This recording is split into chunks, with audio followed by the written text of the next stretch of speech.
Okay, guys. So we're technically live right now on Twitch. I'm going to go one by one just to make sure they're all working properly. Go for it.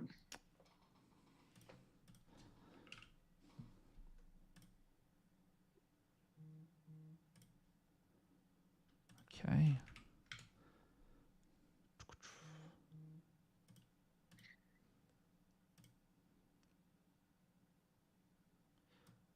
Could you just say something quickly, Jay? I just want to test the sound. Hey, mate.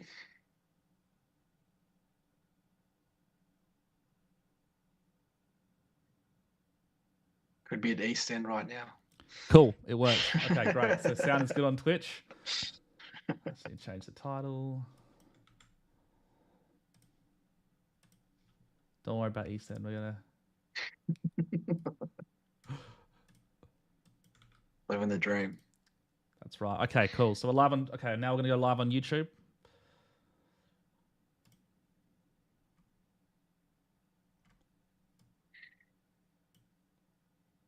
Live on Kick.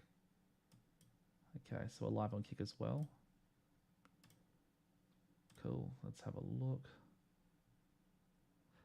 People, how do I send the link to others? Let me just write the link for them so these people can send to others. We have viewers in the chat.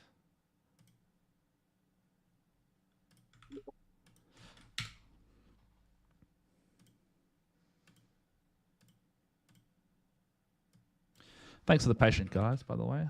This is our very first live interview guest, and it's going to be very good because these are what we're going to be doing moving forward. Cool. Twitch is there, and then YouTube. All right, guys, I'm going to start us off with just having Nikolai and Jay introducing themselves. So let's start with Nikolai Petrovsky. Nikolai, if you could just introduce yourself, your background, and just anything else you want to say about yourself, and then same with you, Jay. But we'll start with Nikolai, please. Hi, everyone. Yep, so I'm Nikolai Petrovsky. I'm a endocrinologist by training, so a hormone medical specialist. But I've always been very passionate about research, and I think it must be almost approaching 30 years ago now, I did a PhD on the human immune system, and I've been doing vaccine development in all different shapes and forms ever since, alongside my role as I say, looking after people with diabetes and thyroid disease and hormone disturbances. Cool. And Jay, if you can introduce yourself and give us your background. Studied law, corporate finance at Adelaide Law School. Learned pretty quickly that there's been a lot of decisions in South Australian history that are quite dubious. And I learned from an early age that there's certain people that get more protection in society, especially the government and higher up people, which is the exact opposite of what we're taught at law school. Didn't sit right with me. And by the time I graduated and was admitted, was 2 weeks after Grant Stevens implemented the first mandate on healthcare workers in the state of South Australia and locked the borders. So I began my legal career trying to get people across the borders living in cars, trying to get people their jobs back. And that's been pretty much my entire legal career since. Represented people all across Australia, gone up against the biggest names, Westpac, BHP, SA Health, Steel SA Health, amongst others. Probably worked 6 or 7 day weeks for the last 2.5 years non-stop. It's been absolutely grueling, but if I don't do it, it's very little people who will. So that's actually what brought me and Nick together, funnily enough. So tell me, let's go more into that. So what's that been like for you in terms, because there's a lot of aspiring lawyers out there, especially young ones here. As a decision, going down the path you went, seems like you chose the hardest path possible. How's that been for you, and what kind of insights have you gained from taking the path you've taken? Well, it's been almost like a movie, honestly. When you're going up against these big companies, they're all represented by legal firms like Minter Ellison, Piper Alderman, Dentons, Clayton Utes, who all had vaccine mandates for their own lawyers. And as law students, and you're aspiring to be part of these big law firms with big paychecks, especially coming out of law school, and realizing they may not quite have the human rights philosophies that the rest of us have, you really have to ask yourself coming out of law school, do I go with what's right or do I go with what is lucrative? And I learned that pretty bloody fast. A lot of people want to take these big paychecks and sort of lose themselves. And as I interact with the other lawyers, you develop connections with the lawyers on the other side, and you can kind of see in the back of their mind, they can see that what they're fighting for isn't right, and they'll often say things like, "Look, these aren't the views of me; they're just the views of my client." And I'm like, you can say that to me all day, every day, but you're contributing to what's happened to society in the last couple of years for your own paycheck. And to me, you're just as culpable as anyone else if you contribute to helping them. So it has been grueling, it has been exhausting, but honestly, I wouldn't have traded it for anything. The last 2.5 years to start my legal career fighting for the people I fought for. Just in short, made over $50 million for SA Health employees who wouldn't get vaccinated. That's still an ongoing appeal. They were all dismissed, and you obviously know that recently they were sacked for not being vaccinated against COVID-19, and then that requirement was dropped. So you tell me, in a state where ramping is through the roof, understaffing's through the roof, you can justify sacking hundreds and hundreds and hundreds of the workers for not being vaccinated against COVID-19 just to drop the requirement weeks later. That's the kind of stuff I fight. And that's what brought me into meeting Nikolai. As part of our arguments, we tried to say there's no real impact on transmission, and there are risks, especially the young and healthy people, where COVID doesn't pose a risk, but myocarditis and heart attacks do. And we found very quickly no one wanted to be an expert for us. Not almost a single person wanted to be an expert because they were scared of losing their practicing certificate. They were scared of ridicule. They were scared of everything. They said, why would we help you in a case that you're going to lose anyway against the government at the risk of our own careers? And so we lent on Nikolai for more than one expert report. He said the truth. He said the truth we all know is there, and he was the one who risked everything for our benefit, really. And that's the kind of courage very few people possess. And Nick has it, whether it's because he's extremely courageous or a little bit crazy or a little bit of both. Can't thank him enough for helping us out. And we as lawyers wouldn't be anywhere with the judgments that we've gotten so far without Nick's help. So just want to commend him for that. Perfect. Just quickly, I want to talk to the chat because there's a lot of them in right now.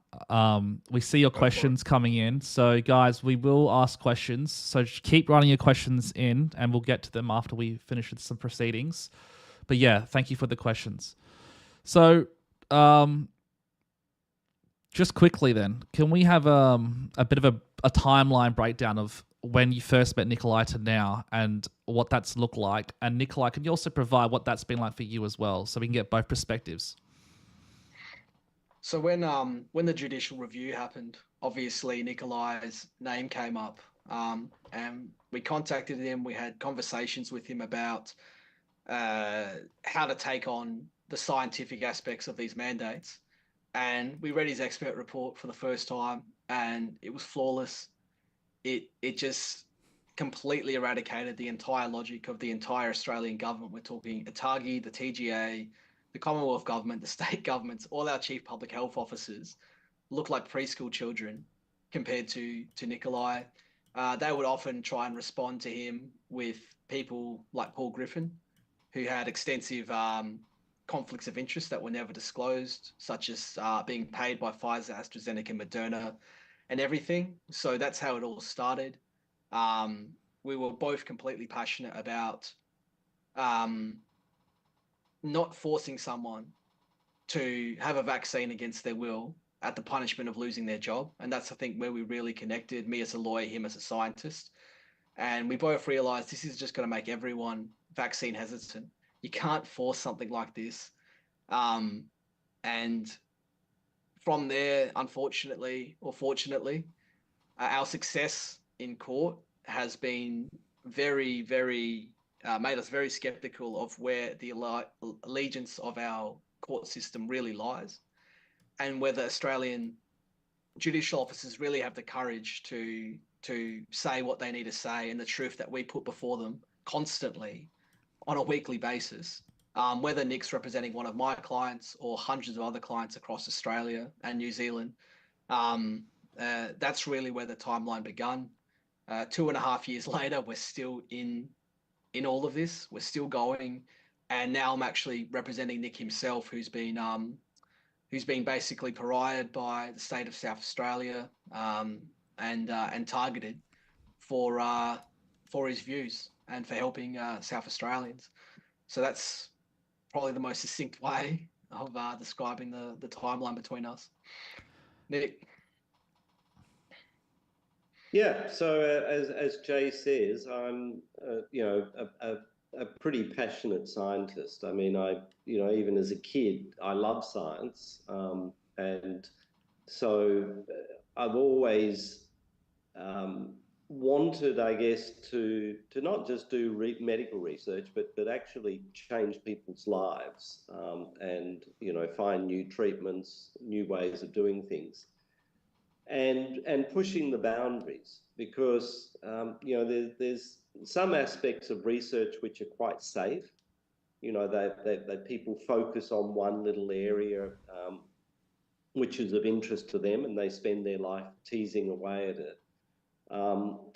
What I guess I wanted to do was do something, I guess big and have impact. Which everyone talks about when they're writing grants, but it's really hard to do, because what you suddenly realize is it's like it requires almost 100 different specialties or knowledge across 100 different specialties to achieve that. It's not as simple as just understanding the science. You have to understand manufacturing, you have to understand human clinical trials, you have to understand different animal models and how you test drugs, and you have to understand what we call epidemiology, which is the whole science of statistics as applied to populations and disease. So it's incredibly challenging, because you can't just wear one hat; you have to wear 100. But that means you become really immersed in the problem.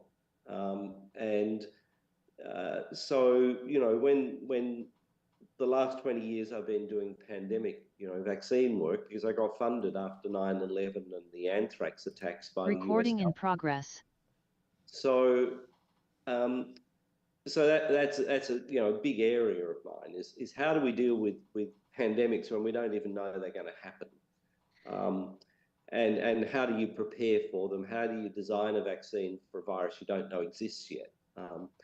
So when COVID happened, needless to say, this looked like a moment in history, a chance to really put Australian science on the map, do something remarkable, because we'd been training for it for 20 years.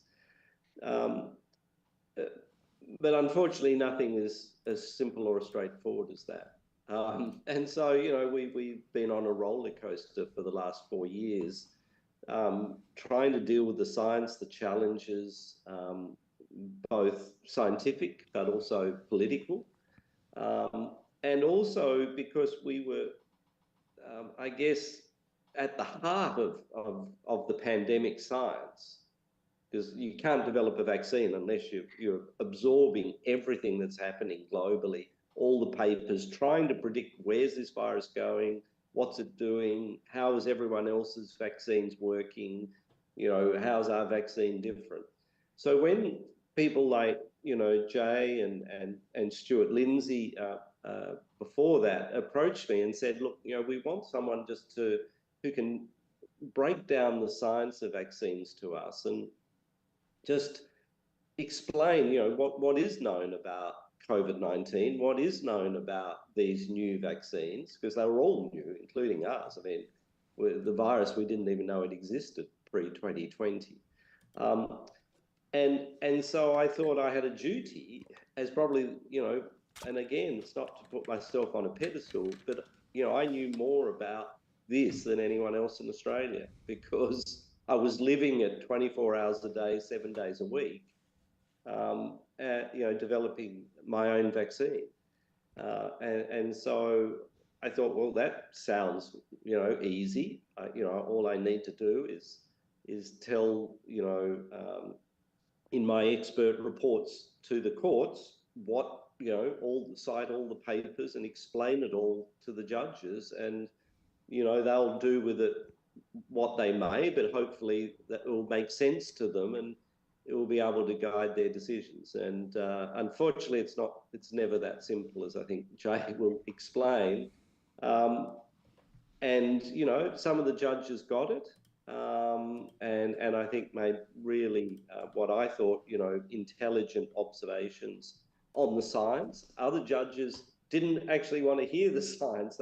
They'll actually say, look, I'm a judge. I'm not a scientist. I don't really want to have to look at the science or understand the science. It's, so I'll sort of look at other aspects of the case, and I think some of those, potentially look in the wrong way at what happened.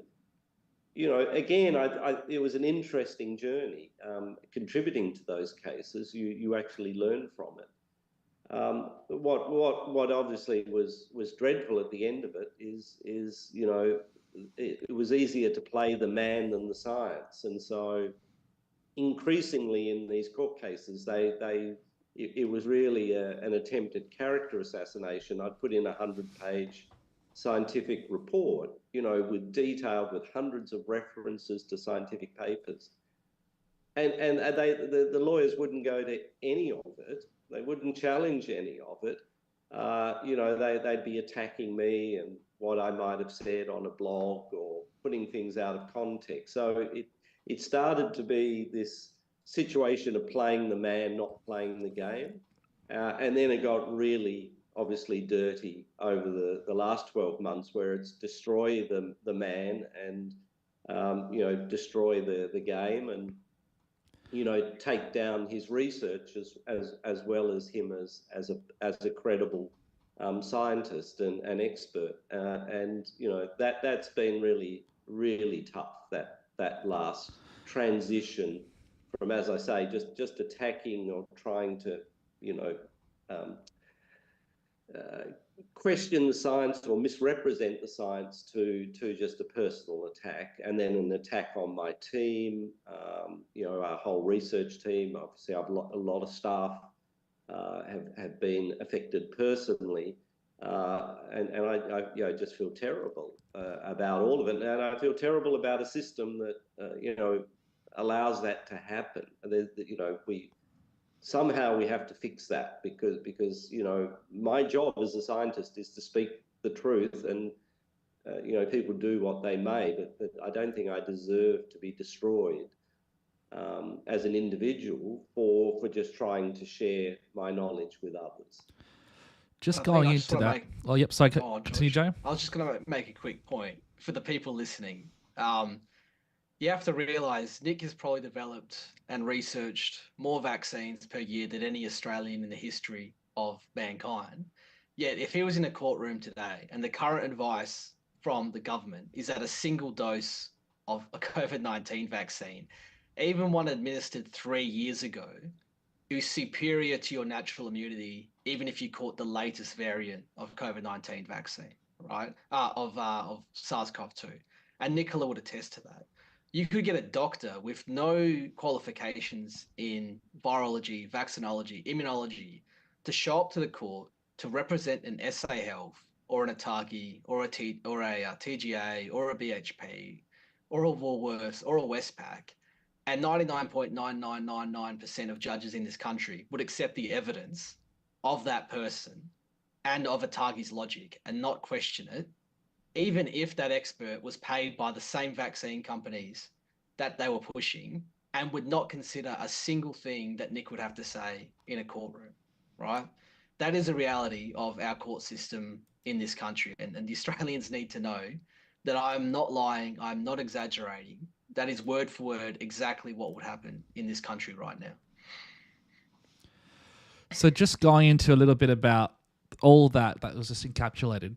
Nikolai, what has that been for you on a human level? What's that been for you dealing with that? And how have you carried yourself through this, like on an emotional, spiritual level? Because I think a lot of people want to have a little insight into what it's been like dealing with everything in such a dramatic way. Well, as I mentioned, it's been a roller coaster, and we've had some amazing days, like the day our vaccine got approved in the Middle East. It's a lifetime achievement. As I think Jay said, the last vaccine that was developed in Australia that got all the way to approval was the Q fever vaccine, developed in Adelaide by Barry Marmion.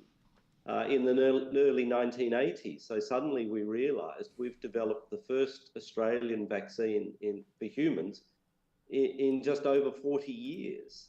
Obviously, we have the flu vaccine, which has been around for donkey's years and gets changed each year. But in terms of a novel vaccine against a new virus, this is the first in 40 years. So, yeah, we felt, it was just the most amazing achievement.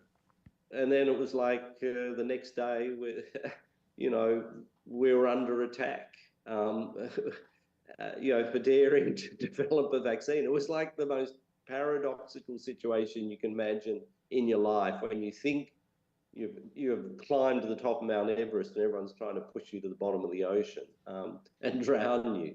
And, so yeah, that led to some pretty dark days. No question. I prefer not to go into it, but to say I understand, why some people aren't with us anymore. You go there, but then you realise you have responsibilities. I think that's the thing. You might, from your own personal perspective, go,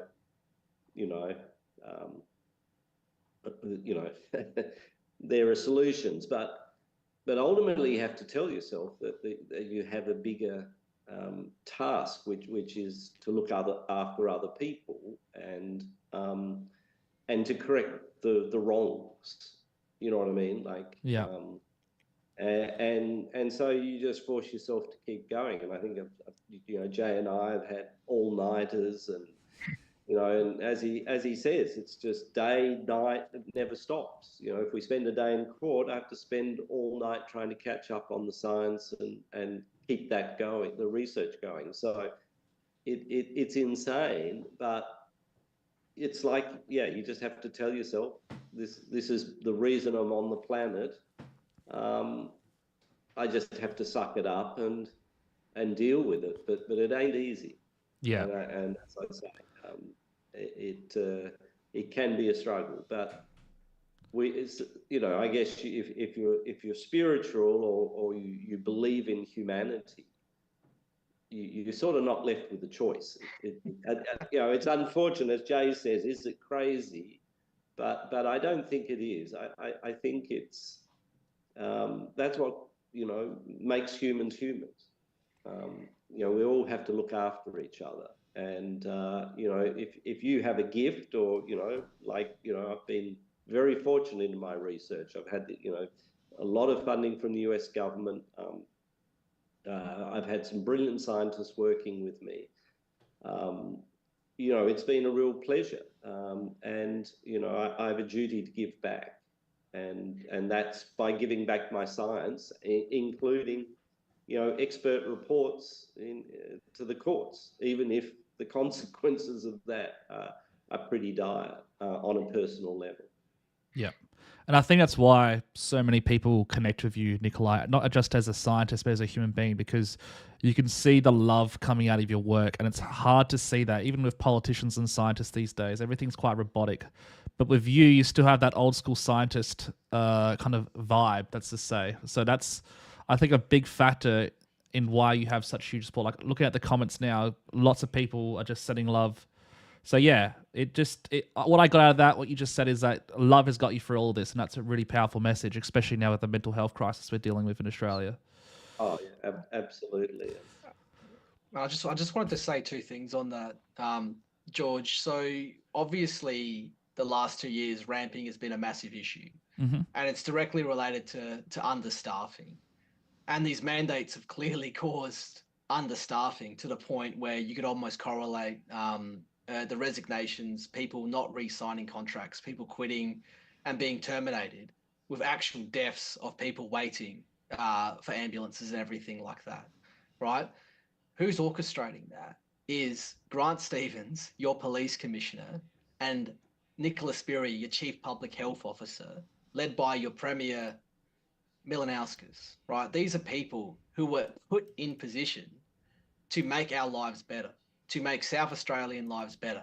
And they're taking these active steps to make us weaker, sicker, and have a weaker system of protection in public health, right?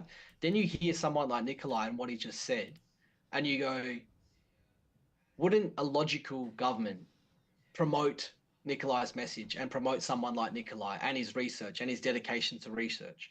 And while I won't go into extreme detail about his case while it's live, he is being destroyed. His research is being destroyed. They are trying to kick him out. We have told them, why does this even have to go to court? This is, whether you have an indifference with him or not, medical research and the protection of the people of South Australia is more important than any little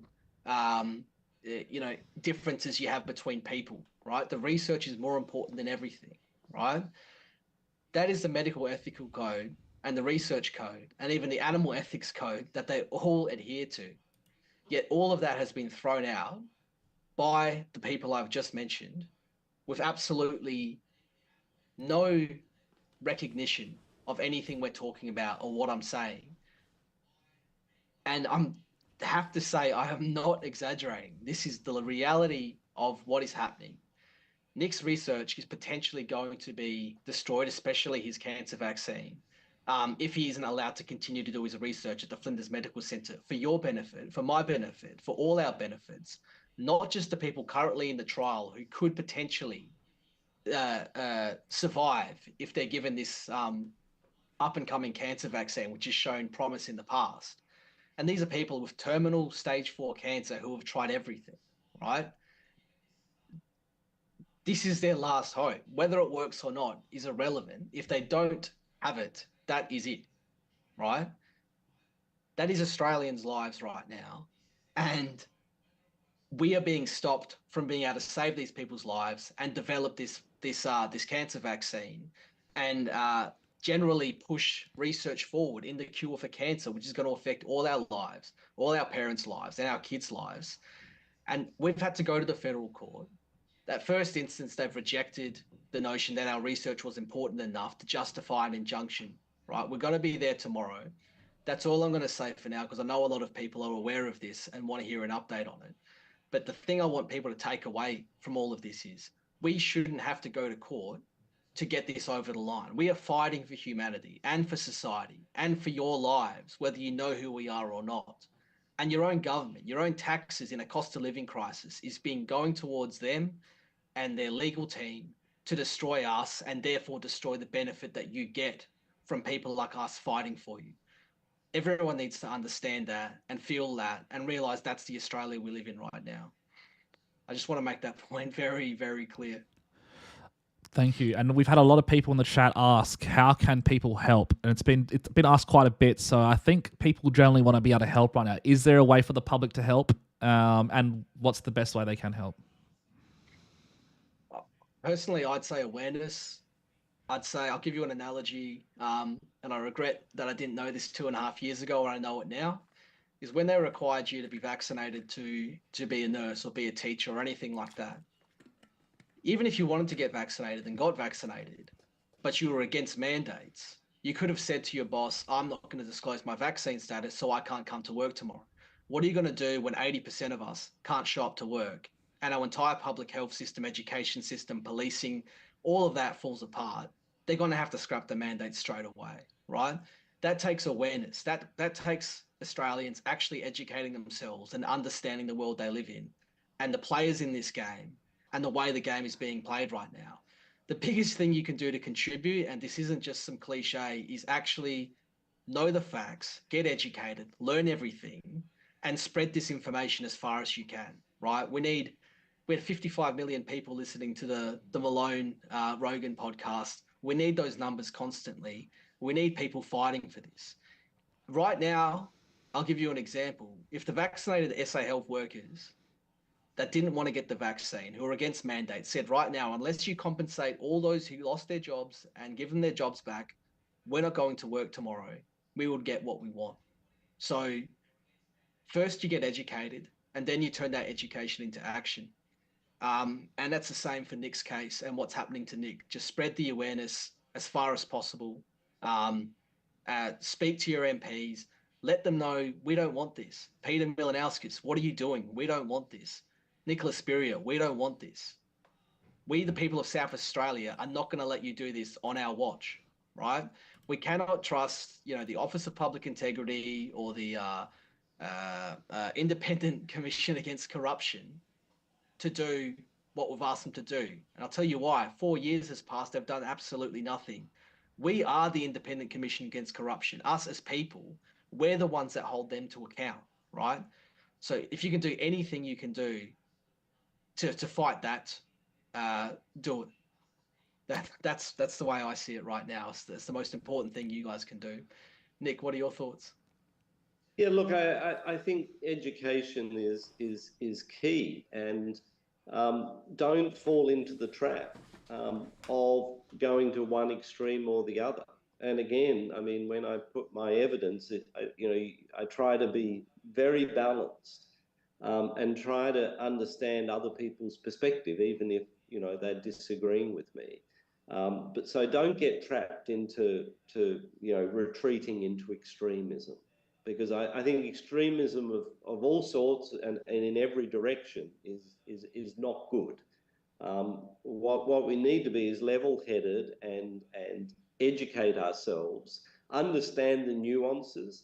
Again, my job is to protect vaccines and promote vaccines. And paradoxically, what I was trying to educate the courts is that, people have tried mandates, they go back hundreds of years to the very origins of when vaccines were first developed by Louis Pasteur and others. And they'd experienced even back then when they tried to drive vaccines too hard and mandate them, and there were mandates tried 200 years ago when there were outbreaks, and they got pushback. It also happened in Africa, when they've tried to roll out vaccines too aggressively and really not allow people to have a choice and not educate the people and let them make their own choice. If they're well educated, they'll all choose to have a vaccine if there's a lethal outbreak going on. So what I was trying to tell the courts is, look, I'm pro-vaccine, and being pro-vaccine means you have to be anti-mandates. And if you look at the WHO website, the World Health Organization, go to their website, look at their policy statement on vaccine mandates. Does it say recommend vaccine mandates? Not at all. It says, these should be used with the most extreme caution. They should only, if they're going to be used, they should only be used by governments. So it's very clear WHO says there is no role in society for private companies or anyone else to mandate a vaccine. So if it's going to be done, it needs to be done by the government, which means the government then is held accountable, because the people can get rid of the government. They can't get rid of Coles or Woolworths or Qantas or, so that's why, one of the reasons private companies shouldn't be mandating. Again, this is all in the WHO policy statement.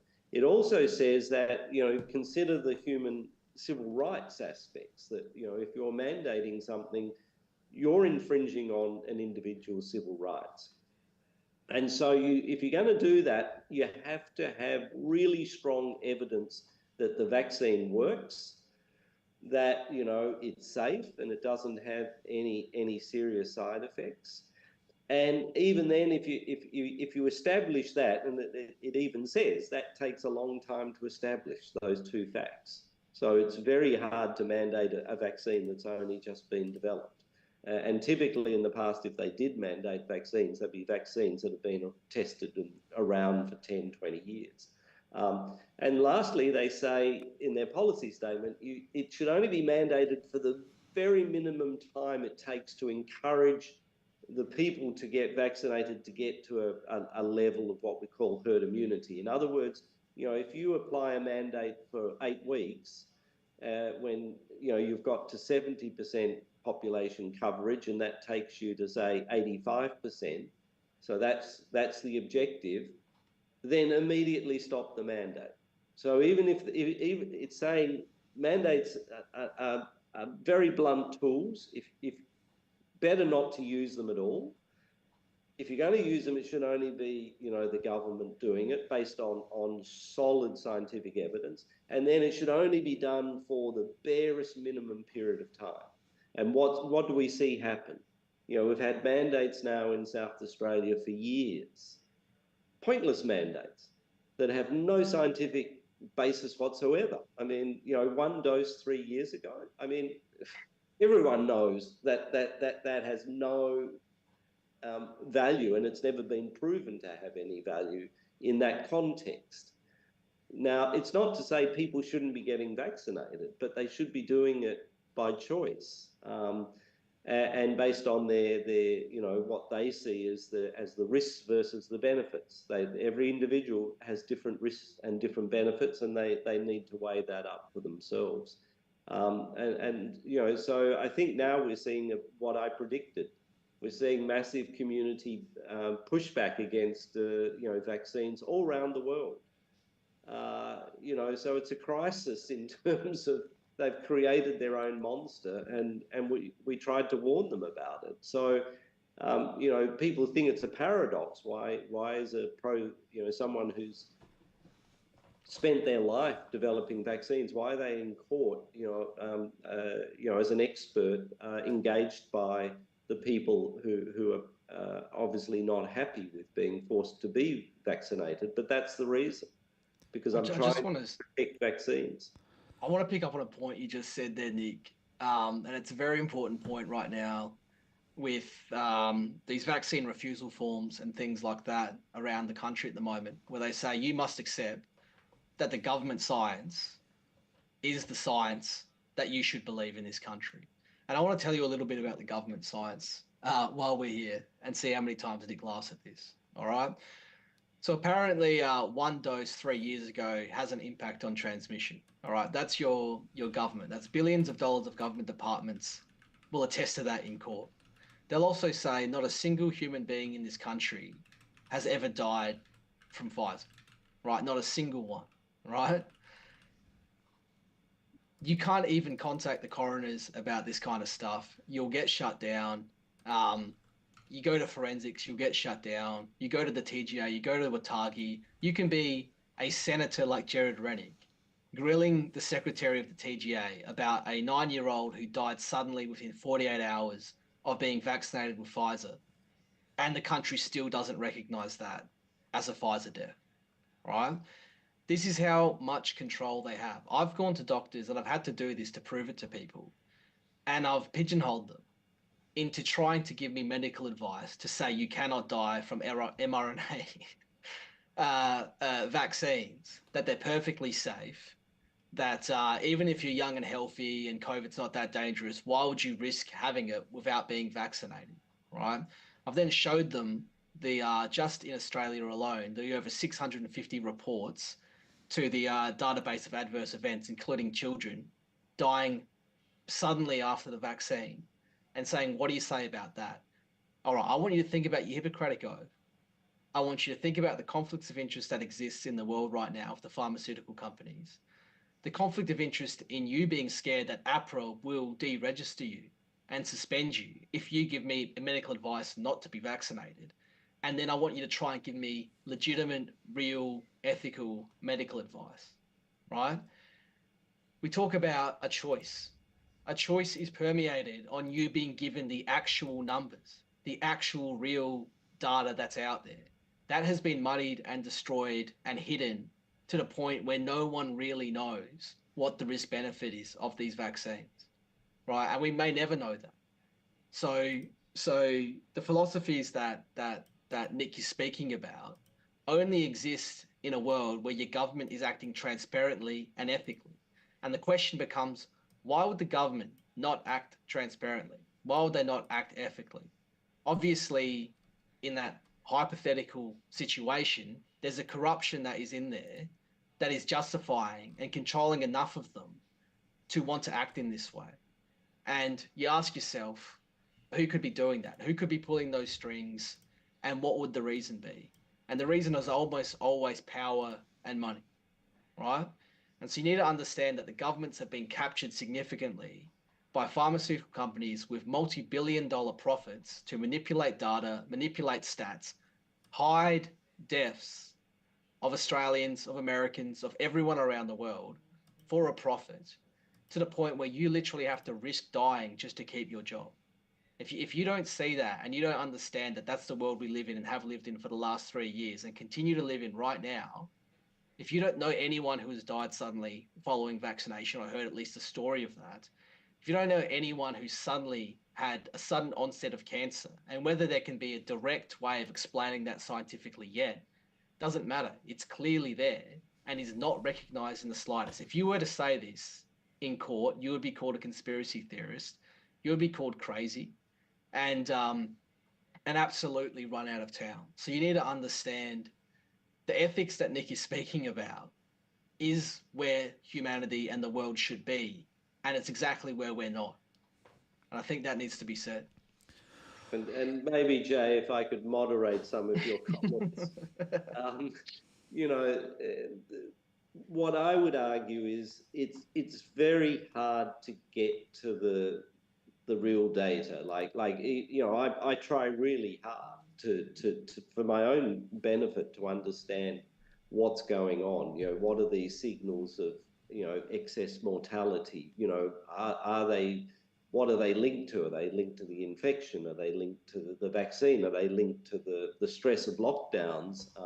You know, and it's frustrating because, you know, if it was anything else, you know, we'd have oodles of data. We'd have thousands of epidemiologists looking at the data, arguing about the data, some saying it's this, some saying it's that. And we, you know, from that, you can sort of go in and get different perspectives. And from that, you sort of make your own assessment. Okay, I think that this group is probably right in how they're interpreting it. And, you know, that's how we linked lung cancer to cigarette smoking. And, you know, and it's now well recognized the cigarette companies ran smoke screens and bought off politicians and bought off doctors and researchers for decades so that message didn't get out and to prevent, you know, what was already, you know, well established that there was this strong link. So we know that those sorts of things unfortunately have happened in the past, and that it's no longer a conspiracy. But if 40 years ago you'd got up on a platform and said, oh, look, you know, smoking causes cancer and the cigarette companies are making billions of dollars at deliberately buying doctors and politicians to stop people knowing that, you know, you would have been labelled a conspiracy theorist. Now you'd be labelled as some missionary, you know, brilliant scientist who saw the truth and pursued the truth. So we have to be really careful, you know, not to label anyone who asks questions, and as long as they do it legitimately, that you know. So that's what I'm saying with Jay. He needs to ask it as a question. You know, is there a link between, you know, an mRNA vaccine and sudden death? But to pose it as a fact, you know, without the data, that we shouldn't be doing that. Yeah. But we should be saying, to be honest, we don't know. And again, that's in my reports. I said, there is no data on long-term safety because it's never been used before, certainly not in hundreds of millions, in fact, billions of people. So, again, it's about being centered and not trying to exaggerate, any which way. But unfortunately, the government have exaggerated on their side, with some of their messaging, and pretending that everything's absolute, that there's nothing on the planet that's 100% safe. Yeah. But they've tried to unfortunately project that message, and again, once people realise, well, that can't possibly be true. Well, if the government's lying to you about that, what else are they lying to you about? So that's what I wasn't. What I was annoyed by was not that they were promoting vaccines, but that they were dumbing down the science to the point where it actually wasn't truthful what they were saying. Yeah. And similarly, about to do with transmission. There was never any evidence that these at a population level could stop the pandemic, in its tracks by stopping transmission. There were scientific studies that suggested, if a few people less get infected at one point in time, you can artificially show it's not really transmission, because transmission is something that happens in a population, but you can show that, this person had less chance of giving it to this second person. But that had no impact because whether they infected 5 people or they infected 6, the virus was still going to keep spreading. So again, they twisted that messaging. So they took some artificial science that was about using the words transmission and then pretended that meant that you could stop the pandemic. And again, it really was word twisting. And using scientific data in the wrong way to try and, convince, including the courts, that, there was legitimacy behind some of what they were trying to do, when as a scientist, it was very frustrating because you can just see straight through it and go, no, that's a nonsense. But obviously, if they have people who are willing to tell the court that nonsense as experts, then it's one expert against another. And that's where I think the court really struggles, because the judge ultimately isn't a scientist, so he can't tell which of the scientists understands the data better and which one is potentially even telling the truth. Well, the data's not even correct to begin with. So it's already an unfair playing field to start. And when you start to imply that the government is hiding data, you don't want to be the judge who starts biting the hand that feeds you, so to speak. You don't want to be controversial. You don't want to tell the world that you live in a country where data is hidden and agendas are pushed and there's nothing you can do about it, right? You pose the question, is there a correlation between mRNA vaccines and sudden death, cardiac death, right? I want to see the data. I'm in the courtroom. I've just been sacked for losing my job. And I want to prove to the judge that there's a lot more people dying from heart attacks and myocarditis in the vaccinated population than the unvaccinated population. So you go, where are those statistics? The ABS don't even have those statistics. I've contacted them and they say, well, we don't have the lawful authority to ascertain the vaccination status of people who have died, as if people who have died care about their private medical information at that point in their life, right? They'll handball all the way around. And you're like, all I want is a simple statistic. Has there been more excess death in, say, 20 to 30-year-olds, right? People who aren't supposed to die, in the vaccinated and the time since they got vaccinated compared to the unvaccinated, right? You cannot get that data in this country. We all saw recently in New Zealand, there had to be a massive leak of that kind of information just to get this information to us. They asked the Prime Minister in New Zealand, firstly, he was saying how this leak could happen. It's an atrocious, breach of privacy and all this kind of stuff. And the journalist goes, but why isn't that information just freely given to the public so they can do their own assessments? And he couldn't answer the question. So right now, the absolute lack of data transparency And anyone who knows John Baldwin, if you've ever heard of him, the amount of effort he put in to get the 400,000 or 500,000 death certificates in Massachusetts in America, and is now fighting tooth and nail on a single case of a 7-year-old girl who died following the vaccine, and they said it was COVID, and has gone through every single FOI he could for a single person, right? That's how difficult it is to get this information, right? So the questions I want to ask cannot be answered without the data that they hold. And not only the data that they hold, but the data that they've hidden or manipulated or that is now muddied and requires extensive epidemiological, statistical analysis to unmuddy that data to give us the real numbers. I don't think we'll ever get those numbers in our lifetime at the rate we're going, as far as I'm concerned. And just to add to what you said before, Nikolai, about the story about the cigarettes. There's also this story could be wrong, but I heard this story once. Even with the person who discovered washing your hands before surgery could save lives. I think, according to the story from memory, the person was cutting lemons one day. This was a surgeon. And this is back in the day when surgery would have a high death rate because of the infections that would follow, because they were using very dirty equipment. There was no hygiene. And so he was cutting lemons, and his surgery went really well, and he noticed that it was a much better recovery than normal. So he quickly realized that, maybe the lemons has something to do with the surgery being so successful. So he kept implementing this in his methods, and he actually was having really, really good success rates in surgery. And what happened was he tried to share this with the medical community, and they basically turned him away for 20 years or something. It was like 20 years. They kept saying he was mad, he was crazy, that this is ridiculous. And there was no like big business conspiracy back then. It was because of the medical ego. The medical ego at the time didn't want to admit they were wrong this whole time, and it would create this.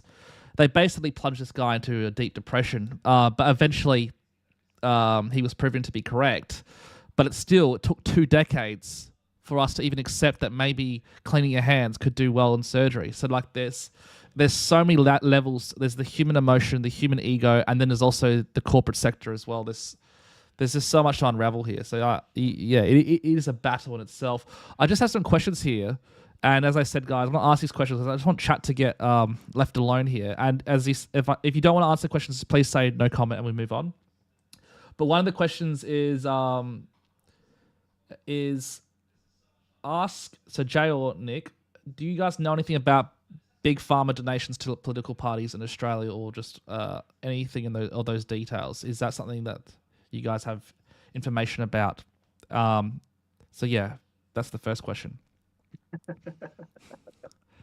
Yeah, look, I don't know. I mean, I presume it's on the public record what is directly donated, but you have to remember it's a big industry, and so pharma have a lot of influence because they employ a lot of people, and obviously they engage with doctors, scientists, committees and panels, as well as they employ a lot of lobbyists whose job it is to obviously win favour with government.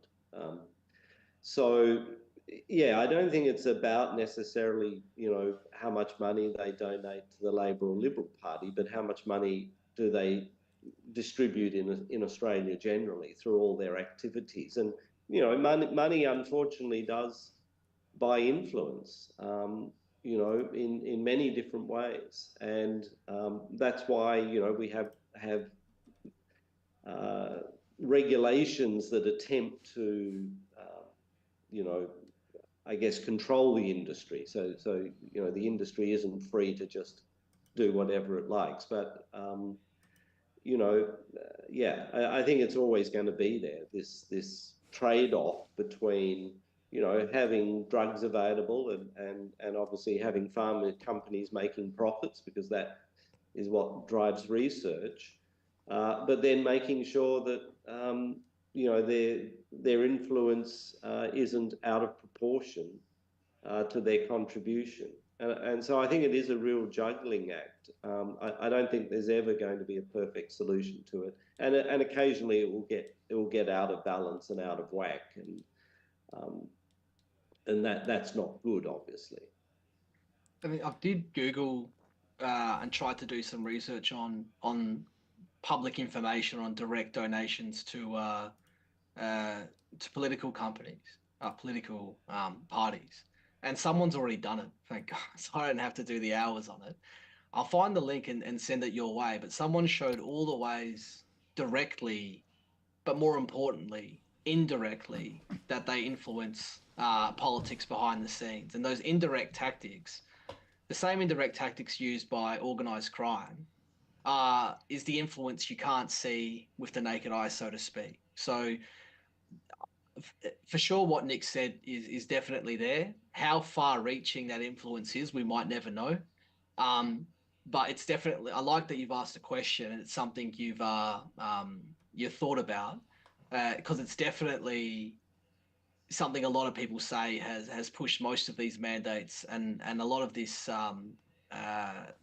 culture against people who have been against the mandates. On social media, obviously, you've heard of fact checkers, you've heard of being shadow banned, you've been heard of closed down. Jared Rennick has ripped shreds off a lot of people on that kind of stuff in the Senate. But in terms of quantifying it with an exact number, we don't know. I won't say anything more than the fact that Nick, as we all know, created Spikogen, a non-mRNA vaccine, which George, you've let everyone know that you've had. You've been part of the trial, and ask yourself, why is it not approved here in Australia? Why is it not even recognised here in Australia when the Indian vaccine is and the Chinese vaccine is, who, surprise, surprise, supply the most students for massive educational profits for universities? Why are they approved, but Nick's vaccine, which is highly safe and effective and approved in Iran, not approved in Australia? So that should answer some of your questions without going into any more detail than that. I've got another question here. This is a bit more of I think it's a law question, but maybe Nick, you haven't answered this as well. But this is someone, I think this is a personal experience someone had. Is it a mandate if your employee books the vaccine jab for you at your desk at work without asking? I felt pressured. I was working in the transport industry and the side effects were very painful. It's an interesting question, because I think a lot of people found themselves getting vaccinated because of that kind of pressure. People would come to you, your parents would come to you and say, "Hey, I booked your vaccine in," without even asking you, to imply that it goes without saying that you go and get this vaccine, that you don't even get a choice because your choice was always, I was going to get it. And when you're psychologically, friends with the people you work with for years and years and years, and you're so scared of being ostracized, they'll push you, and they know you're so close to just caving in out of fear of being condemned to being an anti-vaxxer, that you'll go and get it. So me personally, I love that kind of law, in saying that is borderline coercion. It's psychosocial manipulation, and whether the courts say, "Look, you need to be more strong-willed and say no to that," is the question. So I'd love to explore that that concept a lot more. But I'm telling whoever asked that question, you're not alone. And the amount of teenagers that approached us at Old Port Chambers and said, "My parents are going to kick me out if I don't go and get the booster, or I don't get vaccinated," and things like that.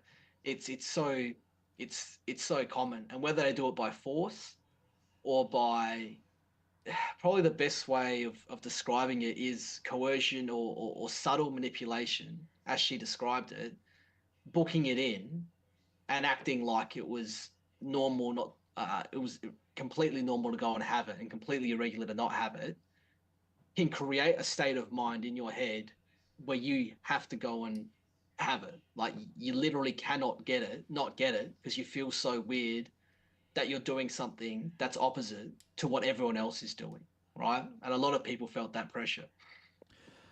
Another question. This is from Rhonda Sheldrick. Question: what's your thoughts on the WF and WHO on mandatory vaccinations? And so, what are your thoughts on that, guys?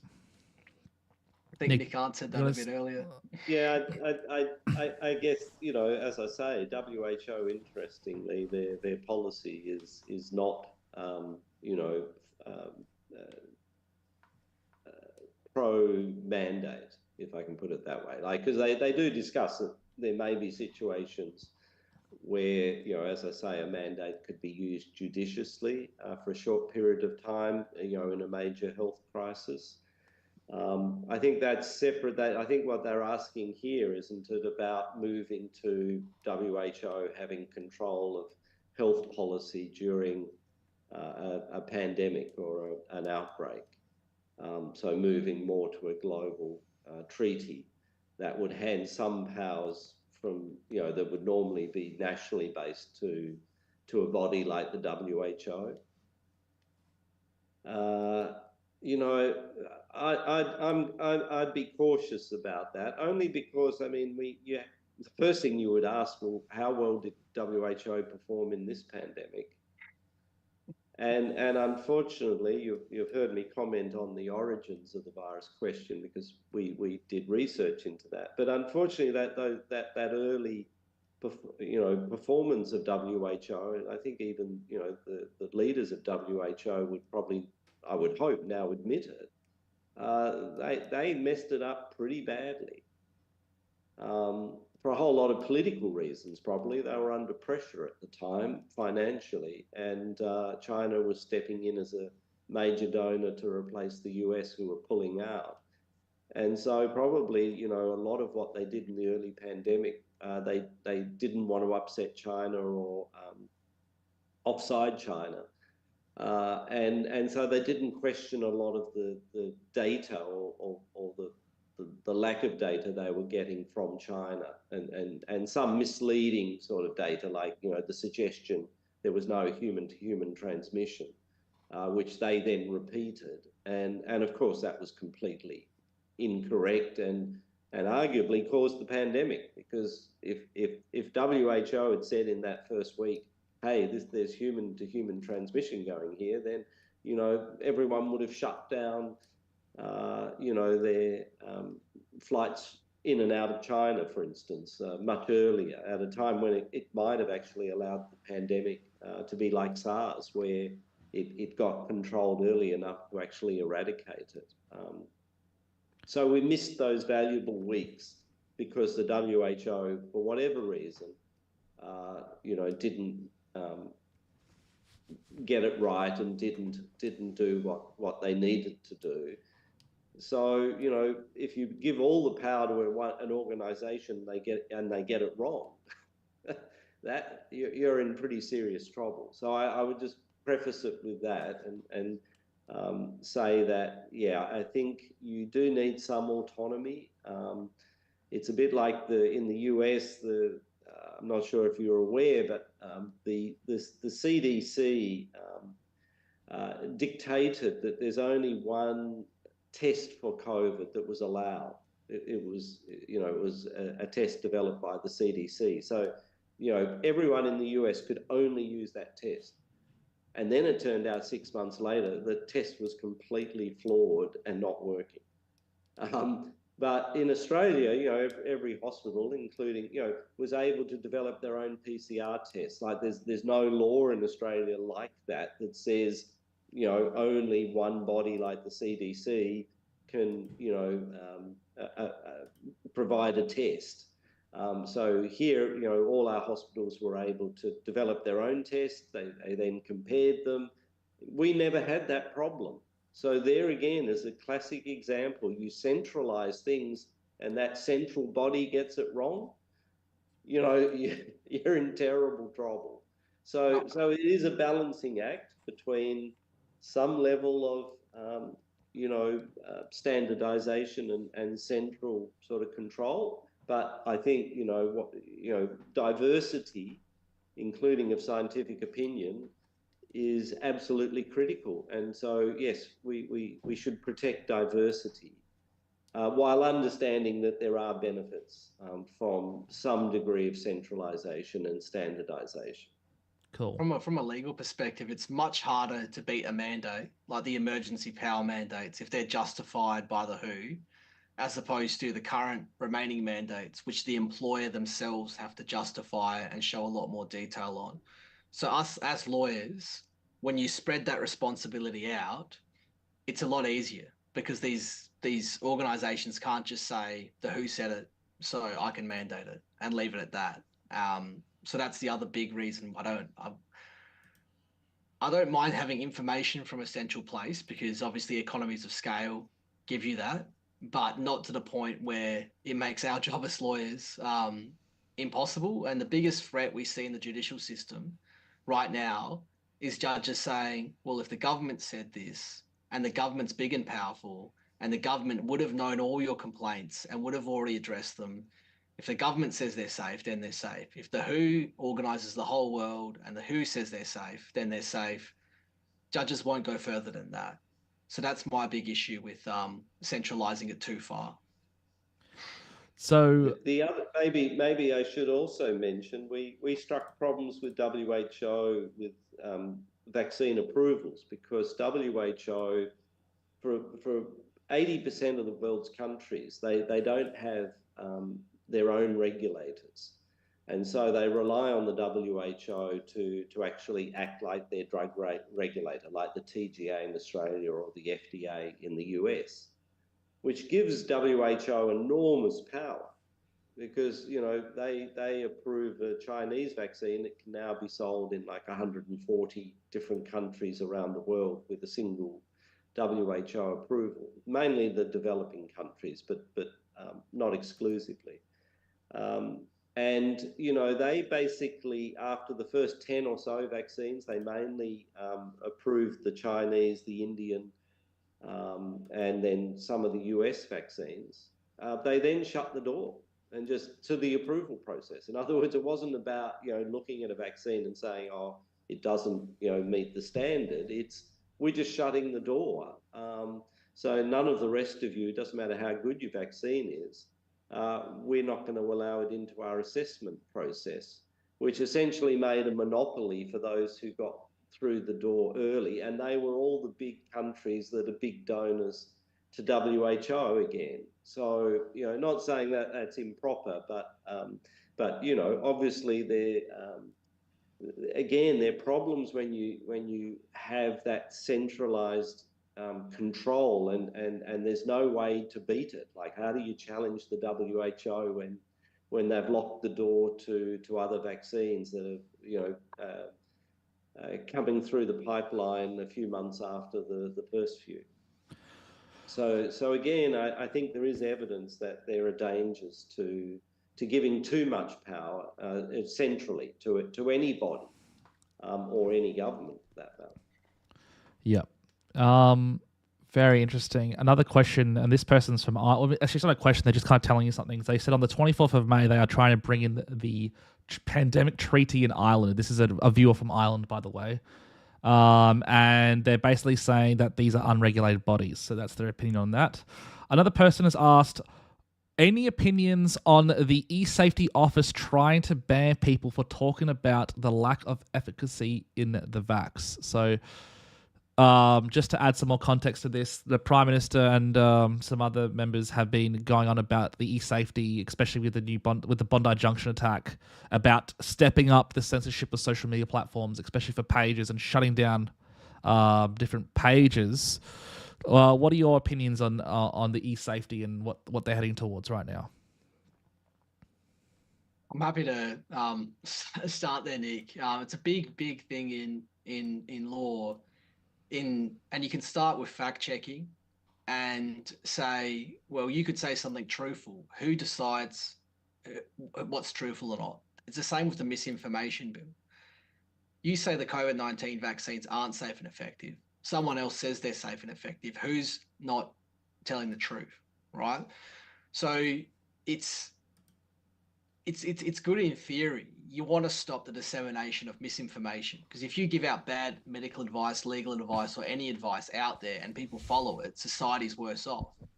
But if you censor good advice not to do something and you promote bad advice, which is profitable, which is what we've seen the last few years, that's where the danger seeps in, right? It's a good principle, but when it's manipulated by corruption and profit driven and all of those kinds of things, we saw when Joe Rogan did the Malone and McCullough podcast, he was almost ran out of the industry. Hundreds of major labels or artists wanted to leave Spotify in order to deplatform him, right? And he said nothing but truth in his podcast to help us, right? So you want to know, what is the motive of this e-safety thing? Is it to genuinely stop radical conspiracy theorists who exaggerate things to the 10th degree? Or is it to actually suppress the intelligent people and the dedicated people who have looked at the data and looked at facts and done the studies and the research and have come up to a point which is truthful but against a government narrative or a corporate narrative and is being shut down? So that's the way I would describe it in concise words. It's a double-edged sword. And I think, coming at it from a medical, health standpoint, you can certainly understand how, health bureaucrats would want to stop, health misinformation being distributed, because how's the consumer to know, its veracity?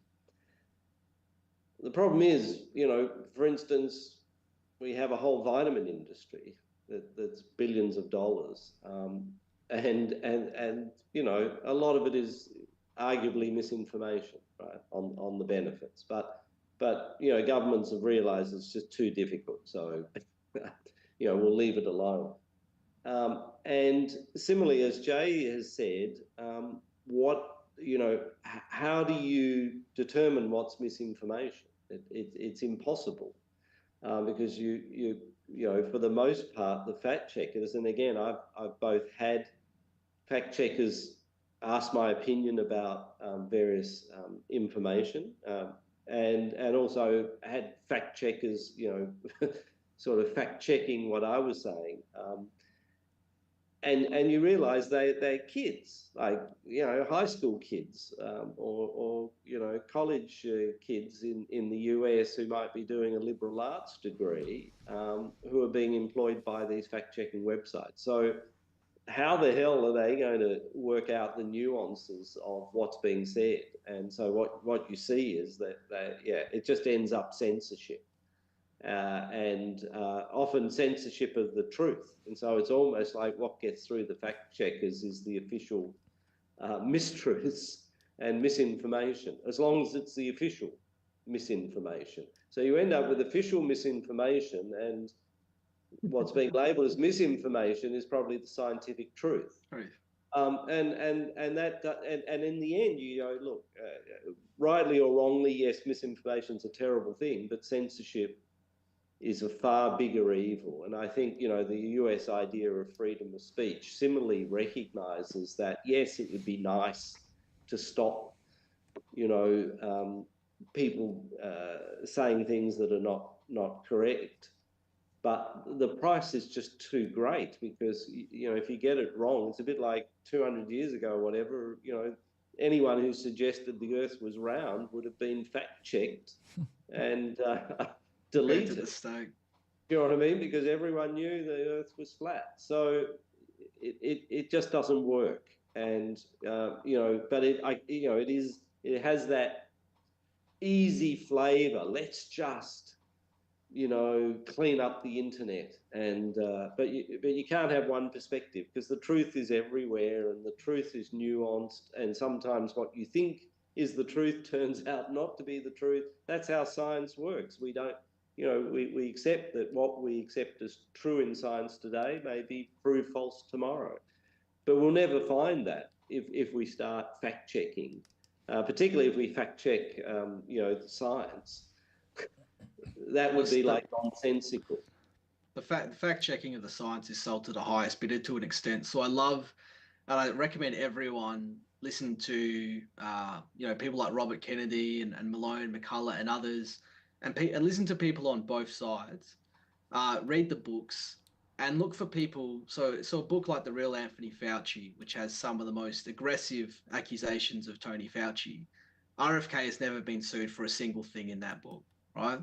So if someone's not suing you for defamation, then 90% of the time it's because you're telling the truth. So really go out of your way to look at what's being suppressed in society and going, is it being suppressed because someone's trying to sell snake oil and it's clearly, like a home remedy that someone's ripping people off on? Or is it being suppressed because it's cutting out pharmaceutical profits for example, right?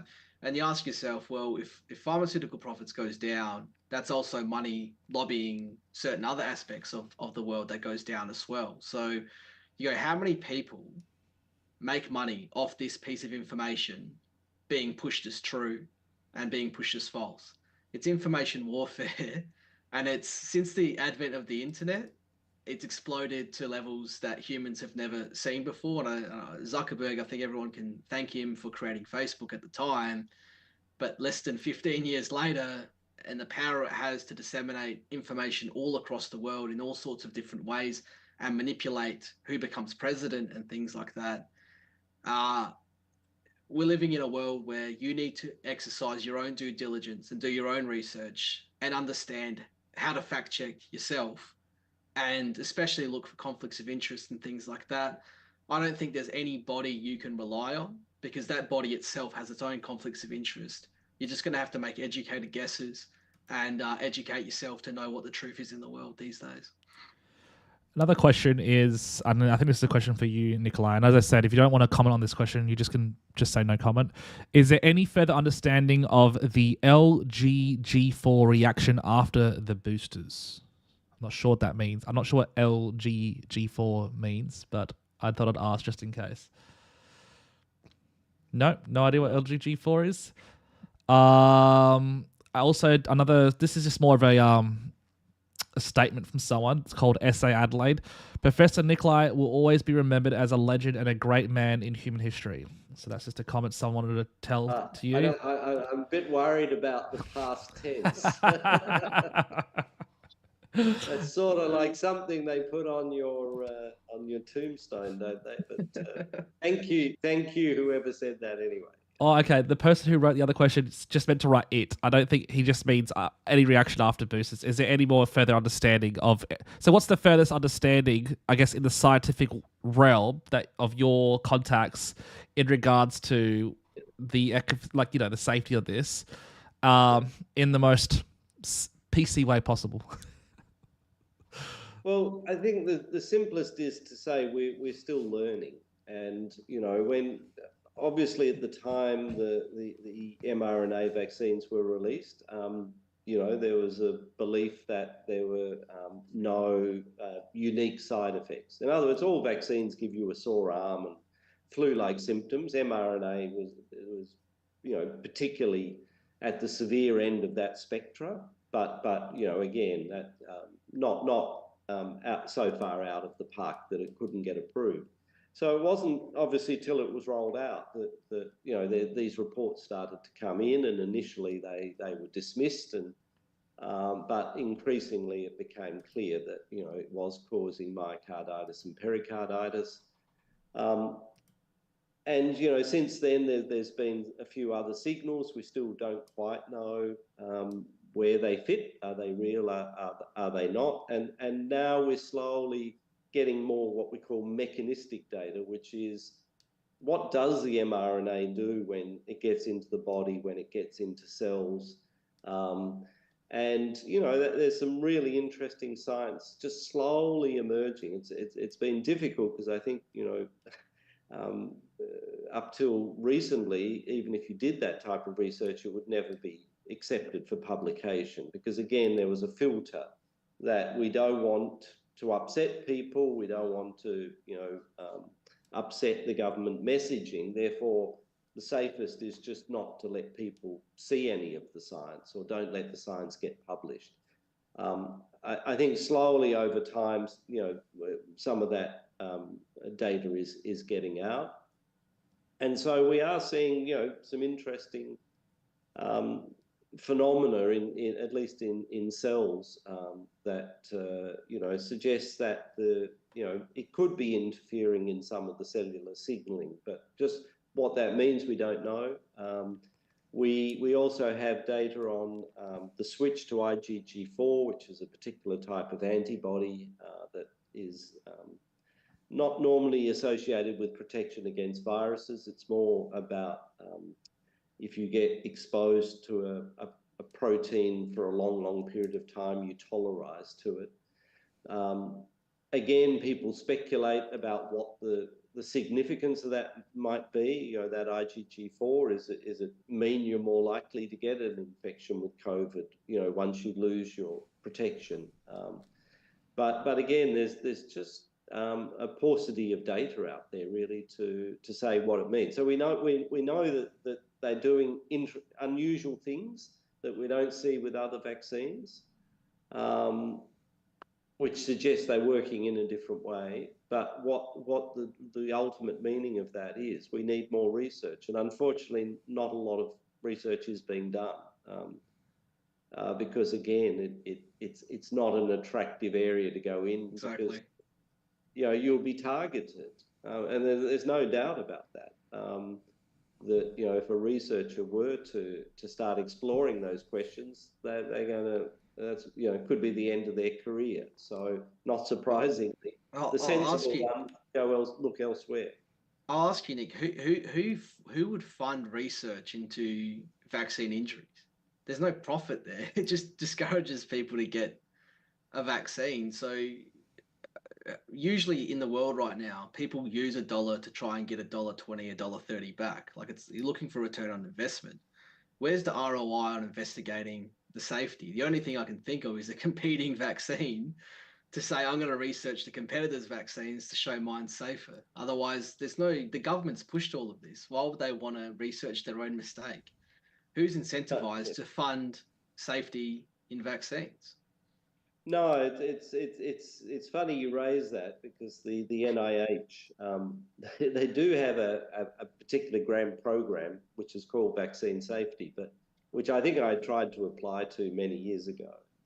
It's sort of, I think, it was almost an oxymoron that they had this program you could apply to, but as you say, they were reluctant to actually support research that might open up cans of worms. And as you say, no commercial company would do it. I mean, what they're trying to do is show their vaccines are safe, not to show that they have some unusual side effects. So yes, and this is talked about by governments and funding bodies sometimes, but they always end up, no, again, too dangerous, too difficult. So they recognise there's an issue, that there should be research going on into, vaccine side effects and sort of what you might call potential vaccine safety issues, but they've never found a way to successfully do it, and so they tend to back away from it, which is sad, because we should always be trying to make our vaccines safer, because as I said, it's not an absolute. I mean, they can be safe, but they can't be 100% safe. So whatever they are, we can make them better. And I guess that's what I've been doing for the last 30 years, is really trying to work out how to make vaccines more effective, but at the same time actually make less side effects. Well, one thing you bring up a lot in court and in your expert reports is the risk-benefit profile changes depending on how old you are, how susceptible you are to dying from the virus. Right? If the risk from a vaccine is equal, say, across all ages, but the risk of dying from the virus is absolutely minimal to none for someone young, then you're obviously more inclined to get a benefit to risk profile in your favor if you're in those older categories or you have comorbidities, right? So if you personally could have promoted the COVID-19 vaccines in 2021 and during the Delta outbreak, who would you generally...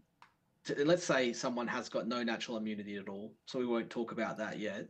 And your two options are, I'm either going to contract COVID for the first time vaccinated, or contract COVID-19 for the first time unvaccinated. Which groups would you have given which advice to? Let's say it's 2020 or 2021. really early on. Yeah, look, I think that, it was clear that the elderly, people over 80, had incredibly high risk of death from COVID. When we had the Delta variant, that was before Omicron came around, at the beginning of 2022. So we're looking at 25-30% mortality rates in nursing homes in Australia. The risk benefit is just, if you have a 30% chance of dying from the virus, even if you had a 10% chance of dying from the vaccine, not suggesting that's the case, but any idiot can see that the benefit is greater than the risk.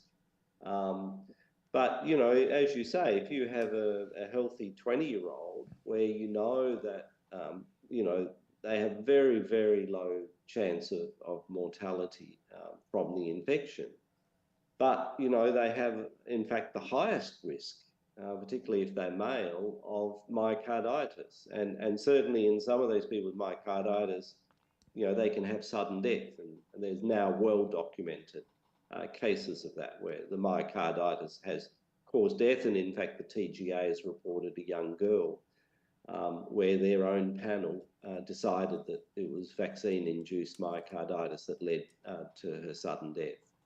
So there is one case, Jay. I think you were saying that they denied very any well. cases, but almost certainly they're more than that.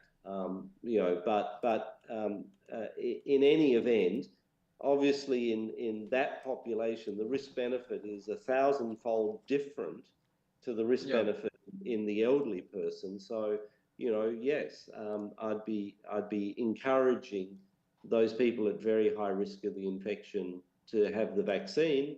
For the younger person, I think you have to do some really complex calculations to satisfy you. Yeah.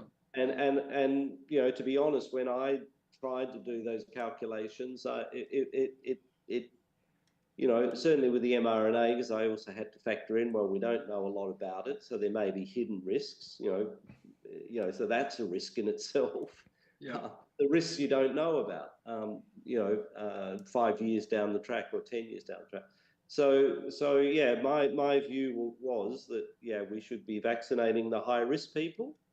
The rest of them we should have told the facts and let them made up their own mind. And that's what, in that context, you couldn't have a mandate.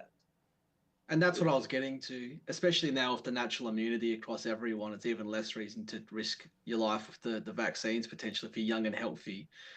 My question to you, and I'd love to hear your answer to this, is what you just gave was the most sound, logical advice you'd expect from a doctor acting logical and ethically. Why was the entire Western, cohort of countries and populations, governments saying every single person 9 months and older, 5 years and older, should get vaccinated? If you've caught COVID, get over it, get the jab, get the jab, get the jab. There wasn't any conversation like this from our governments and our leading doctors.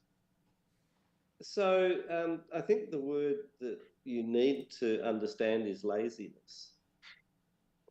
Because it's easier just to force everyone to do the same thing and not explain actually why or what the objective is, than to look at the nuances and say, well, actually, if you're over 60 and you have comorbidities, then you clearly you'll benefit. But if you're younger, well, it may or may not be a benefit.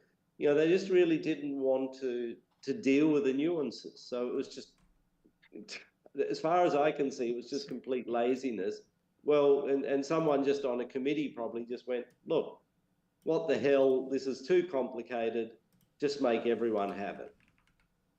And I think that, rather than a conspiracy, I think that's how it all started. Was like, let's not talk about this. Let's just force everyone to have it. So it's the first rule of elite theory is incompetence, which is the first framework of the elite theory. Just quickly, I want to move into, there's a question about why did the injunction happen and what was the judge's reasoning? So if we could, are you allowed to even comment on any of that? Or Yeah, obviously, as lawyers, we can't be too critical, even when we don't like what a judge's decision is. As lawyers, we're supposed to keep people's faith in the public system, and often we get angry because our own case loses. Doesn't mean it lost illegally, but I'll explain less than 24 hours ago what happened. So essentially, in a nutshell, the case was about whether you don't like what Nick has said or you have issues with him being an expert or anything like that, and you want him gone. Um, he still has ongoing research, right? The research is above and beyond Nick. He's already got approvals, animal approvals, virus approvals. He's got whole research teams. He's got people waiting for his data to publish, to create books, to further medical research. And above that, he's even got people in his own trials, right? So regardless of what the state government and Flinders University think of him, he needs enough time to find a new place to continue his research and finish the research he must do in Adelaide, because there's certain experiments you must repeat in the exact same place because you can't repeat them somewhere else. If you repeat them somewhere else, the original experiment is essentially useless, and the mice that died or were experimented on and suffered due to the research essentially had their lives wasted, right? Everyone knows this. And so that is the kind of narrative we brought to court to say, regardless of their petty differences, and we strongly, and I won't go into a lot of detail about it, attack the motives of the government in targeting Nick, and you can probably figure that one out for yourself. We said, regardless of that, we want at least a few years to find somewhere to move and preserve all the research. We thought that was a completely reasonable argument to persuade the court to give Nick plenty of time, because SA Health and Flinders were giving him a matter of weeks. And basically, in the easiest, simplest terms, because this stuff wasn't in writing, because Nick originally started his career with an employment contract, and all of the research and everything like that was done together with the university and with the Department of Health together as a team to try and achieve massive public health goals. There wasn't a lot of it in writing, and you'll find that since the 80s, 90s, and 2000s, a lot of these collaborations didn't have a lot of things in writing because everyone just worked together. There were gentlemen's agreements, and everyone knew that the science was more important than the individual components of it, regardless of people's differences. And as you said, George, there's a lot of egos in medicine and science, right? And so the judge, and this is formulated towards our appeal, basically said was just putting too much weight, in our opinion, on the lack of things in writing, rather than the fact that Nick's been doing work there for nearly 20 years straight. And the judge essentially said there wasn't a case that there was essentially even a contract between the parties. And you just ask yourself, how can you have millions of dollars pass, massive research tasks done for years and years and years and years and years and years, all these publications out there, and you're trying to tell the world that there wasn't some kind of contract that justified, if the parties didn't like each other at any point in the future, a long period of time to be allowed to move on somewhere else. And if you look at any other commercial arrangement in history, they're often given a year, 2 years, 3 years to move places. But medical science is the most complicated, difficult thing to move in the world, because you still have to continue doing experiments while also moving somewhere else and doing experiments in that other place. So 6 weeks, 12 weeks was insane. We had affidavits from independent scientists, top level Order of Australia scientists, coming and saying this is absolutely insane. And the judge went for a technicality, to all of our surprises, which is why we're back in the federal court tomorrow, to essentially push that these technicalities create a way too harsh result right now. I would say it's ridiculous that we even have to go to the court, because SA Health and Flinders should see this and should know that the preservation of the research and honestly, the public's perception of having an ethical and good government is more important than just trying to get Nick out at all costs. But that's where we are right now. And tomorrow history is going to change if we even get granted leave to appeal the decision of His Honour on Thursday. So in a nutshell, that's the easiest way to explain what's happened without also trying not to get in trouble myself. Yep, fantastic. Well, thanks for providing that update. I guess there's a few questions here. One question is directed at you, Professor Nikolai Petrovsky. Are you going to be working or collaborating with others who are researching the stuff Big Pharma doesn't want to touch? And now, so I think what they're trying to get at is, what is the future for Nikolai Petrovsky? Like, what is, if you could publicly say, what is your future hold? Like, are you kind of like unleash this mad scientist onto the world who can do anything he wants now? What are you going to do? Or are you just going to focus primarily on the great work you do with the cancer treatments? No, look, we're focused on survival, and trying to deal with, what to us appears to be, I don't know, it's anti-research, which is a paradox, and I think Jay struggles to understand. I struggle to understand it. I think a lot of our very senior counsel struggle to understand what's the motive for a hospital and a university to jointly seek to damage research, and I think they've been quite explicit in that that's their objective. And that would seem to go completely at odds with their mission. The mission of a hospital surely is to treat and prevent disease and treat disease, and the job of a university is to research and find new treatments, as well as teaching the students. So it's a bit antithetical for them really to be really behaving in this way. But as it stands, we can't do our research there, come tomorrow. So, we're just trying to salvage what we can, and look for, a new home that, is more supportive of research. And, to be honest, that, we're mainly looking overseas, despite the complex logistics.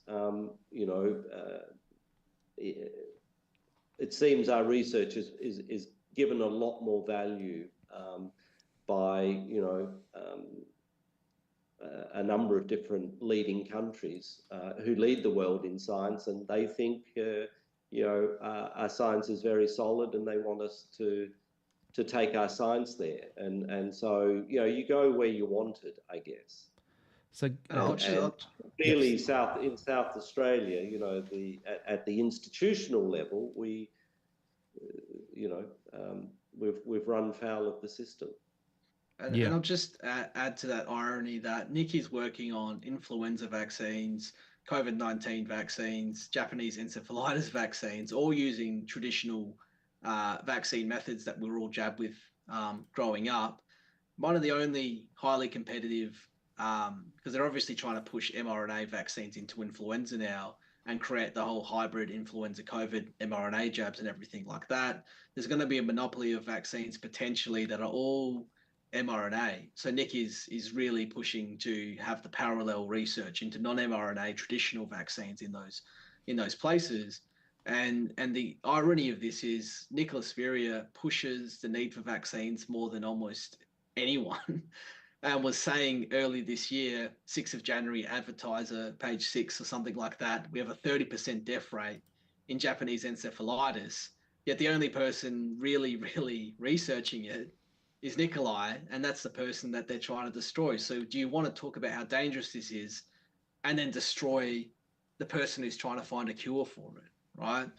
So, and I just wanted to, you can probably talk to more about this, Nick, the grant situation. To attract grants, you need to have an operating system, right? They like to put money into setups that are already ready to go because it's 24 hours a day, constant work. So as brilliant as Nick is, if all of what is being orchestrated against him eventuates, he might not be in a position where he gets the grants to support his research and funding going forward. So without the money to support his research, there is no research. So anyone that gets in the way of him obtaining those grants is stopping everything he talks about from actually eventuating into the world. So if you wanted to basically describe that in a bit more detail, Nick.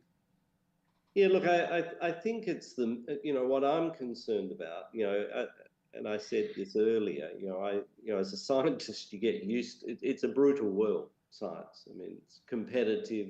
There's a lot of backstabbing. No one likes to talk about it, but it's tough. And you have to compete for a few grants. So you have a thick skin. You don't survive as a scientist unless you do.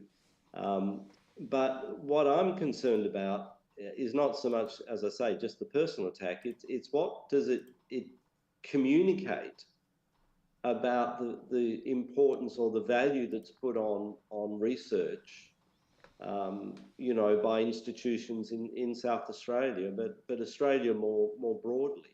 And it seems that in recent years we've seen this move away from, particularly by the universities, away from their core mission, being to look after public good, to do research, to educate, to encourage debate, to becoming money-making factories, driven, to be honest, by incredibly highly paid vice chancellors who are now on multi-million-dollar salaries, just as if they were a CEO of a BHP or a private company. And so they're changing the mission of universities to be essentially focused on money and profit. Bit paradoxical, because technically most of them are not-for-profit organisations, but I think that when I say profit, what I mean is growth. That means that the CEOs and the people running it again become more powerful, and their salaries go up commensurate with that, because they argue that the bigger it is and the more money coming in, the more they should be paid. So we've moved to this corporate model of universities in Australia, and I think they've really lost their way.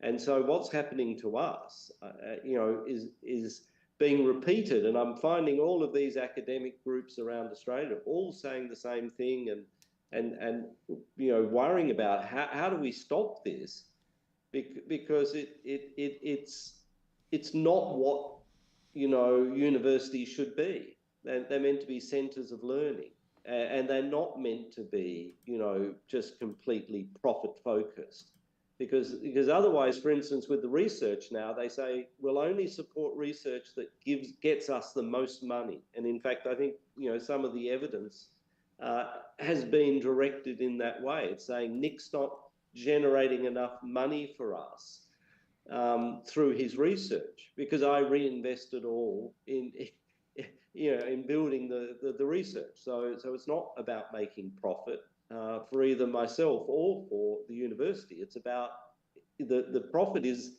the increased learning and knowledge that we publish. We don't get paid for our papers, but in truth, that's the output. And again, it's just so disappointing, and it's not unique, I think, to the local institutions. It's happening throughout Australia, and I'm worried about the signals that it's communicating to the particularly the younger students coming through, that they should only, for instance, go into research if they're going to do something really lucrative. Whereas the most important questions in medical research are often the least profitable. Yeah, as we discussed earlier. So that I think is a terrible. We're heading back to the dark ages, you reckon, Nick? Well, hopefully not. But I think we're going through some challenging times where we have to look at our institutions and pull them back to where they should be. I think they have drifted, and obviously the number of foreign students and the money that universities generate from foreign students, everyone talks about it. Again, it's a corrupting influence. Does it mean that the standard of education goes down in order to pull in more foreign students? Absolutely. We've all seen it. As academics, we teach these students, and we've seen the decline in standards. Yeah. And again, it's going to be bad for our society going forward. So we have to find a way to fix it. But so I think what's happening to us is really just a reflection of what's happening in these institutions, and they're changing, the importance they put on pure research, as opposed to what I would call profitable research. I think when you're going through surgery 30 years from now and your educated surgeon brings out a hacksaw and a Makita drill, you'll realize that we've gone too far in the wrong direction. So stopping that future from happening, starts now. So I'll just ask, and I know we could go on about it for a long time. How do you slow it down, and how do you fight back against this profit-driven university culture? Law's no different, medicine's no different. Science, it's all about making profits and not about making humanity better and furthering humanity and humankind like it used to be decades ago.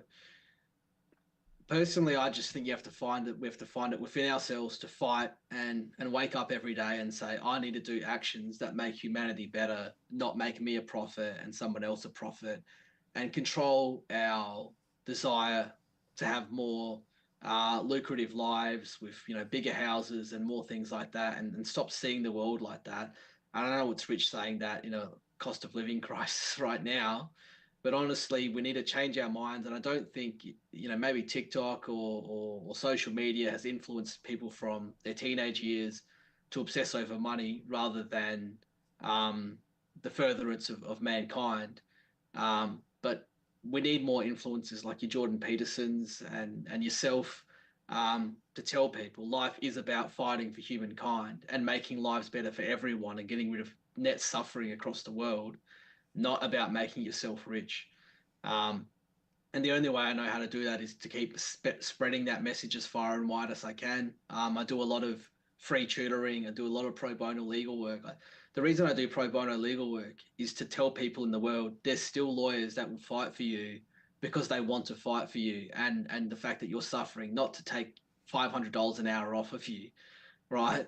It's exhausting. But if everyone did the hours that me, you, and George did to fight this kind of stuff, the world would be better overnight.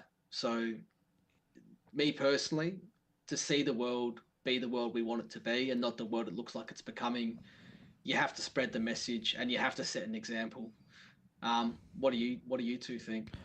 Well, Look, I agree with you entirely. I think what we've seen is the lack of community. The community's been broken down, and part of that is obviously or a lot of the old communities were driven by religion, and that's where people came together on a Sunday, and whatever their faith, it drew all the people in the village together. So they got together and they shared ideas, and it brought together a collective purpose. Like, we're all here to help each other because we're a community. And again, I think we've really lost that sense of community. And I think one of the ironies of the mandates and some of the rallies that I attended was to see, because there was a common purpose of people from all walks of life, some very elderly people, some very young, coming together around this idea of there's something we need to do to repair what's going wrong in society, as reflected by things like the mandates and lockdowns, and so you could see this community rebuilding. But unfortunately, now that the pandemic's over, unfortunately, I get a sense that a lot of that's now dissipating back out again. Somehow we have to find ways of recreating community around common goals and bringing people together from all walks of life, all ages. That's what we need. And then I think what people will restore people's faith in humanity. And then I think, our leaders will, won't be able to divide and conquer, because I think, again, what you're describing is that it gives enormous power to people who want power if they can divide and conquer the community. And that's much harder to do if the community all comes together. So I think people need to become active. They need to become involved, whether that's joining a political party, for God's sake. I'm pretty well apolitical. It's probably how I get into the troubles I do. I don't have a political faction, like protecting me or supporting me. But I think people do need to get engaged and not hide in their own lives, but join, community groups, whether it's a faith group or a political group or sports group, but human rights group. We have to rebuild our community, because I think that's what keeps us safe against terrorism, against government malfunctioning. I mean, the only thing that protects us is being a community, and I think it's not nearly as strong as it used to be. We have to rebuild it, and we have to do it quickly. And I think, George, I mean, I want you to talk about this, George. You're the one that brought me and Nick here today and gave this amazing conversation to the world. You're obviously motivated to create this interview. What's driving you yourself to give this content to the world? It's funny because what Nikolai just spoke of is community. I consider myself a community builder. So my whole job is to build communities. And so that's why I started the Adelaide set, because I wanted to build a digital community that could respect and love Adelaide and also support small business. And that's how I fell into falling in love with Nikolai's story, because to me, Nikolai was a South Australian, business doing great things. And I was like, well, it's a no-brainer. I must put everything I have behind Nikolai, even till I die, basically, because this is what my whole thing is about. So yeah, community is everything to me, and that's why, I brought you two together, because for us to be live right now in front of what we've had around over 200 or 300 people across all the platforms come in and tune in at some point to hear us talk about these things. And it's about the freedom to just consciously express ourselves and have people hear that and then make their own mind up about something.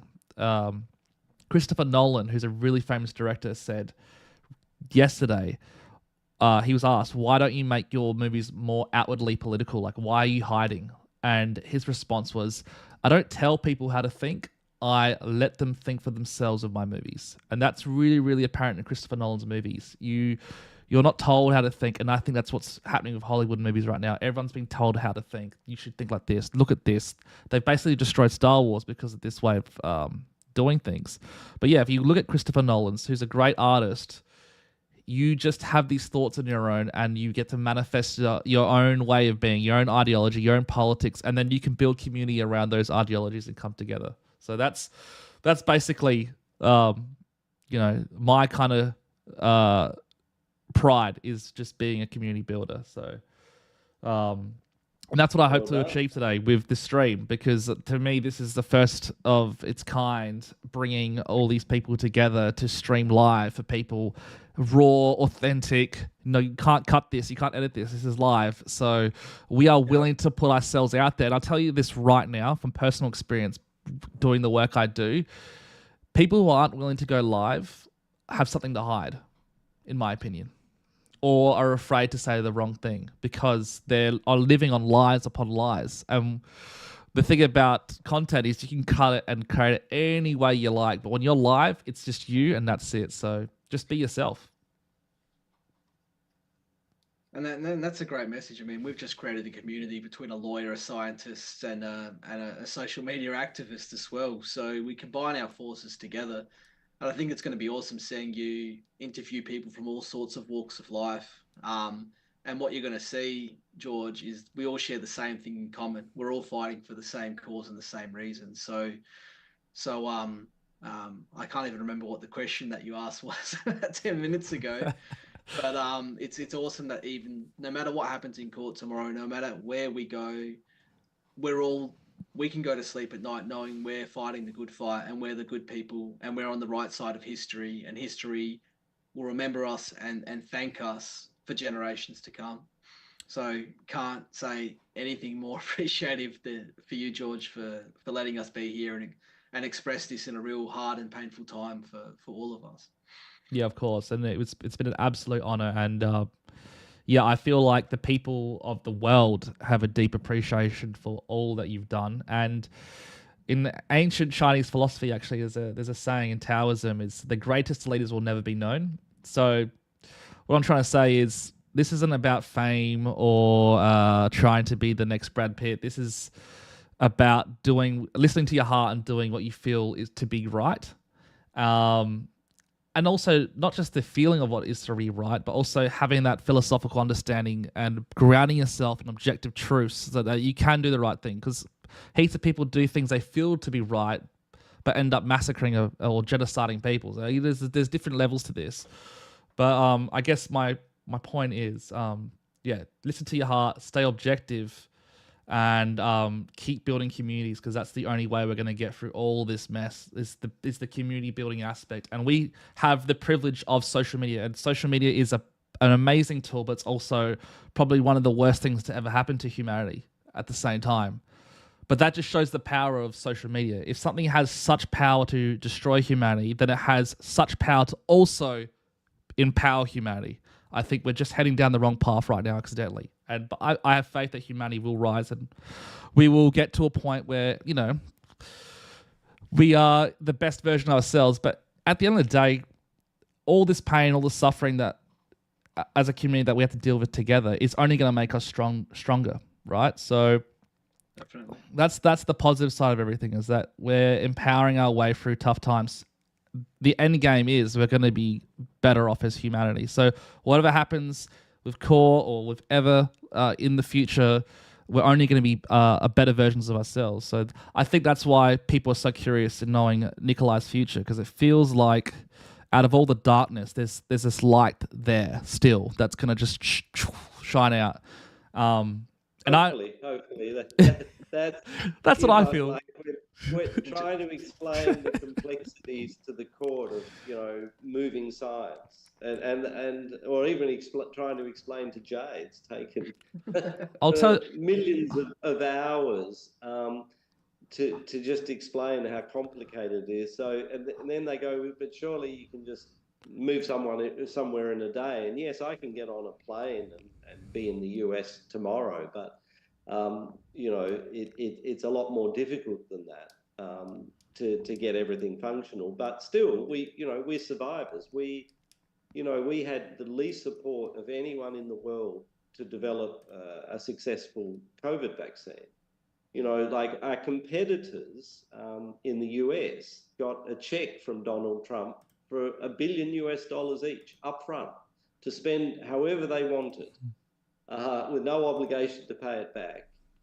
And we managed to beat them, and particularly Novavax, we managed to get our approval a few weeks ahead of their first approval, despite not having those resources. So yes, we'll pop up somewhere and hopefully do great things, just as we did with COVID. But the really exciting, I think, program is the cancer program. It's early days, but I think we're on the right track.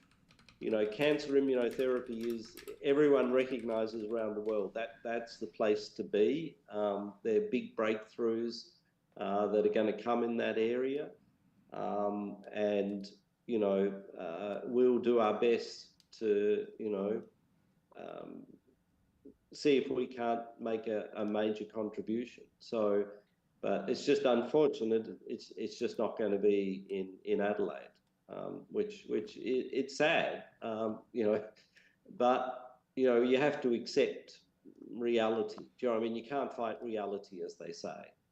I just want to say 2 points though, Nick. Right, the good world wants you to succeed. So rather than you having to lobby for grants, imagine a world where we could all put money towards your research because we wanted to see your research eventuate in the world. And George said an important thing about social media being an extremely powerful tool for good and evil. And the same quote can be said about money. $1 billion in a good person's hands can change the world for all the best reasons. And $1 billion in the worst person's hands can completely devastate the world as well, right? So the billionaires of the world out there, the Gina Reinhardts, the Clive Palmers, all of them have the capacity right now to come and help you and literally give you what you need to make and look for a cure for cancer right now. So if we can start getting people with the resources to start using their tools for absolute good, then the world will accelerate into a better place as fast as possible. So someone like George with his podcast and his audience, if he had the audience of a Kim Kardashian, for Christ's sake, right, compared to the messages that he's pushing and trying to get across the world,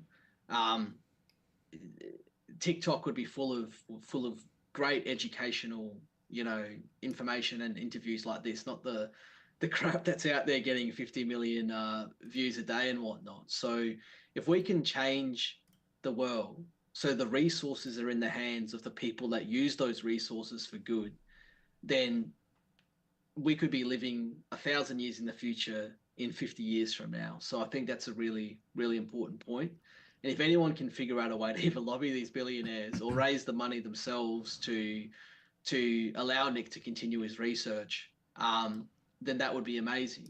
And if Nick doesn't get the court in his favor on tomorrow, and for whatever reason financially can never continue his research again, we can never forget this story, that someone with the expertise, talent, and drive for human rights and humanity of Nick was destroyed by the world at all of our expense. We can never, ever, ever, ever let that story ever be forgotten, right? Because if you push back cancer research by 1,000 years, that's 1,000 years of people's parents, children, siblings dying from preventable cancer that didn't need to happen. And people need to realize that. Yeah, well said. And in saying that, if there's any other questions, chat, this is your last opportunity to do so, because I'm going to let these boys go. It's been 2 hours and 4 minutes live. But I want to give one more opportunity for someone who wants to ask any late minute questions. So I'll give you guys a minute to think of a question.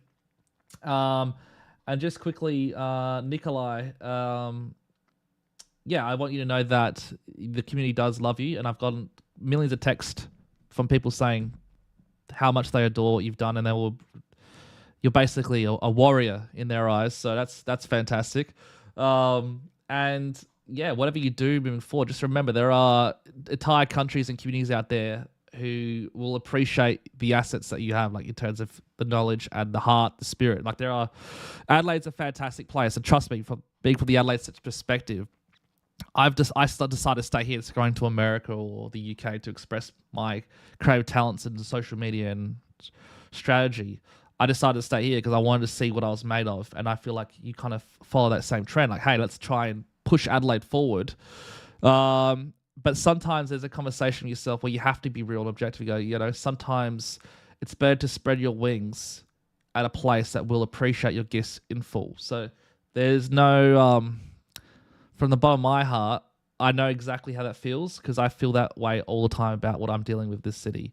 So I don't know if that gives you any sort of insight into being okay to break the chain and go off and run off and be the next Albert Einstein. Just go, it's fine. Like, you're not married to Adelaide. You're allowed to leave and go create the cure to cancer. Like, that's more important than this city.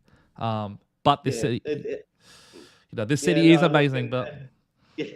And I'm sure we'll come back. But I guess I believe in karma, and I remember, more than 20 years ago, I was very frustrated with Australian science. So, and the funding in Australia for science, again, my view was that it was mal-directed and there wasn't a level playing field. And I got so frustrated that I sort of spoke out. And in Australia, you speak out about, science and funding and question it. That's the end of it. You're blacklisted for life. and I was. So, and I was even told that by colleagues, like, and so, in my frustration, I then applied for this US grant at the time, which I never would have done, and everyone said it was crazy. And that was my first massive, a grant that came from the NIH. And since then they've funded me continuously pretty well for the last 20 years. And and then I look back and said, wow, they did me such a favor, those Australian scientists blacklisting me, because if they hadn't, I would have been living off a few, $1,000 of research funding rather than millions of dollars of research funding, and being able to do everything we've done. So there is a karma in this world, and maybe that's what it is. It's just karma saying, there's something bigger and better waiting for you somewhere else, and we're just, you're too comfortable in Adelaide, because Adelaide is such a comfortable city, but that's a trap.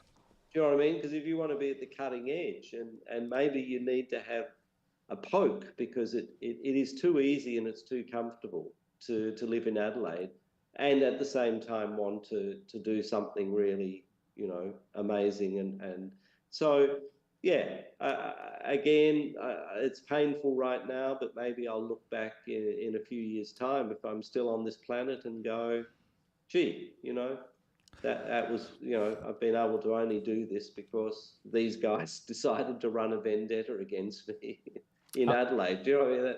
Yeah. So life is full of strange surprises. So, and there's so many more to come. I mean, all of us, you got to go backwards before you go forwards. And I was running into every roadblock with the vaccine mandate legal cases. Everyone was saying, Jay, what is you're going to waste your career just suing companies for mandating. You're going to lose every case. You can't win a case. No one can win a case. Ended up getting tens of millions of dollars for SA health workers, kept roofs over their houses, kept them from doing terrible things to themselves and the places they would have gone, but for the money we got them. And we're still continuing to chase for more of that, for compensation, and keep going. If we just stopped when things got hard, none of this benefit that we've given to the world would have existed. And George, you're exactly the same with the shadow banning and everything they've done to target you. All it's done is make you stronger and more strong-willed, and more people appreciate your literal investigative journalism, which is missing in the world. You don't sell yourself out like the advertiser and all of them. We're the pioneers of justice here, and you're only going to get through to that next stage and get results if you go for it and you don't stop, and you wade through the hardest of times. It gives you the strength that they don't have. All the people on the other side are weak, right? Because they've gone to the easiest place they can make their lives nicer and more comfortable at everyone else's expense, right? And we don't do that. And that's why we will always win in the long run, because it's like England versus the Nazis, Churchill versus Hitler, right? Get on this tiny little island getting bombed the hell out of. But because you are so passionate to fight evil, they couldn't conquer you, right? That's who we are right now. It's an extremely long fight. But all I can say is, if you've come this far and you've suffered this much and you're in this much pain, get a reward for it. Keep going. We're so close. It's hard to see where that light is, but it is there. And the results are coming thick and fast. And the amount of good people out there in the world fighting for this cause is more than you'll ever know. So that's how I get through. Yeah, I can imagine. Through to the next day. I was going to say it's another Chinese philosophy is fantastic, but there's an ancient Chinese saying is the tallest trees always catch the most wind. So most of humanity are happy to just chill and be on the same forest, and that's fine. There's nothing wrong with that. The forest builds the ecosystem, but there are going to be some trees that want to go a bit taller for any reason, and they're going to catch wind. So, and it's the example of like going the extra level ahead. It's like being in Adelaide, for example, you've learnt lessons, Nikolai, and Jay, for example, with what you're dealing with, that you could never learn at some other corporate job. Like you've gone through the toughest of toughest. There's an old saying: if you can make it in Adelaide, you can make it anywhere, and it's true. If you can make it here, you can make it anywhere. So get all those, all the stuff that you've learned and take that somewhere and just do something amazing and just always have Adelaide in your heart. Come back, go forth, come back. Adelaide is they call it the city of light. The colonials used to call it. So there is beauty here. But you guys, I feel like, need to really, this is like the next stage of your lives. Go crazy, because this is just a new chapter. But to be honest, I believe in destiny. I believe that you, Nikolai, and you, Jay, before you even born, chose all this stuff to learn a particular reason, like spiritually speaking, to go forth. So there's no victims here, guys. There's no victims. You guys all chose this. We did this to ourselves. And we know that deep. Well, I can agree to that. Yeah, we know that deep down. That's the sad thing. We know we did this to ourselves, which is fantastic. It's all self-inflicted. Yeah. Exactly. Actually, in saying that, before I let you two go, both of you, Nikolai, I'll start with you first. Actually, no, I'll start with Jay and then I'll go to Nikolai because I think I want to try that routine. Jay, if you could look back at your last 3 years and do anything differently, what would you do? And the only reason I'm asking this question is because if there's other lawyers out there who want to follow in your path, maybe they can learn a little bit of things that, they don't have to go through. But what's some things that they could avoid, basically? Well, I'll tell you right now, if you're a lawyer doing 13, 14-hour days in something you love, where you're fighting to make humanity better, it's going to not feel, it's going to feel like you didn't work enough that day. You're going to meet the best people in the world. You're going to associate with the best people in the world that are fighting for the same cause. And it's excruciating hours, but you don't feel it because you love what you're doing. You love what you're fighting for. If you're working 8 hours a day for the Crown solicitors or Minter Ellison or a Piper Alderman in this corporate place where you're doing the most boring, billion-dollar company versus billion-dollar company, or you're screwing people over by being told this person can sue me, but we can just cost him out to the point where he or she will have to take a really average deal and leave. How can you live with yourself at night? So if you're studying law right now, don't fall into the trap of wanting the highest paying job out of law school. Don't fall into the trap of obsessing over your GPA and wanting a job at these big firms. Actually understand why you study law. Why do you study law? What are you fighting for? And whether you go into corporate law, tax law, employment law, every law has a concept of human rights, right? If you're out there saving tax money for billionaires, and that's tax money that could be used to solving this cost of living crisis, you are a human rights lawyer, right? If you're an employment lawyer for the employer and you're in negotiations to give employees better living standards that actually cost your business money but make your workers happier, go for it. Even if it means the shareholders lose a bit of money here or there, you're making the world a better place because most of your shareholders have jobs anyway.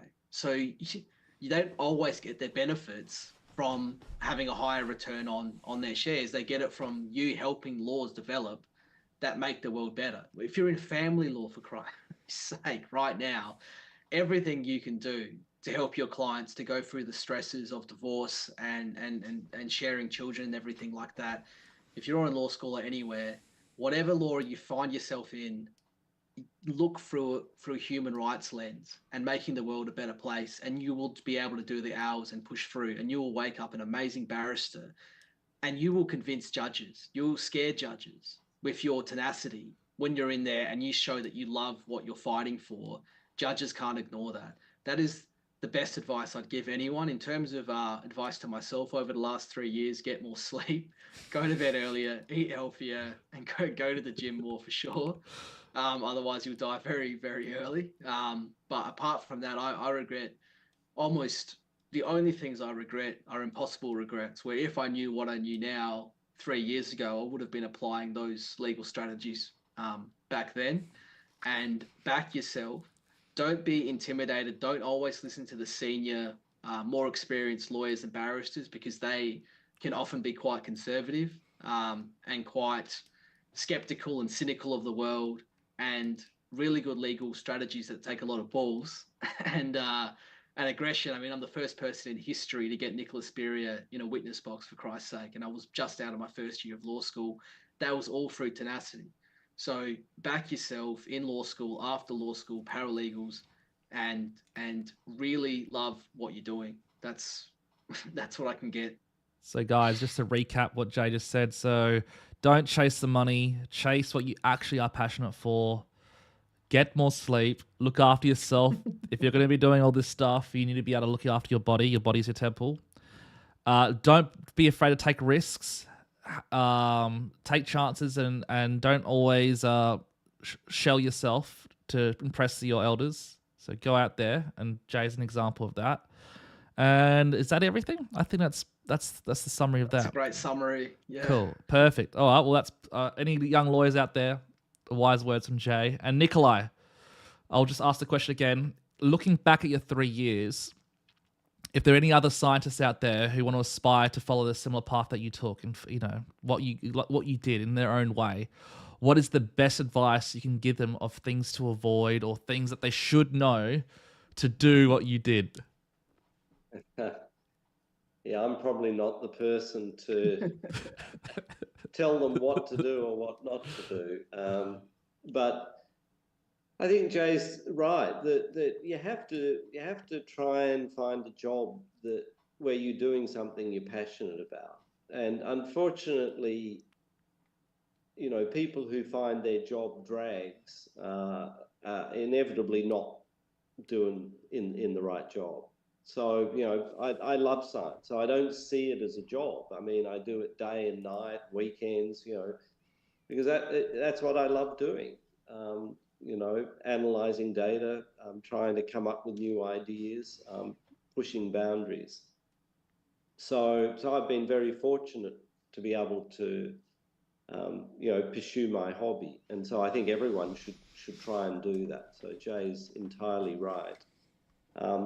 Be passionate about what you do. I mean, I'm a clinician, so I'm a passionate patient advocate. And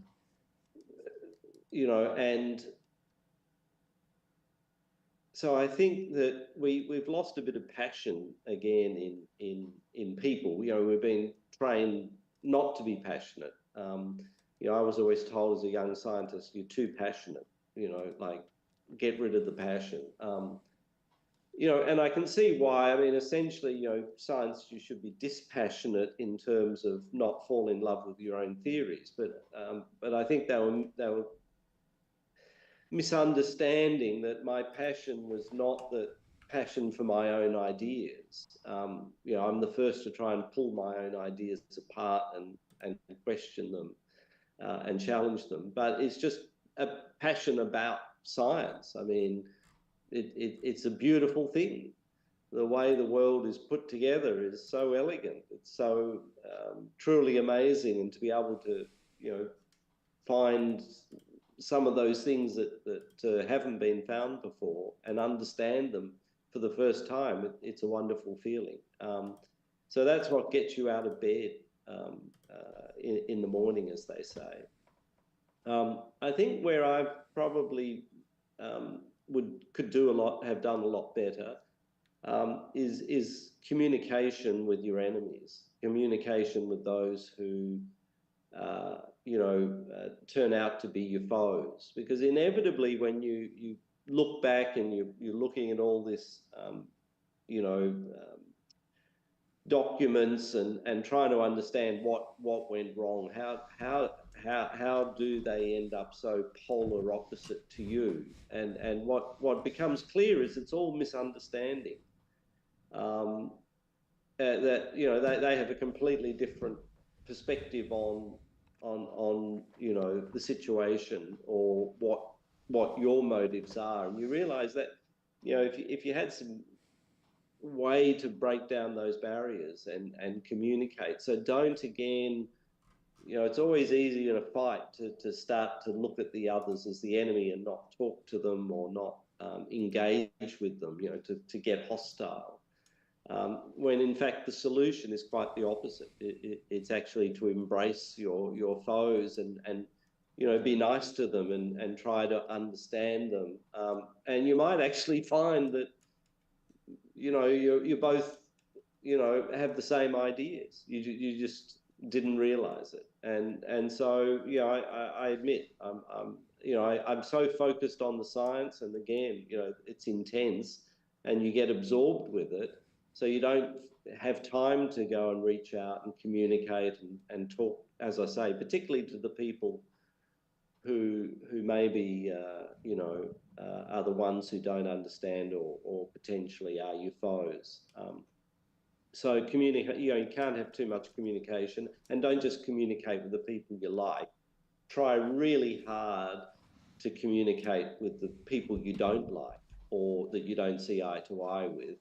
And I think that you'd have I'm sure I would have maybe less problems. I wouldn't say I'd have no problems, but because, I can't believe that fellow clinicians and academics, are that different to me in the way they think, but we've ended up in this terrible conflict situation. I'm sure at the bottom of it's inadequate communication. So just to recap that, Nikolai, as a young scientist, stay passionate. Don't let them put out your flame. Keep your communication styles open. Talk to your enemies. Talk to the people that love you. Don't just stay one-sided. So don't stay dogmatic. Try and express to as many people as possible. And yeah, I think that's the gist of it, right? Is there anything else I missed? No, that's spot on. Cool. Well, I think that's basically it. All the questions seem to be answered. If there's any last messages from you guys, let me know. And just want to also extend my invite to you guys. This stream is something that is the next chapter of my life, so it's something I'll be doing a lot. So obviously, as guests, feel free to come back anytime you want. We have some really exciting guests coming up in the future that I think you guys would like. Rhodes Scholars, activists, people from all walks of life who are really interesting and doing some cool things like you two. So don't be strangers. I'm sure you've had a lot of people today who really love what you're doing and have learned a whole new perspective they never knew. Because sometimes with a podcast, it can get a bit radio-y. With a stream, it's kind of more of like a campfire chat where you're sitting around the fire with your friends and you just have your chat. So that's why I like this form of media so much more. And I think this is going to be the future of social media. So I'm glad you guys decided to do this tonight. And I respect and honor both of you so much. You two are great inspirations to me in my own life, and if there's ever dark moments I have in my life, I look back at you two and sometimes I go, oh, there's others out there struggling as well. Don't worry, it's not just me.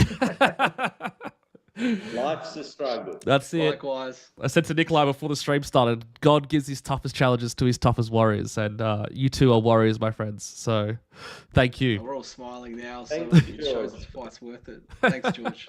No worries. Thanks to everyone who's listened in. Next time it will be a much shorter. Yeah, no, we're not short. Long is good. I was hoping for long. It's good. don't cash checks. You can't. Yeah. You can't commit too deep. All right. Well, I'll see you later, guys. Thanks a lot, George. And thank you so much. Cheers. Yeah, guys. See you later. See you. You can more than welcome to stay, Jay, if you want, or you can go. But I'm just chilling right now.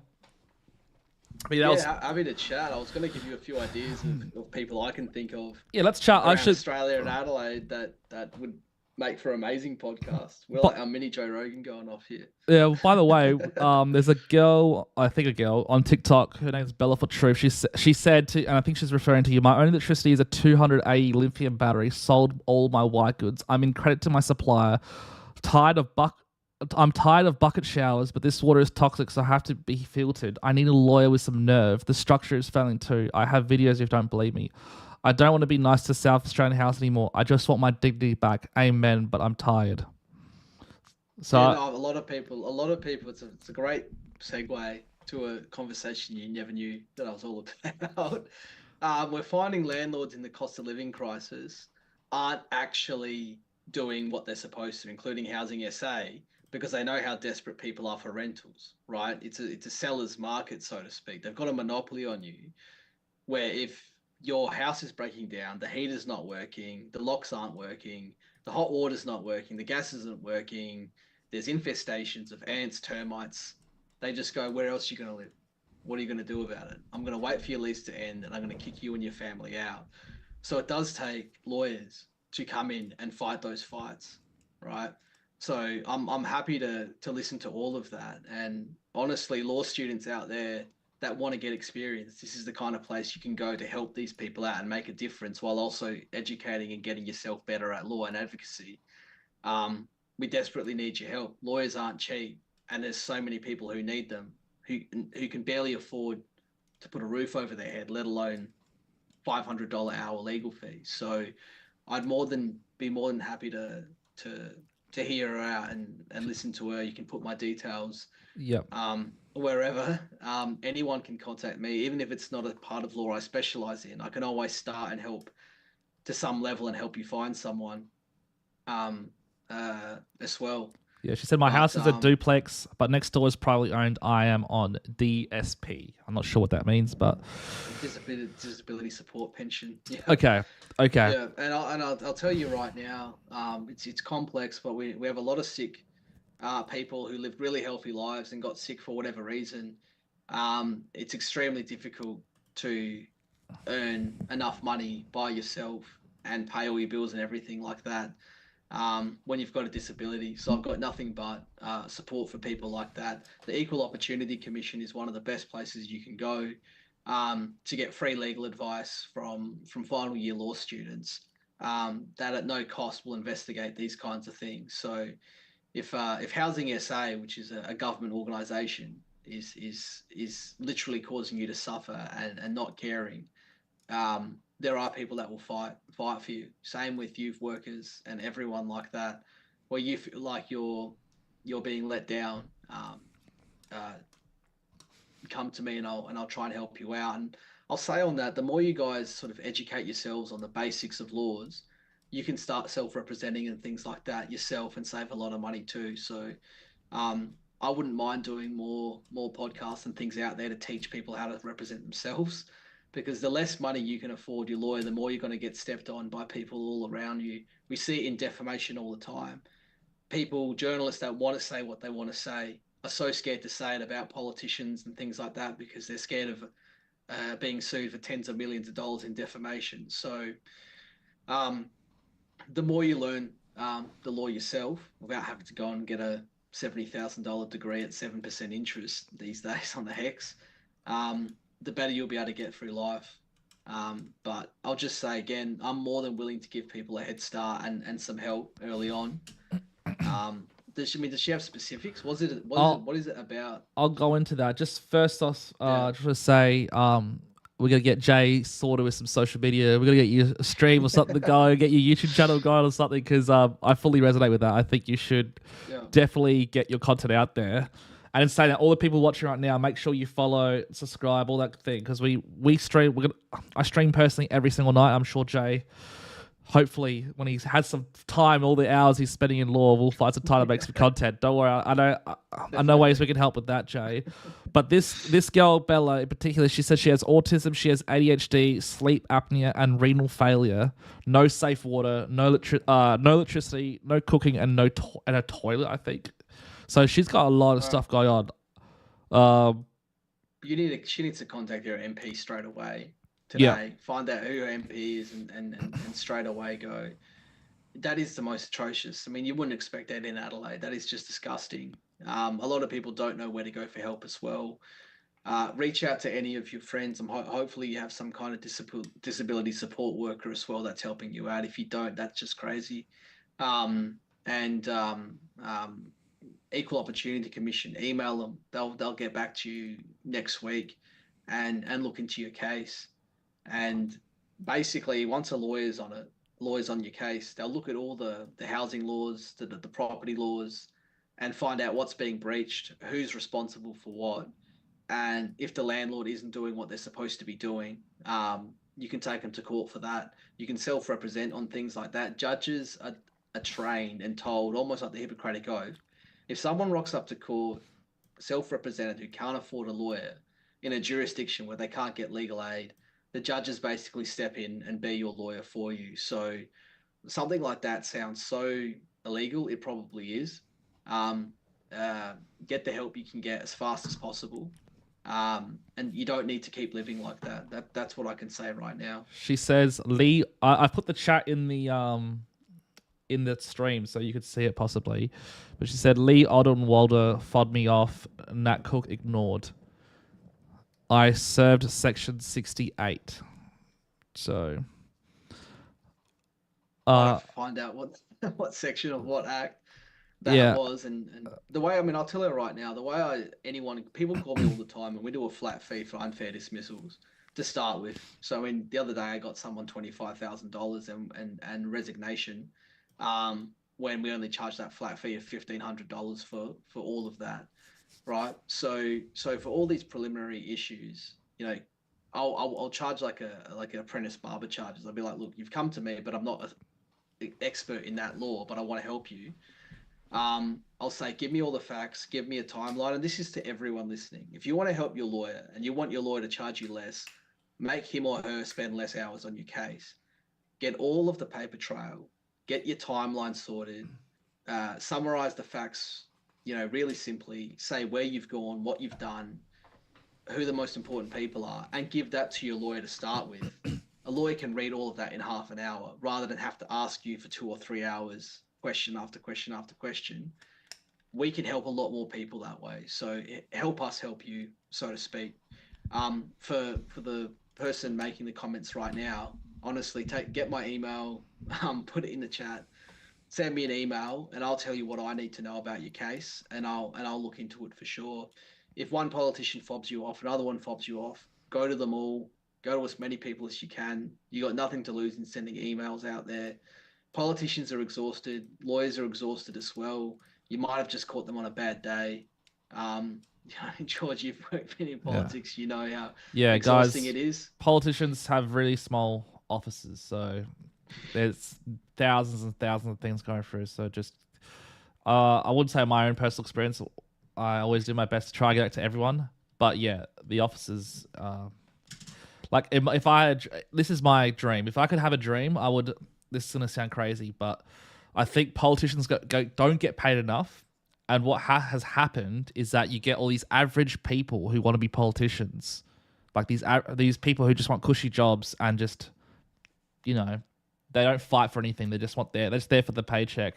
If you made being an MP you make $5 million a year, and you have a team of 40 behind you. Do you know, I know it sounds like big government, but it's more the idea that if you can get good money, you'll get good people. Because if you're this genius entrepreneur, like, you're not going to be like, hey, you know what, I'm a genius entrepreneur. I'm here to change the world. I want to get into politics and make $150K a year. Or I could just go start a startup and make $100 million. I might just do that instead. You know what I mean? All the great talent just gets fobbed off to the corporates. And then the corporates start becoming the government. The reason why the corporates are in charge right now is because all the talent goes to the corporates.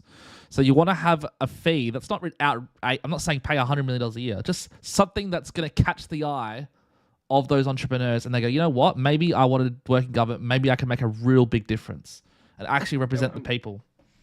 And it's such a good point. There were judicial reviews of every mandate in Australia.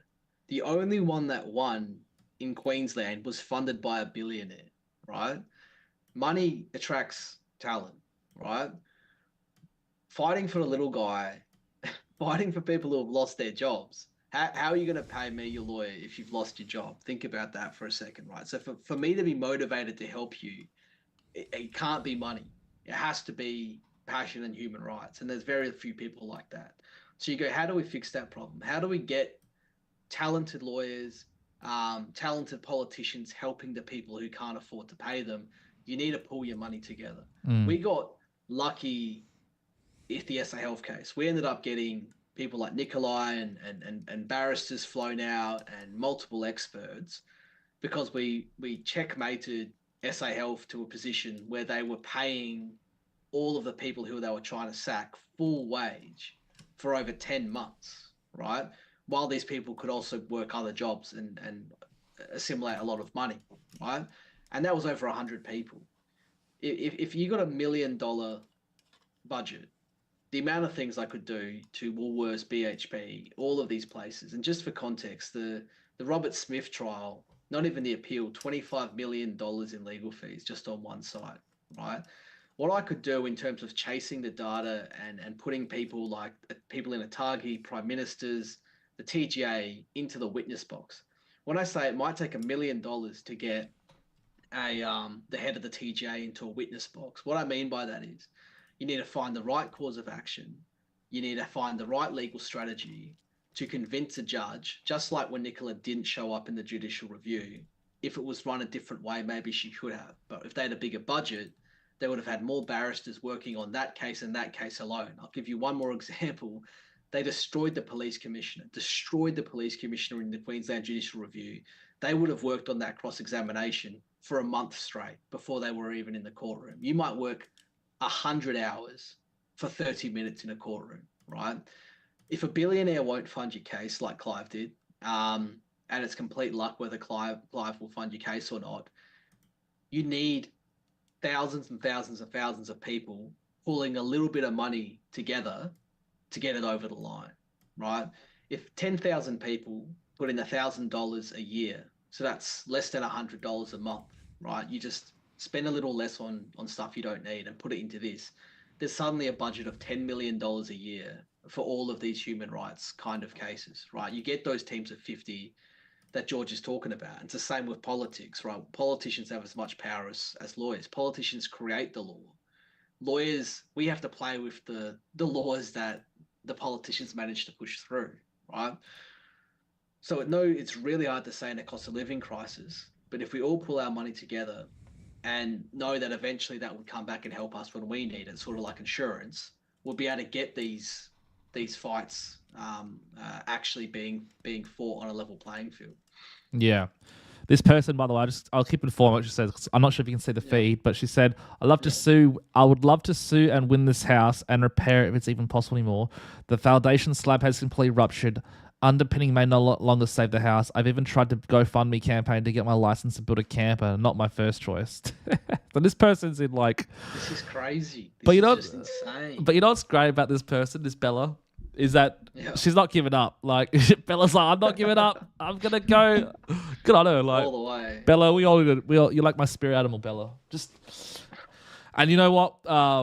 As I said before, as Nikolai said about community building, my job is to be the community the community connector. So we are streaming every night.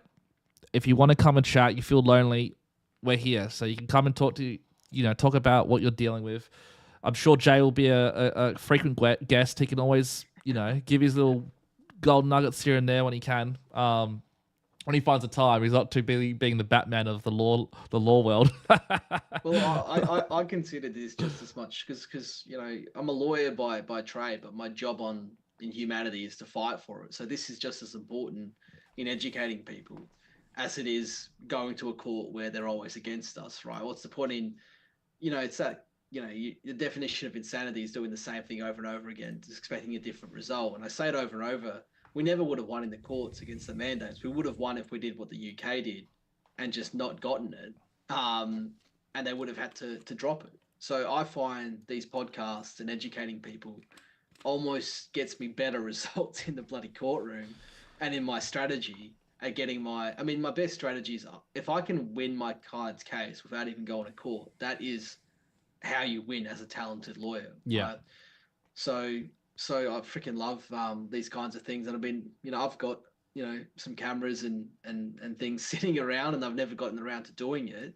But that's the best people say is find someone else who's already set it up and just go through them. Don't try and be everything. Yeah. And so it's really appreciated that you have this thing set up, and I'm keen to see how massive it can get. Yeah. Well, this is my 30s is dedicated to this because I've been dabbling in streaming for a while and I've had moments of huge success of it, and I've even made money streaming, like not a lot, but not like something to go wow, like if I was a kid I'd be happy about it. But I guess for you I would like think that I don't think there's that many lawyer streamers out there who are providing a great service / entertainment, being a good lawyer online. So this could be pioneering for you to set up your stream. Like honestly, definitely. I could just show you how to do it, and it's like this. I could teach like this is like fishing, right? Like you teach someone to fish, they can fish for themselves the rest of their lives. I can show you how you do it.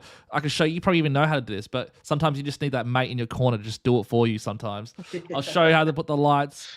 I can show you how to press the go 100%. button, and then bam, you've got your own stream, and you call it Jay the Loyal, or Warrior Law with Jay. You know, I don't know. You make up a name, bang, and you're that. You know, you're the online lawyer that everyone can go to, and you basically will have thousands of clients coming into your chat. They're like, "Hey Jay, I'm dealing with this." No, I couldn't agree more. And Corey White, who you know well, would be amazing on this podcast as well. And the fact you can do this from anywhere, people can come to your studio themselves. But Corey's in Victoria at the moment, WA half the time, and just ask him about his opinion as well. So we'll do a stream with you three for sure. I'm calling Corey tomorrow because I haven't got Corey on it yet. But Corey is going to be a guest. We were supposed to have him on the podcast, but just never happened. But by the way, the person Bella just said, I self-harmed for decades. I hated myself so badly, but then I found out why I was so different. I've come too far to give up. I'll be 36 in July. I'd love to be able to use my CPAP machine and run a fridge and flush the toilet. There you go. Well, Bella, I mean, like, the people like you that are still fighting for everything you go through and you're still here, you know, that's just as motivating. And that's those are the kinds of people I want to fight for. And I do criminal law as well. And a lot of people get accused of things they didn't do, and they can't afford to fight, and the police will just be too aggressive on them. Or, you know, they're desperate and they'll take some food and they'll be beaten by police and everything like that. Those are the kinds of people that I stand for and fight for. So it'll be awesome to get to know you, Bella, and your situation. And that, just want to let you know there are people who feel sorry for your situation, also admire you and are happy to fight for you. So probably not tomorrow with Nick's case, but next week definitely would love to look into more details into your case and go for it. I'd love to get this stream. If I had a stream like this while I was in law school, it would have been amazing. You have no leadership in law school. You have no direction. It's like Nick said, you're left to your own devices. You have to try and fight yourself. And most people, it's just luck if you are born a fighter or not. Yeah. But if you have some leadership, Hi Zane. Yeah, in podcasts and things like that, then it does change. It can change your life completely. So I'd love to get some law students on here and just see what their perspective of how Adelaide Uni teaches law and all that kind of stuff. We should have a debate, like a law debate. I don't know. Is that a thing? Do we still do debates these days? I don't know. Something interactive where people can because when people think lawyers, they just think, like money hungry, hell wanting bastards, right? But law is more than that. Law is like understanding the structure of elite theory. It's like understand the structure of human society. And people don't get to see that beautiful side of law. But they think you just got to write down and read for hours and hours. Like, you know, like the Johnny Depp case is a great example. Like, I found my favorite live streamer, Asmongold, through Johnny. He was just watching the Johnny Depp case, and it was just the most fascinating content I've seen in so long. Like, just watching this court case was so fascinating. Like, it filled me with hours and hours and hours of joy. And it was just a court case. Like, what a strange thing to want to watch, but it was amazing. And that's what got me into it. When it was studying boring law, I wasn't really that passionate. But when you actually start watching court cases, the Jodi Arias trial that was live streamed years ago is amazing to watch as a non-lawyer. The movie or the TV series called The Staircase, which goes through a real life person who was accused of a murder he didn't do. Not a Gone Girl, not a fiction. No Ben Affleck here, an actual real person who spent, I won't tell you how it finishes, but was accused of a murder of his own partner that he didn't do. And it goes through all the concepts of law. And the reason it's so fascinating as a non-lawyer is this could happen to you at any time. You could be accused of something you didn't do. It happens all the time. And the government often doesn't care, right? Because if they get something wrong, they'd rather let you stay in jail than admit they got something wrong. It happens all the time. So podcasts and people talking about this kind of stuff, it breaks the monotony of university up. where you actually get a chance to just talk freely about what you're passionate about, what you're studying. It's not all GPA driven and grades driven and all this kind of stuff that really makes people lose sight of why they did this kind of stuff in the first place. So I couldn't agree more. And obviously you're not just going to have lawyers and scientists. You're going to have people from all walks of life out there. I'd love for you to talk to probably one of my favorite kind of people I've met in the last 2 years is someone who got mandated and lost their job, but instead of feeling, sorry for themselves, they saw it as, freedom and an opportunity to do something new. And they're actually doing something they love more now, which is more lucrative. And because they were, pushed financially, it motivated them to get off their ass and do these big things. And now they're doing so well for themselves. So adversity, it's like we keep going back to Chinese proverbs for a reason. No, right? The Chinese, they had it sorted. I don't know why, but I'm not going to question it. I'm just going to follow it. Just go with it. The same word for crisis is the same word for opportunity. In life, you're going to die anyway, right? You can hoard your riches. You could be the richest person of all time. We all have to go, right? Look at life. You have to look at life sometimes as a bit of a stupid, pointless, ridiculous, what they use, absurd concept, right? And whether a good thing happens to you or a bad thing happens to you, you can't stay here forever. So just enjoy the ride. It's like going to a concert, and you paid a lot of money for it, and the set list is good, bad, good, bad, good, bad. Don't whinge about, the bad artist that you're about to see for the next 40 minutes. Otherwise, it's going to feel like 10 hours before their set is up. Find a way to enjoy and embrace every opportunity and everything you find in life, right? For the good or the bad or anything, just enjoy the experience and just go with it. Just pretend that life is guiding you somewhere in a random direction. And you might be thinking you're going this way, and it absolutely changes. Don't cling back onto this route. That route is finished. You are now in the new part of your life. Embrace it, follow it, and see where it takes you, right? It's all about absorbing as many experiences, meeting as many people, and doing everything you can to understand life, right? Not about some fixed, 9 to 5 and financial setup and paying off a mortgage and doing these rigid things that you have put in place that you think you need to do. That is the bane of life. That makes you depressed, and that will kill you because the government or anything can come and take that away. You have to adapt to change. You have to embrace change and look forward to it. Then you're undefeatable. Nothing can stop you if you're not fazed by anything. So that is one of the biggest pieces of advice I can give to people. I was saying So that if you- the chat says, Bella says, this is pretty funny actually. She goes, I learned how to wire a metal tool trolley for a deep cycle battery. That's something, emote. Zane quickly asks, how's the partner or wife? Yeah, she's doing well, mate. She just came back from the new Sunnies. And then Bella says again, God sees my potential. These challenges are building muscles. Absolutely. So she's in total agreement. I think this Bella person sounds quite remarkable, to be honest, which is good. And also, by the way, at the bottom of the chat, I've put a little post that says "Lawyer Warrior J" with like a samurai warrior behind it. So that's the chat can see. Yeah, and I was watching UFC 300 the other day, and what was fascinating was the chats they have with Rogan after they win or lose, when they're exactly all exhausted and tired and everything like that. And a lot of them sometimes just say quite, political or philosophical things and stuff like that. And I think, you said you're doing Muay Thai at Rikers, and I want to go back to starting to do that. And you went to Rikers? Wait, you used to go to Rikers? Yeah, until the bloody mandate started, I took this job up. I was going there all the time. Really? I could have been the next Volkanovski, right? Oh, what the hell? I didn't know that you were at Rikers. That's sick. He started going again. Well, I need you. Okay, wait. I need you to come because my partner, who was my sparring partner, or whatever, the person I was going with broke his freaking leg, and he's out for a year. And I hate going on my. I hate going on my own because I'm like, I don't want to fucking punch someone I don't know. Fight some guy with face tat. You gotta learn, man. No, but I just it's better when you're learning with your mate. So if you want to, mate, come join, mate. No, I'll go because I might be going to Brisbane for a long time in about 2 or 3 months. So okay. Yeah, I'll smash out the Rikers now while I'm still here.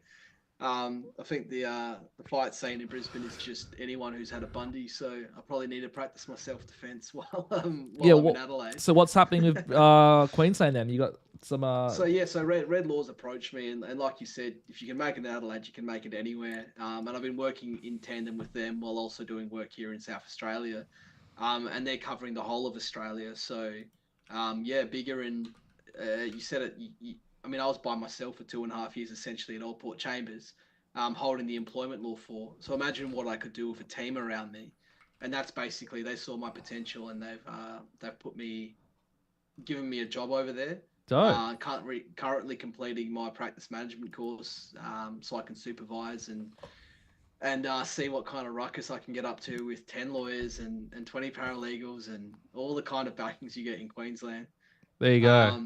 I'm pretty bloody excited. But yeah, I will need to work on my jab hook while I can. Get your kicks in your knees, your elbows. I know. Elbows. Exactly. The elbows are such a powerful tool that you always underestimate. Definitely. Well, they say. Well, the reason I brought up Muay Thai is when you're sparring, you get so bloody tired so quick. 2 minutes of defending yourself. Were you sparring? Your base, yeah. How was that? I haven't sparred yet properly. So what's it like when I didn't even know sparring was coming on. I literally came up and told them I'm just doing this for fitness, guys. I'm not here to get in the ring and get concussion and brain damage just yet.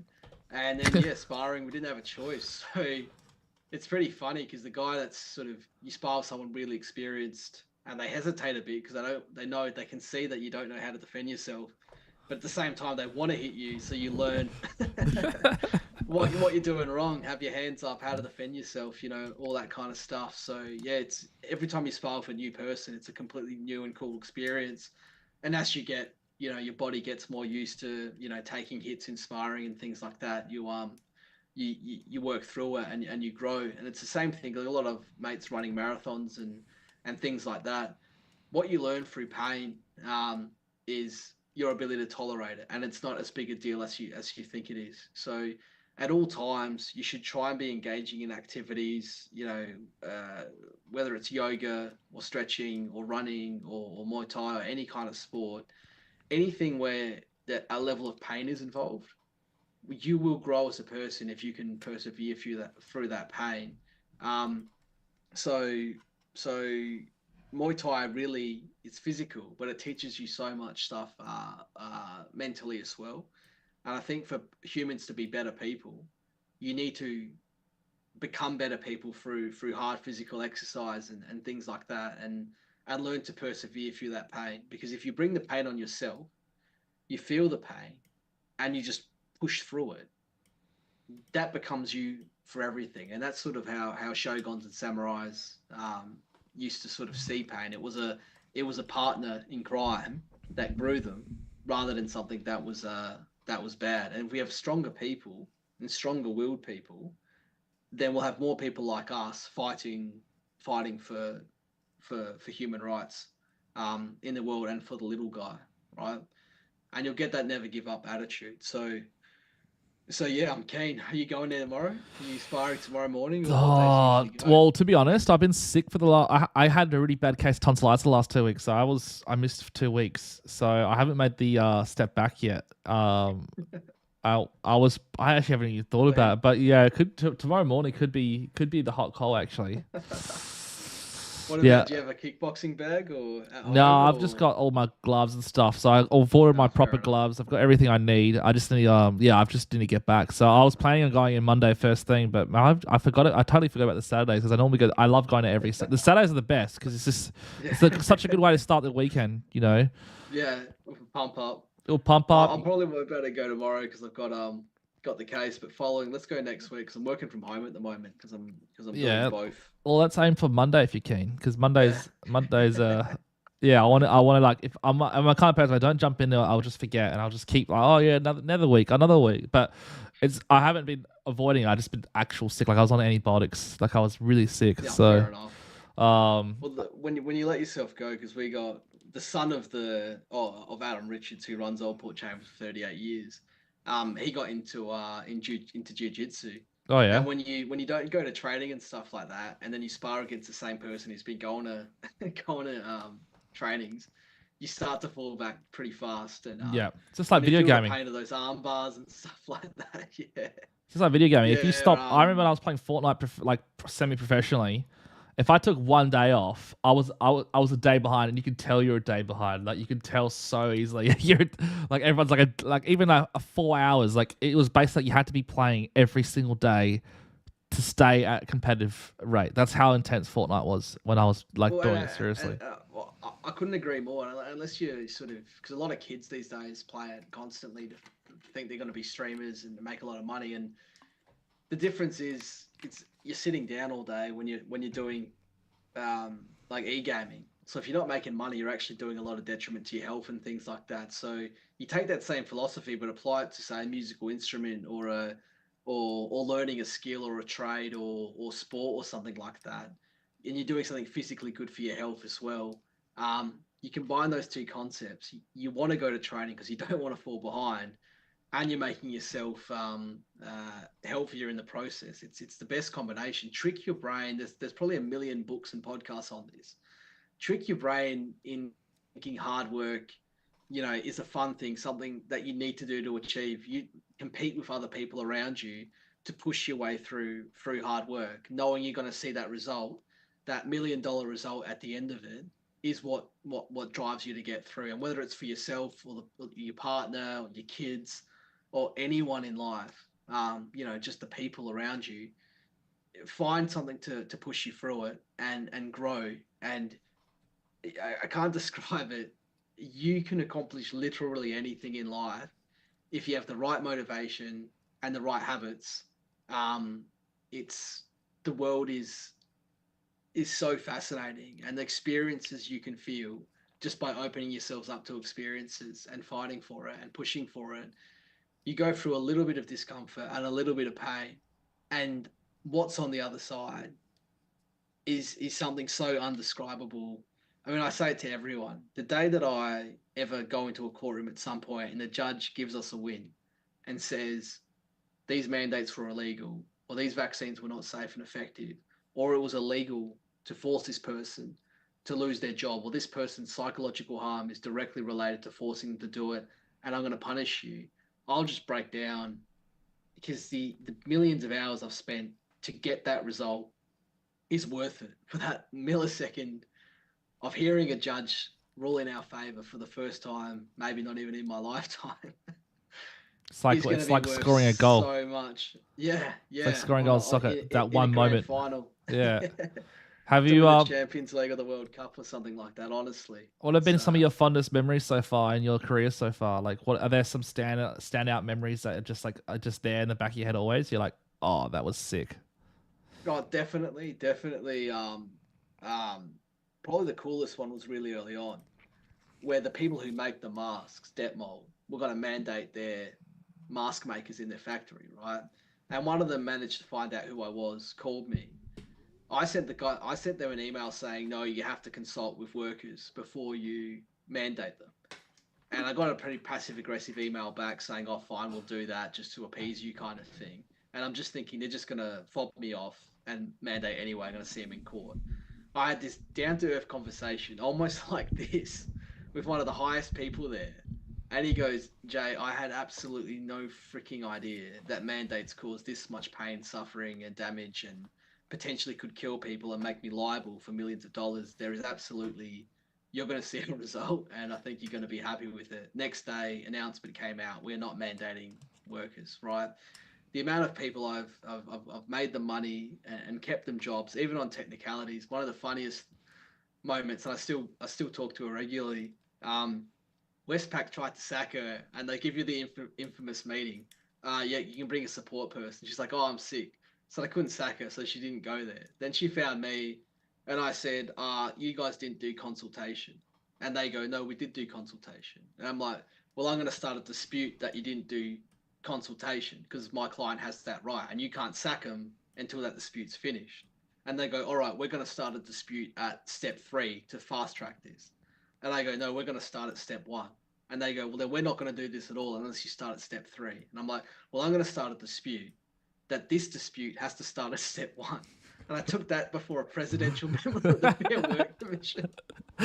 And It's all by teams, and I can see the president's face, like he's gritting his teeth, like you cheeky bastard, Jay, you fucking gaming this bullshit system like to a way, and he had to literally rule in my favor. And the lawyer on the other side is like, that meme of that person's like throbbing.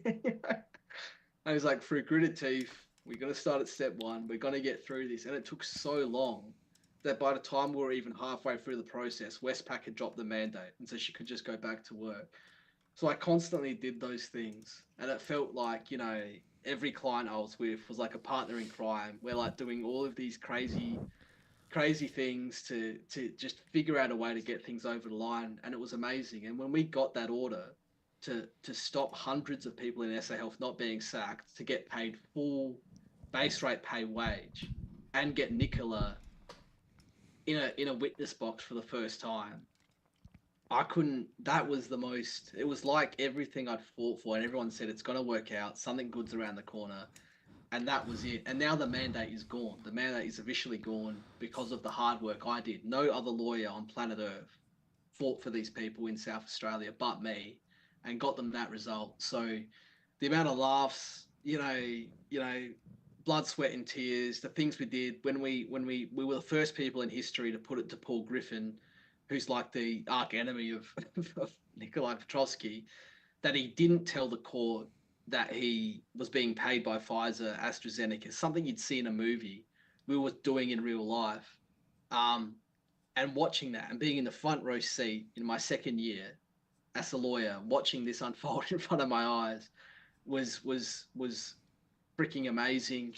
Going after, these massive companies and putting them in their place, Rex, Qantas, BHP, Catholic Education, all of these places. And the people who say, look, even if you got me a couple of weeks pay or you got termination off my record, we had a guy, probably one of the funniest stories of all time that I'll say to the day I die. He was in Victoria, lost his job because he wouldn't get jabbed, got a new job in South Australia, but then couldn't get into South Australia because he wasn't jabbed. Was living in his car in one of those border towns, starts with M. I can't remember what it was. And I was helping him out on his Tinder to try and get a place to stay, so he wouldn't have to stay in his car.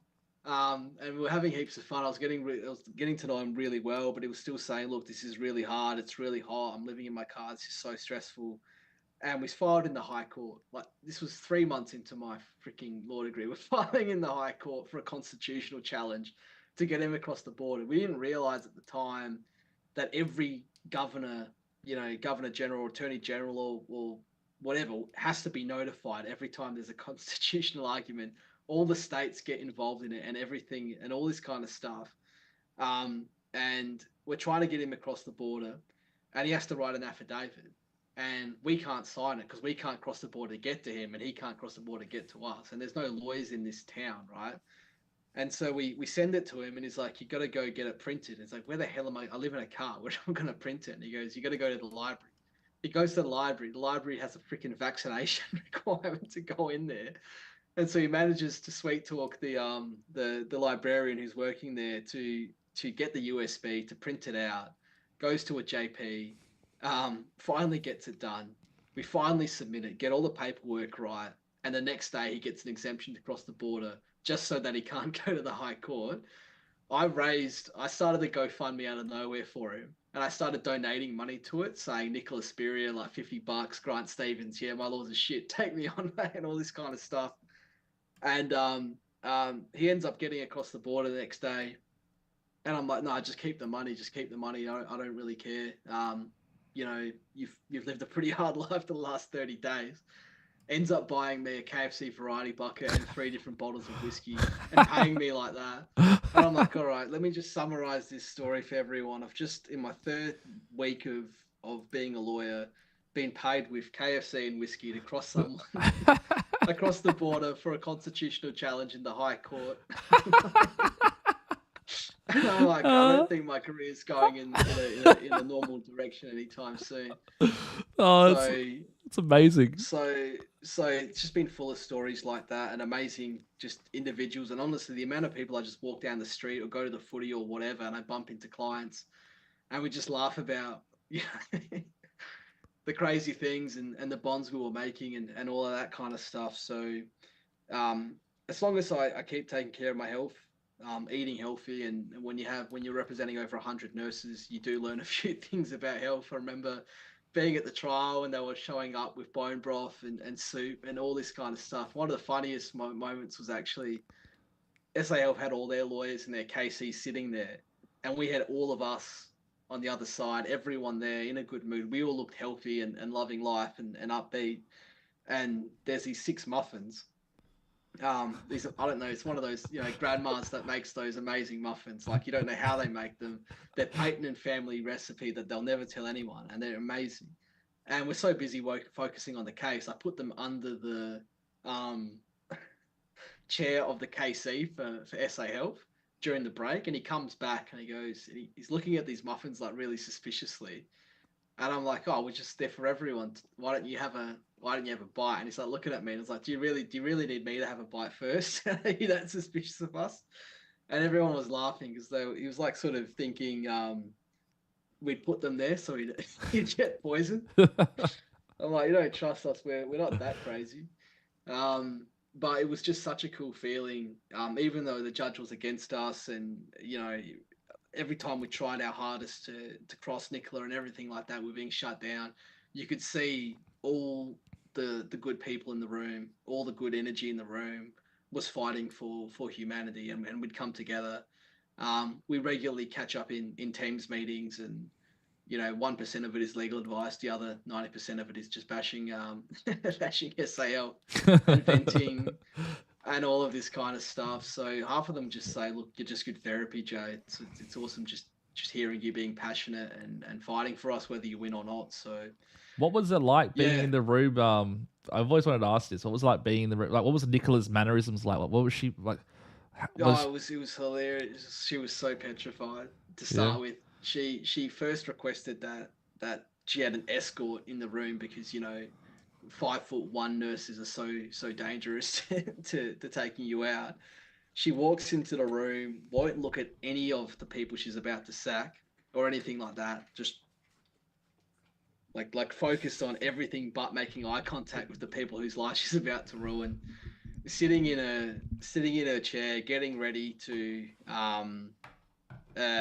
give her media type answers, kind of thing, and she's a bit scared, but she's so overconfident, and that's why her lawyers were probably so scared she was going to just blurt out all the bloody plans of everything, because she's not very freaking smart.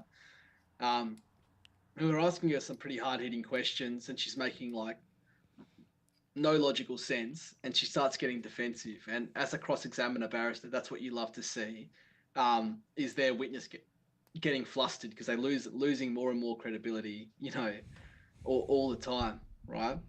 And there's this one question, like she's getting pretty snappy. The barrister goes like, so you're a vaccinologist or a virologist? And she's like, what's a vaccinologist?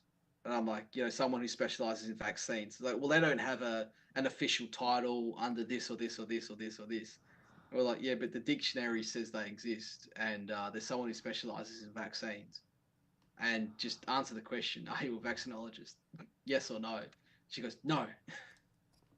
She always wanted to justify anything against her with like a speech. And even the judge at some point had to say, Nicola, just answer the freaking question. And it was so awesome seeing her just being like just taken down a peg. You're not a virologist. You're not a vaccinologist. You're not an epidemiologist. You're a glorified bloody pediatrician who has no understanding of any of this kind of stuff, right? And you're just on a power trip, and the whole world knows it. And when you're being cross-examined, you have no power. You don't have the protection of just saying, I'm not going to answer your questions like in a media thing. And she was just getting more and more and more frustrated and getting snappy at the most ridiculous things. There was one question where we said,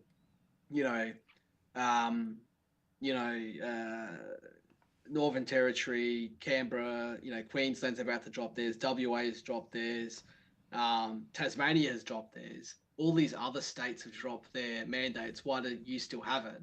And she goes, they're not all states. 2 of those places are territories. And everyone has rolled their freaking eyes straight away. So she's like one of those woke people that like she'll always try and find a way to get gaslight. Yeah, she's a gaslighter.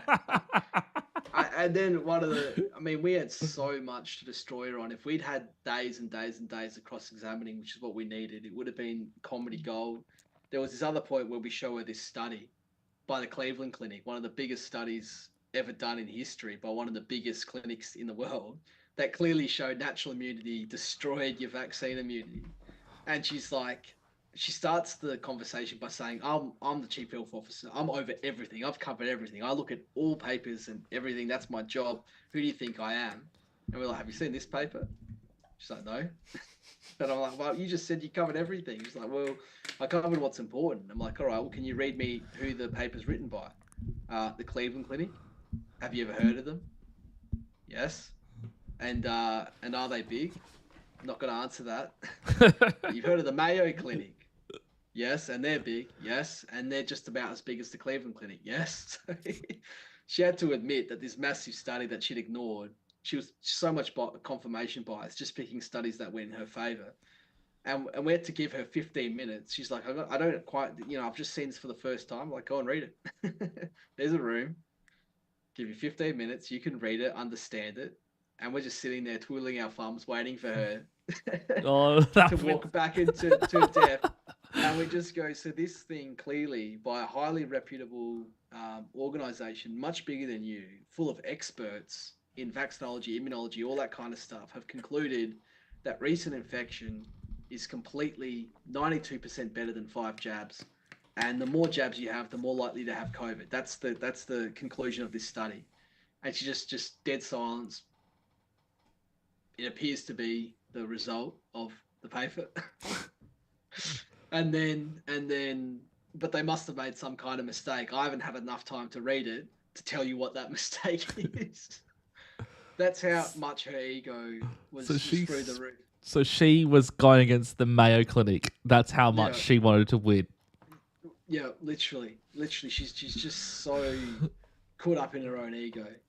Do you think though she's like, I don't know, surely you can answer this, but do you think she's like, is it actually her, or do you think she's just being like told? Like, do you think some puppets are told, and some others are just left to their own devices? Yeah, because they're so stupid, they just follow it and go for it. So you think she's a convenient puppet? Well, what we need is really a recording of someone like a Nicola Spiria in her own private capacity, just chatting normally, where she doesn't think she's being recorded. Do you reckon I should invite her into the? Do you think she'll come on my stream and have a chat with me? You could try. Me, you, Nicola, Jay. Well, part of me was thinking of this. The most hilarious thing I could do, now that Health have announced that they're going to drop the mandate, I represent the most pro-vax person. Because I'm a lawyer, I'm supposed to represent everyone. Yeah. And say, this is insane. We want 5 jabs for everyone. We've got a new vaccine. We want that. We want Nicola to have the first one, and I want to administer it to make sure she's having a real vaccine for a change. And then I take it to court. I take it to the same tribunal where I was fighting against the mandate, saying, I'm fighting for the mandate. We want it back. It's unsafe. Unvaccinated people are discovered. And basically, I get to cross-examine her on dropping the mandate. There's nothing stopping me from doing that, and I feel like it would be one of the most crazy things to do legally. But it makes sense. How can you bloody change your mind now? What has changed? So, I'm planning on getting her back in the witness box over and over and over again if this state lets me. Are you allowed to film in there? Like, I don't. Is there in America you can film Johnny Depp? Like the Johnny is that different? Is it in America? So that was. So only the court system themselves can film it and stream it. I can't just get out there and film it. I can't even take notes in a room unless you're the lawyer. Yeah. Even the journalist might have some level of autonomy to write things, but more often than not, you can't write things because the transcript has to be what was said in court. Rather than if I take notes and say, no, this was said, then everyone can take random notes and no one knows what was bloody said in the courtroom. Okay. So who's the person who writes the is it a transcriber who writes the? Not anymore. Not anymore. It's all you get it the next day if you pay for it. It's all recorded and then turned from audio into Can you buy the audio and the writing? We were fortunate enough to get the audio for the employment tribunal case, so I can listen to Nicola right now if I'm loving life and listen to the whole cross examination when I'm wanting to have some fun. Only because the transcript was so bad, was so terrible. We actually got an extension of time on our applications because we tried to rewrite the transcript by getting the audio, and showed them like more than 177 mistakes in the transcript, and they had to go and transcribe it again.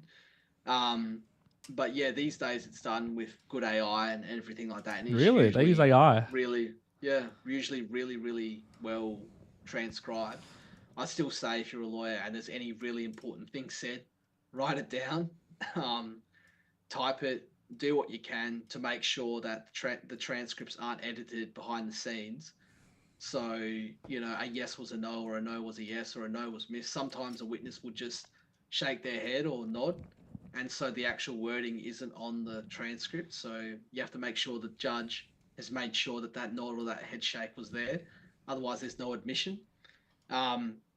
So, yeah, I mean, if we'd had been given the time, I mean, there was the amount of things we had to destroy Nicola on. The football, for Christ's sake, was going to be one of the funniest, most comical thing I'd ever seen.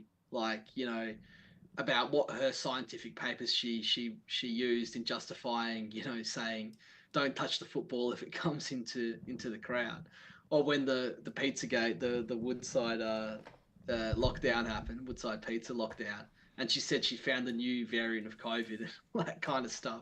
We could have absolutely humiliated her on how much of an idiot she was. If we'd been given enough time, it would have been amazing. It would have been so good.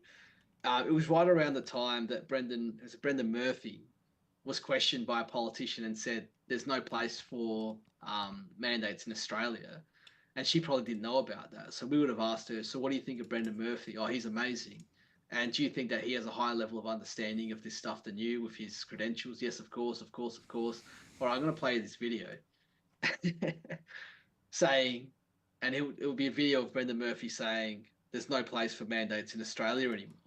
And I'm like, all right, you just talked this guy up. You said his opinion is worth more than yours is. He's just said that. Do you now think you have to destroy mandates straight away? How does she walk out of that, right? We were going to do the same thing because even Anthony Fauci is saying that the vaccines had no impact on transmission. So we would have built her up. What do you think of Tony Fauci? Great, really smart, one of the smartest people of all time. So anything he says, you'd believe and agree to, yes. So when he says it does have no impact on transmission, she'd just be dead in the water. You can't talk this guy up, say he's amazing, and then when he contradicts what you're trying to say. But we never got the time in the end in court. So, I mean, it was just describing her. If we'd had the right judge and more time, she just is. She's not even a talented liar. Like there's some really, really good people that are so good at hiding and talented at countering lawyers and questioning and stuff like that. And they're good at being cross-examined. Like Rockefeller, you could never cross-examine him properly, even when he's blatantly broken the law. He never ever gave anything away. Nicola gives everything away. Easy to cross-examine. So she has like that weak kind of character. Oh, definitely. Her ego, you just use it against her, and she just falls apart.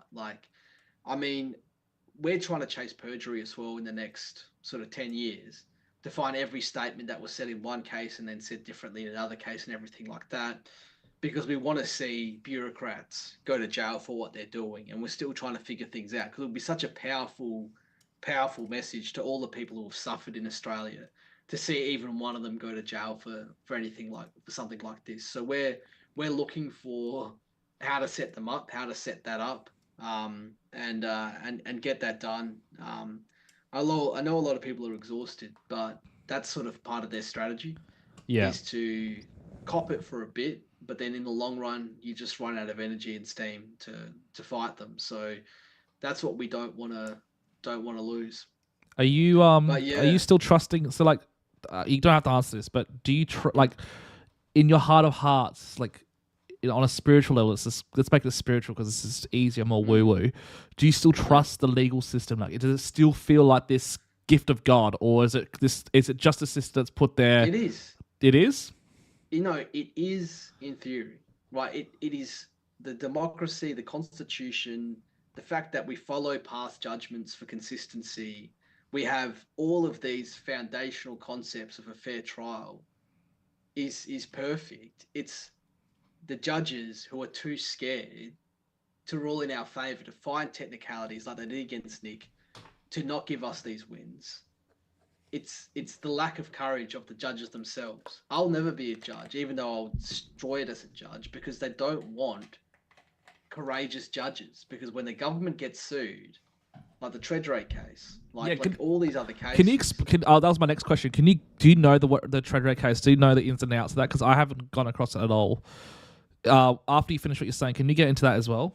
Because I'm really interested in that. Yeah. So it's almost like any other unfair dismissal case where they use the same narrative. It was 2021. There was emergency powers. Yes, Nicola didn't mandate Channel 9, but Channel 9, following government advice and Nicola advice, is basically the same scientific justification as a government mandate. And in any event, because Treaders went on 5AA and publicly was vocal about having to be jabbed to keep his job, he potentially hurt the image of Channel 9, and therefore Channel 9 was correct to get rid of him to protect their image, which goes towards their profitability. While Channel 9 constantly has people who wreck their reputation, who have like a Wayne Carey or someone has worked for Channel 9 for decades, a Sam Newman or someone like that, who I love personally, but you know, was pretty bloody controversial for a long time, and yet they had him on for decades. Treaders goes, oh, I don't want to have this, you know, therapeutic that's just been approved. And somehow that was going to destroy Channel 9's reputation. So he's appealing it at the moment. But it was essentially along the same sort of lines like that. And do you think the judge lost that first instance? Do you think the judge's guy is just like, you know, just doing what he has to do kind of thing? Or do you think the judges have this thing called discretion where, as long as their reasoning isn't complete BS, the decision stands and can't be appealed, right? But they're not supposed to use that discretion for nefarious reasons. Yeah. And you know, they'll take a legal point which is somewhat strong, or like has somewhat a little bit of relevance, and they'll make the case all about that point rather than the elephant in the room, right? Like our case against SA Health. Why does my 22-year-old nurse who's caught COVID, survive and have natural immunity, have to risk death and myocarditis for a vaccine that doesn't stop transmission when she's working with people who haven't caught COVID, who had their jab 3 years ago, right? Nowhere in the judgment will you see that, right? He hasn't answered that question anywhere in his judgment, right? He's gone on a tirade against our barrister. He's gone on a tirade against Nikolai. He's literally insulted Mahotra in our trial, right? He's going around bad-mouthing people who weren't even there. He's done everything on planet Earth apart from answer the damn bloody question, right? You know that Cleveland Clinic thing I was telling you about? This is how he described it in the judgment. He goes, I don't understand why Jay essentially put that to Nicola, because she mandated in 2022 and the Cleveland study came out in 2023. And our argument was, if the mandate was illegal when it was put in place, but in any event, it's been further evidenced that it's even more illegal because it makes no sense. Completely ignores that, right? So the judges, if they had courage, I'll give you another example. Probably the easiest example I can ever give anyone, right? I'm suing Woolworths. They sacked 3,500 people for not getting the jab, right? They have 200,000 people workforce. So 1.75% of their workforce lost their job for not getting the jab. And I go, Your Honor, before I can win this case to say this was an unfair dismissal, and my grounds for unfair dismissal are that they were told to do something that was more dangerous than what it would protect them from, because they caught COVID and survived, yet people died from the vaccine, right? And I want you to understand, Your Honour, the government doesn't recognise a vaccine death, but Woolworths have to record every single injury and death that happens to their own staff. I want to subpoena that information. I want to know everyone who died at Woolworths since 2021 and their vaccination status, and everyone who had myocarditis. And Your Honour, I will show you that the 3,500 people who got sacked, none of them had any strong reaction to catching COVID, right? Especially the young and healthy ones. It's almost not even, 2 days sick at home, right? Now let's compare that to the vaccine injured people, right? I'm asking for that right now. And the judge has the power to tell me that's not relevant to this case, so I'm not going to force Woolworths to provide it. And the rule in law is both sides have to provide all information for and against their case. That's what the rules of discovery and a fair trial is in this country, because the big companies usually hold all that information. They have to give it to you for a fair trial. We still haven't got a judgment on that. We're still waiting to see what the judge is going to say, right? A judge with courage, and we had one, and I'm not gonna mention names because it's dangerous to start saying which judges are on our side and who's aren't. Let's keep names out of But it. I'll tell you, probably the funniest, and I regret it to this day. We're in a particular tribunal, and we ended up going to a different tribunal for various reasons. We're up against Optus, and the Optus lawyer is going, "Oh, this judgment came out in the Fair Work Commission. We were in a different place." And he goes, "Oh, in the Fair Work Commission, they said that we don't have to provide risk assessments in these cases." And it's just silence. And the judge goes, "Yeah, but we're not in the Fair Work Commission." And then he goes, "You got 14 days to give me the Optus risk assessment." And I'm like, "Yes, we finally found the right freaking judge who's doing his bloody job correctly, right?" And we ended up having to go to another jurisdiction because we could only pick one or the other. And it was so frustrating. In hindsight, I would have preferred to stay in his jurisdiction because we finally had someone who was going to bloody take him on and have the balls to just say. And I feel like you need a crazy judge like that goes, "What's the worst they can do to me? Right? I do my job, and they try and shut me down. It just validates me doing my job more." Like, imagine. So this is the way society could go in a good direction. Is if someone like me wasn't so bloody public and vocal about everything, and hid, underneath the system for decades, finally got appointed a judge, and then changed and said, "Sucked in. I was always against all this stuff. Now you've appointed me. You can't get rid of me." And every time anyone sues the government and it goes before me, I'm always going to basically find in favor of someone suing the government. So we need insiders, and we need judges with courage to just come out and say, "I don't care about Friday night drinks with the bloody KCs and all those other, pretentious people, right? I want to fight for humanity, and I want to destroy the government, and I want to kill it," right? The problem is judges just, because their decisions affect millions of people's lives and rich people's lives and all of that, it's one of the most dangerous jobs and scary jobs you can do. They won't kill you or anything like that, but they could defame you. They could do all sorts of things, right? Yeah, the old Michael Jackson. Yeah, literally, like, the legal system. You ask me, do I believe in it? I believe in it. I don't, but it only can exist if judges have courage, right? Yeah. That's nothing. You will never learn that in law school. So the judges are like the main they're like, how do I say it? The judges are like the main characters in a sense. Like, if the judges are good, the system's good. Yeah, literally. And you'll see high courts where they've managed to get, and remember, the court positions are all political and all this kind of stuff, right? So if the politicians are good, then they'll appoint good judges to safeguard society. But if the politicians are corrupt, then they'll, encourage the next generation of lawyers and high-up barristers who are about to be judges to throw their clients under the bus if they're up against the government, and to really become barristers for the government, destroying people who are against the government, and you'll get your job. I'll give you an example. Justice Beach Jones, the guy in New South Wales, the first major mandate case in Australia, who ruled against mandates, and basically just said in a single paragraph, if you're mandated to lose your job, or your family said you'll get kicked out of the house if you don't get jabbed, or you're doing it to preserve your social life and status and all of that, I don't believe that that is coercion, right? He's now on the High Court of this country, right? So that shows you, you know, and that's a signal to all the people below. This is what you do to become a magistrate, a district court judge, a Supreme Court judge, a federal court judge, and eventually a high court judge, is you favor the government, right? So we need to get a new generation of politicians and lawyers that wipe out the system and appoint judges who are there to safeguard human rights, and the judicial system will work, right?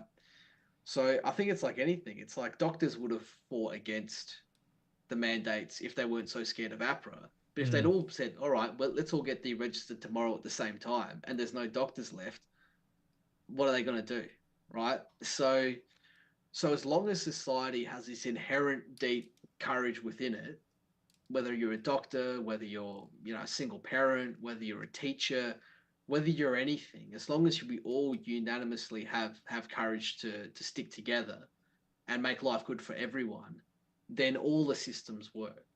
As soon as we're divided and fighting amongst ourselves and in a rat race, which I hate using that word, and dog eat dog world, crabs in the bucket, on each other, literally everything starts to fall apart. And the people who make the most money are the multi-billionaires and millionaires, the ones you don't hear about, the ones who are invisible because they're smart enough not elite to, theory, Machiavellians. Literally love seeing us. They're having popcorn while we rip each other apart. Right? They'd watch the riots in Victoria and the stuff happening all around the world, laughing while they profit from it. Yeah. Right. So ultimately, everyone should do 10%. Whatever hours you work, you should add 10% and do those extra 10% of hours for free for someone who needs it, right? Because if everyone does stuff for each other, then it gets over the line. But I will segue to one point I want to make.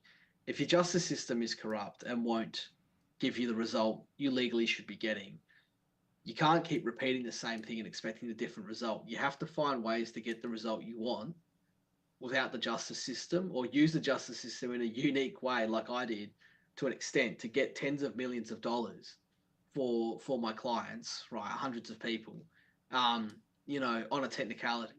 So you use the justice system. If you can angle it and play a chess game with it, you can get it to fall in on itself, right? So that's the only other way. That's really complex and it's hit or miss. But just things like just not getting jabbed or strike action, or like, the truckies in Canada, that kind of stuff. Revolution. You don't need it. You go stuff the judge. We'll create our own justice, right? Yeah. So that's the next step. That's what they did in France in the French Revolution. They didn't go to the courts and say, we're not liking that we're starving to death and being beheaded for stealing loaves of bread. They took action and took it themselves. So that's the next step. And it might take a decade or five generations before we figure it out. That's the worry about this digital ID bill that's been pushed through Parliament. So it just got pushed through Senate, and obviously it'll go to the other part of it, and it's definitely gonna pass, and they're gonna start building laws around digital ID. So you won't be able to access your bank accounts. You won't be able to access your driver's license. You won't be able to, without having a digital ID. And then at that point, if you have a digital ID put in place, say like this chat we're having right now, they would be like, oh, Jay and George are being naughty boys and talking about revolution or striking. We're going to block him from accessing your bank account for a week because he's a naughty boy. That's like... that's where we're heading right now. We're heading there. It's fine for them to head to that way, because if they pass that and they enforce that against the first person ever, then we just go, we're all going to take our money from the banks. That's going to destroy the economy, but we're going to do it if you keep passing this crap. You got to fight fire with fire, right? Like, we have the numbers. People keep forgetting that. We have millions and millions and millions of people. The government and the people, the high ups, have tens of people, 20s of people, hundreds of people. We have the numbers, right? We just have to, if we're self-sufficient, even the police force, what are they going to do? Put guns to our head and say, we'll put you in jail. All right, try and put 500,000 Adelaideans into jail. There's not enough space. There's not enough room.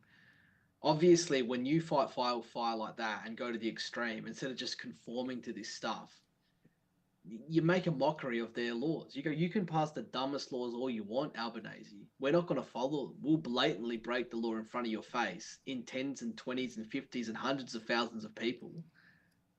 And just to show you we don't care. That's how you beat unjust laws. And that's where I want to see Australians going. This is a new war. It's not a war with guns and bullets like our forefathers used to fight. It's a new war with a new strategy. And people need to get on it. And I think the cost of living and everything is pushing people to unite, and we're getting there. So it's pretty bloody exciting times. It is exciting. It is exciting. Well, look, we've been streaming for almost 4 hours, and I've recorded the whole thing. So chat, everyone that's listening right now, I've recorded the entire conversation. So I'll have to probably spend my entire weekend, or at least tomorrow. This is my plan. I'm going to wake up tomorrow morning, Jay. I'm going to try and edit this whole damn thing. Sorry, no, that's fine. No, this is what I live. This is what I live for. This is what I live for. Like, this is community building right now, right? And you've inspired me. Like, see the thing about I get the shorts. I'm going to get the VODs. So VODs are like basically I'm going to like watch the entire. I have to watch this entire 4 hours, and then figure out like cut out the pauses, or like if I make a weird noise or something like that. And then I'm going to post that whole entire conversation online so people can watch the entire conversation online. And then what I'm going to do is basically take the best parts out. So like when I asked you about the Nicola thing, that could be like a whole part. Like Nicola in court, what is she like? That could be like the title of the video, Or what happened with Warren Treadway, blah, blah, blah, could be a title. Or, yeah. And then it kind of like, and then that way people can yeah, listen and then to what they want to specifically hear, right? That as well, and people can kind of like get their thoughts together, because the idea of community building is like the community hear this, what we're talking about, and they become inspired, and then it like alters their life. So that's what propaganda is. It's like, or manipulation or motivation. The CIA, there's two forms. There's manipulation and there's motivation. So manipulation is when you get people to do things they don't want to do or don't know they want to do. And motivation is when you get people to do the things they want to do. But they're actually the same thing. It's really weird. So, our idea is to motivate people to do what they want to do, because we believe that humans are good. Like, we believe humans are in the image of God. I don't want to get a Christian here, but humans are good, and we want to do good things. So we have to trust that. If you don't have faith in that, then we're fucked, basically. So fucked. Yeah, we're fucked. Like, of course, there's evil out there. Like, I'll get a little bit personally. Like, for me, like, there is great evil inside me. Like, I can feel it every second, and I've felt it my whole life. But instead of hiding from it, I've like learnt to like observe it, journal it, express it, artistically think about it, and then like realize this is just like my shadow self, that as actually it's me, and I appreciate and adore it, but it's not gonna like control me. Like, I have control over it. Where most people live their whole lives, and everyone's evil, by the way. Everyone, just newsflash, by the way, everyone has evil inside them because the polarity of the universe. Everyone has darkness inside them, but what they do is they switch off. They hear that. They switch off, and then after years and years and years of switching it off, this thing inside you starts to grow, till it becomes like it overtakes you. It basically overtakes you because you've ignored it for so long. You've allowed this dragon to build inside you. And that's basically what the mental health crisis is. Mental health crisis is not because people are just like being ignored. It's because people are ignoring their inner voice, their inner self, and then allow it to build and build. Like that Bondi guy was an incel for like 40 years, couldn't get a girlfriend, blah, blah, blah. Let it build. Obviously, he had some stuff that he was dealing with biologically speaking, but then he just exploded and went on a stabbing spree, like crazy. But these things, even he could have been helped with a better system. And like, if you hear his father's play, I'm not sure if you saw the interview with his father. Like, you can see in his father's eyes how devastated he was. You could see they tried, but the system failed him in a sense, and he failed himself. At the end of the day, he failed himself and took it out on other innocent people, which is what it's going to happen more, dude. You think it's going to happen more? This is just the start. Like, I don't think you realize the pandemic has caused so much damage to the human fabric. Like, this is just the start. Like, it's going to get really bad, and that's why I think they're bringing in this censorship thing, because they're going to try and hide it now. Because on social media, you can expose it, right? Yeah. And the media is controlled and funneled. Now they can't control it right now. Twitter you can post whatever you want on Twitter. They don't like that. They're freaking out. Like, oh my god, like all their all their little secrets are going to come out, and they hate it. We've got to fight back, because all these people who are, depressed, have mental health issues and everything, that could easily get over them. Yeah. Well, yeah. Could be helping us, right? They could be the best versions of themselves and be like a me or a you or a Nick fighting at the highest level. But instead, they're depressed. They're on antidepressants. Yeah, they're numbed. They're not doing all the things that could be helping them, right? They're not eating healthy. They're not sleeping healthy. They're not exploring the world, taking on their insecurities, building self-confidence and courage and all this kind of stuff. They're just being secluded and suppressed. They're just being numbed until they explode, like you said. So we got to find these people. I mean, that's the crazy thing. I mean, I remember having this conversation like 15 years ago about humanity, and I'm like, imagine if there was a person who every day, for 2 hours a day, took their car and just drove into the desert, for 2 hours, and then drove back home, right? Every single day, gave up 4 hours of their life to do that. And once every 10 years, they found someone who had, been trapped and had no phone and was literally going to die of, starvation out in the desert. If it wasn't for this random person to just go and do that task, that person would be dead, right? There's all these people that are in a desert, right? But it doesn't take 2 hours to go out and find them every day. They could be literally in the house next to you right now. Yeah. They could be walking past you on the street. You could sit next to them on the bus. Yeah. And because we don't, as humans anymore, just go, how you doing, to strangers? What's going on? Tell me about your life. You have this awkwardness when you go out in public where people almost don't want to talk to someone unless they know them or whatever. It's like dangerous to talk to a new person rather than, I want to know everyone in this room. I'm so keen to speak to everyone and know their life, what they're struggling with. They've broken that team community spirit. And that's why so many people are depressed, because they live these singular lives by themselves in their own thoughts. They'll just go through the motions at work, go home and just be on Netflix, and no one knows who they are. They don't even know who they are and what they're capable of.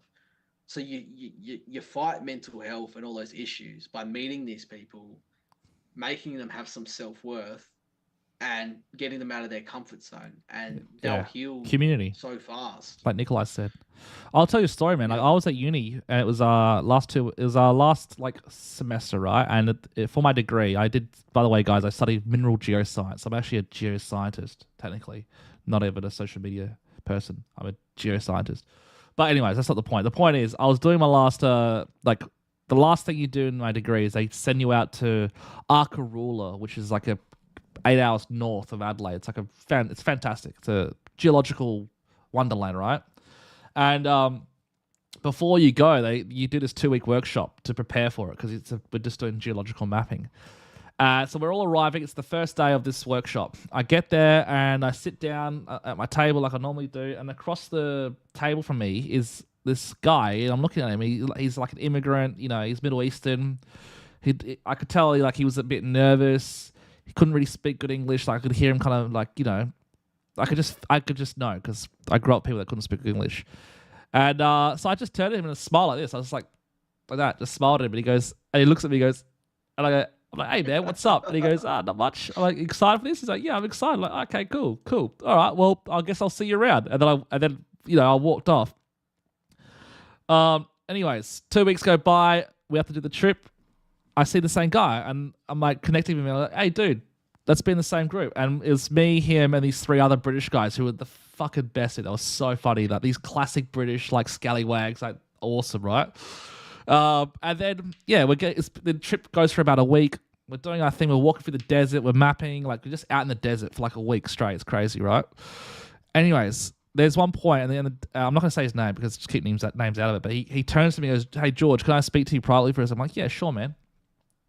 And he sits me down. And he goes, "All right, man. I just want to like tell you my story. I came, from a war-torn country. I had to run away from my country. My entire family's farm was driven out by the Taliban. I had to like basically survive and come to this country. My English is bad. I'm nervous. I'm scared to be in this country. I've no idea what's going on half the time. And but I just want to say that day at the workshop when you smiled at me and talked to me for a second, like saved me." And I'm like, "What do you mean it saved me?" I'm like, he's like, "I wasn't going to come on this trip. I was just going to throw my degree away." And I was so nervous. Like I just couldn't have the courage to go to this trip. I was just so nervous. But as soon as you smiled at me and were friendly, I wanted to come on the trip. And I was like, holy shit, dude. And I just sat there and realized, it's like, this guy who now works at a mine, is making big money, getting married, loves life. He almost didn't come on this trip to finish his degree because all I had to do was simply smile at him. And then at that point, I realized you don't have to be this remarkable human being to change lives. You just need to smile at someone. Like just smiling at someone Literally can change the entire trajectory of their entire life. From not coming to finish their degree to finishing their degree, getting an awesome job, getting married. Like it's like the butterfly effect in full beauty. And you're just like, whoa, what the hell? A smile can do that, dude. A smile could do that. So imagine how many people out there who aren't getting smiled at or just the right word at the right time, whose lives could just completely change. And that's all being missed out because we're so afraid of each other. We're so afraid of community. We're so engulfed in our phones. Like even this is why I like community building, because we can build community through social media, through digital. But also then the negative side of social media is you can brainwash everyone. So it's like, damn. We get this content out, but you're right. But you ask yourself, this kind of message, when did you ever see the government push this message? Never. Trillions of dollars. No American, English, New Zealand, Australian government has come out and said, be nice to each other. You can figure out mental health by just being good to each other. You know who loses money? All the pharmaceutical companies pushing antidepressants. Yep. Right? Forget the government. The government is almost this incompetent, inconvenient necessity that builds shitty roads for us and stuff like that. Forget them. Let them go in the distance. Let's control our own country on our own terms. We are the generation where we are the government, right? We are the government that we want to see our government actually be, right? So keep this content out there. Do good things. Even at the end of every week, go, how many, lives did I make better, right? When I talk to my clients, it might be, given how much time I have, it might be 5-10 minutes of legal advice and then banter and laughing and asking them about the rest of their life and joking around and stuff like that. And that's for their mental health and things like that. And I do criminal clients as well. So I always try and find the human in them and joke around and just see how they're going, because I can give them more value in just treating them like a human being, because then they're like, I didn't think I could be treated like a human being. Therefore, I didn't think I was one. I was less than everyone. And then Jay comes along and just treats me like anyone else. He doesn't hold anything against me. And a lot of judges can be quite judgmental and condescending of the lower socioeconomic people. Goes in the name. The judges are judgmental. Yeah, well, literally. And I remember one of the craziest things was this guy was on a drug rehab course where his crime would be thrown out if he could pass this course, and it involved doing drug testing. And he's out there in January catching a bus to the court to do his drug test. Didn't get told there was a bloody bus strike. Who the hell knows when there's a bus strike? You don't know until your bus doesn't show up. So he goes a few streets across, gets another bus, which lands somewhere else. And he runs to the magistrate's courts, and he's about 5 minutes late. And so they go, nah, we're not doing your drug test. He's back before the court with this report saying he's missed this test, right? And you get so many demerit points before you're kicked out, and you have to do the time for the crime. And the judge is being an absolute prick to him, like basically, embarrassing him, all this kind of stuff. I'm like, there was a bus strike, and he was 5 minutes late, and you want to punish him. This is someone who's gone through serious drug addiction, who's gone through real messed up things in his life, and you're punishing him because he did the right thing to get onto a bus. How is he supposed to know there's a bus strike?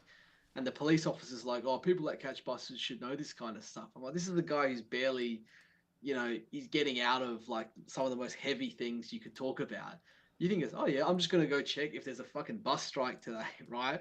That's like me going anywhere. Like, like before I get in my car, let me just see if there's a traffic light strike today. Or, I go to Coles before I walk in, let me just check if there's a bloody Coles strike. Like, who the hell just naturally freaking goes around doing that? You have a trust in the system, right? And it was getting so funny before the whole thing got cut off because I was taking too much time for what they consider a small thing. But I consider all my clients like I'm fighting for the bloody, like the kingdoms on the line. Fight Napoleon. And I was going to draw a diagram where I'm like, the way that the bus strike happened, if my client got off at this bus stop, and there was this many traffic lights where he had to wait, he would have to jaywalk and break the law in order to get here on time. So he's actually a model citizen by not breaking the law to get there where he needed to go and stuff like that. He should be applauded for that and not punished for that. And the fact that he got there with 5 minutes late and not 15 minutes late shows his dedication to getting there on time.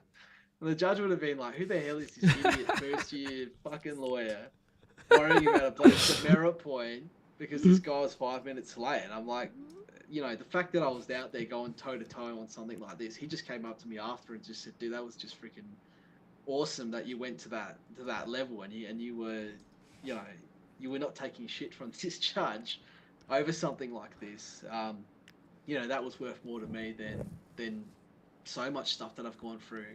This is a guy who was in home detention for the whole of New Year's, the whole of Christmas and everything, and barely allowed to go and see a doctor when he was really sick and stuff like that, treated like scum. And, something like that completely, made him feel better. So you're completely right. And I think that's where we're heading. And if whatever happens to Nick tomorrow, I don't know, the reason he's so sad and devastated by this is the research, not his own life. He's so selfless. It's about the research that won't be created and who's going to suffer. And he didn't talk about it in detail, but there are people currently in his vaccine trial that will likely die, including a 9-year-old girl who just had surgery. If Flinders Uni and SA Health don't allow the medication to still be produced, that's where his suffering is coming from. Right? Yeah. And I just say to him, whichever way the judge goes, whichever way our lives go, we could be a millionaire one day and living on the dole the next day. Always be good, always be thankful, always be happy, always hang out and make people's lives better. And they can't take that away from us. They can't take that away from us. So that's how I approach everything. Whether I win in court or lose in court or stuff up in court or don't get a fair trial, life's life. Humans are humans. We're all figuring all this crazy crap out as we go along. Just learn from everything and be a good person, and you'll have the most fascinating journey in life, and try and do things that even after you're gone resonate forever. I listen to JFK speak, I listen to Luther King speak, I listen to their speeches. It sends shivers out my spine, my hair on my skin going up. Like, it's because they did things that we're still benefiting from. It's Anzac Day. Anzac Day was Australians, New Zealand, America, all of them dying so that me and you can be having this conversation right now. Do actions that give you a fascinating experience of life, but also when you're gone, help the next generation. A Tesla or someone like that who helped invent electricity, he's gone, but his invention's still helping everyone on planet Earth, right? You do those three things and stay healthy, you're going to have the most amazing freaking journey in life. And it goes back, it goes back to Taoism, because in legit Chinese philosophy, they say the greatest leaders in this world are not the ones like leaders that they don't even know they are the greatest leaders in the world. They're people you would never know. Men in Black. They're like Men in Black. Yeah, they're like basically like the Jays of this world. The Jays, like honestly, like there's probably like a character out there who's done more for anyone in the world. Like it's funny you say that. You've seen, if you got to see the movie The Imitation Game, if you haven't seen it with Cumberbatch, and basically in World War II, and you might know this story, the Nazis had this Enigma code, right? So they could pass messages without the English knowing what was happening. When the guy figured it out, they said, you can't tell anyone, and we can't even always use it. We have to allow certain places to get bombed or destroyed, otherwise they'll know that you've cracked it, right? And he saved maybe 50 million lives, including the lives of, future generations and stuff like that, and was told by the British Parliament, you cannot tell anyone. We don't want them knowing that we broke, this code. And he went to his death, right, with no one knowing that. Literally no one. He was told you cannot tell anyone. It wasn't only until maybe 15, 20 years after he died that it became declassified. And someone said, this guy was living with us, having saved 50 million lives, and throughout his entire lifetime, no one knew about it. The first people to learn about it, apart from the very small circle in British Parliament, the first people to know about what he'd done for the world were people that existed or were around 15 years after he died. They made a movie about it and everything like that. Yeah, it's a good movie. I've seen it. That's the gay guy, right?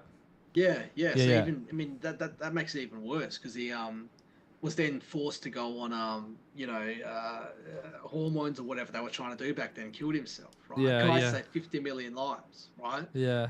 But you don't do things, and the Knight's Creed, I can't remember where I read it for, was no matter how much good you do in the world, there's always going to be bad things, and there's always going to be really bad times. They always come around. There's nothing you can do about it. And there's going to be certain fights you fight where you're never going to get the win you want, right? And they go, the point of being a knight isn't to fight to get a victory.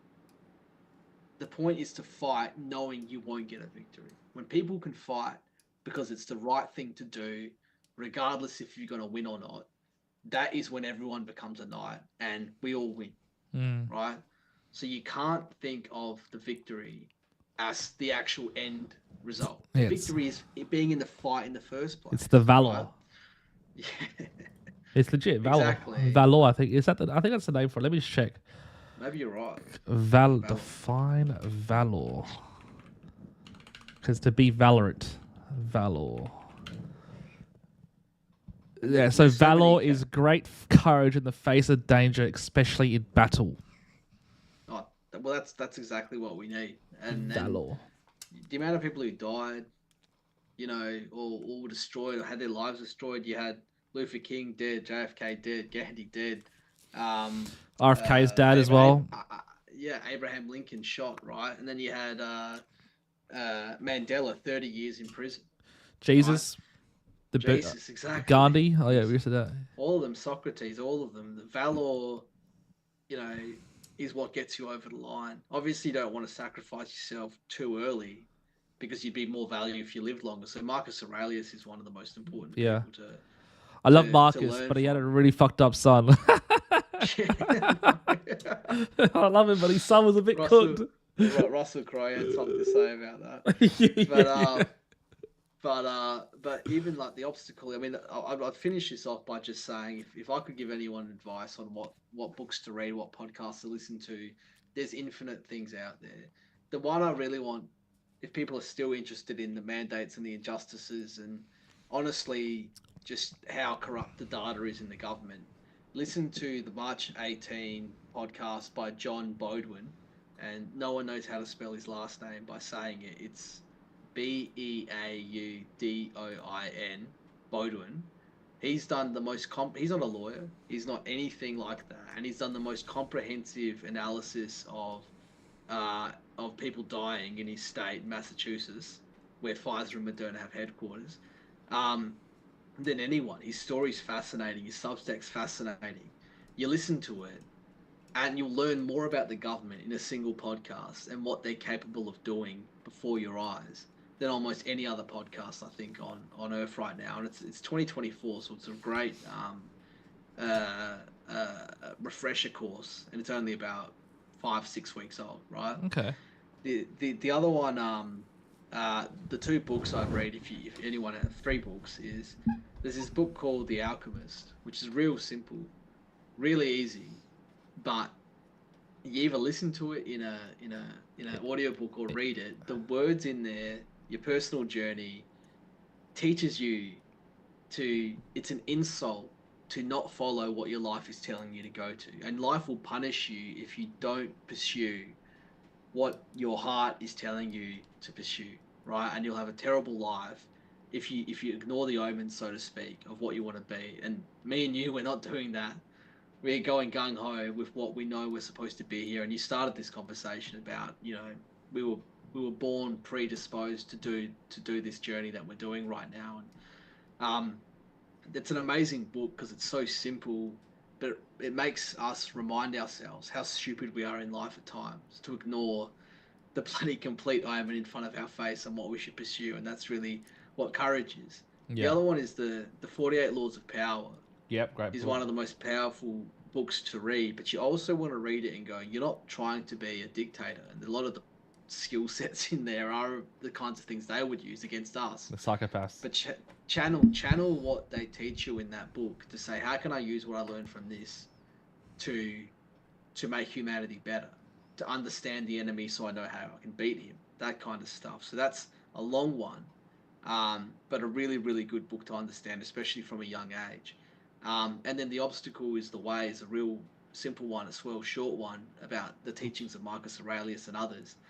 And it basically says, if you trick your brain into being bored with easy, and when you see an obstacle and you see a problem, you channel the ego in you to see overcoming that obstacle as a challenge, and you're talented enough and gifted enough to get over that challenge and also learn from it. It's like Michael Jordan said, the reason he's like, I missed 500 game-winning shots or 60 game-winning shots or whatever, and that's why he was so successful. You want to embrace obstacles. In a single calendar year, you want to knock off and challenge as many things as you can to be the best version of you that you could be exactly 1 year from today, right? You owe that to yourself, and you're not going to be that person if you take it the bloody easy way, right? The world needs you to be the best version of yourself. You need to be the best version of yourself. Your friends, your family, your partners, your kids, all of them. So don't shy away from obstacles. Embrace them, and you are going to be capable of bloody anything, right? So I could go on and on and on. Amen, but right brother. now, those 4 things right there will change your life. Beautiful. Right? And I think I'd say for all of your guests, always ask them, what are their inspirations? What are they listening to? What do they recommend? Because the biggest gifts of advice come from the most random places. So that's all I can really say on that. Well, I would love to say big shout out to you, Jay. We see you. We love you. I think we have Bella in here is going nuts in the chat. I think she really appreciates you. She definitely wants to get in. I think this Bella person is quite unique, and I think you're actually going to really enjoy. If you do work with her, I think you'll actually enjoy it. It sounds like she's quite a character.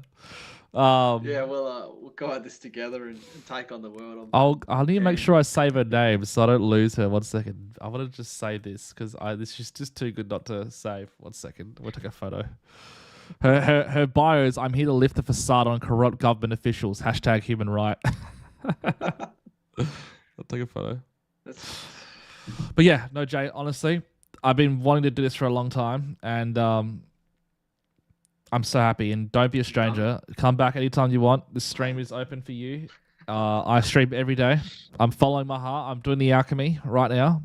And it's true. Every time I ignore my heart, I'm being punished, and I can feel that. So I think Bella wants to study law, she says, but I'm too feisty. So I think you have inspired all lawyers.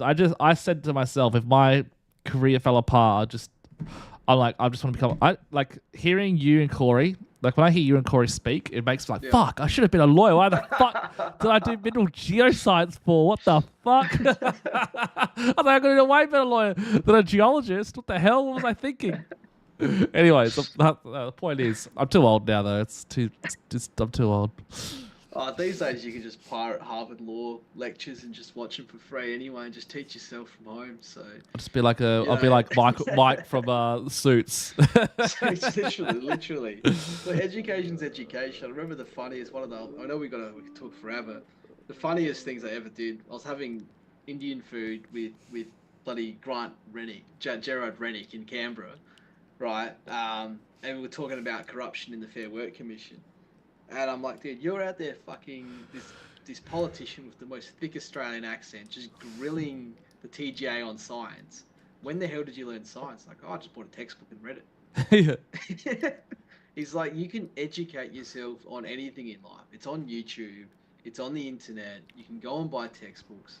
You don't have to go to uni to learn medicine or law or any of this kind of stuff, right? It's more tailored, yes, but it also costs a lot of money. You can teach yourself anything you want, right? People need to realize that.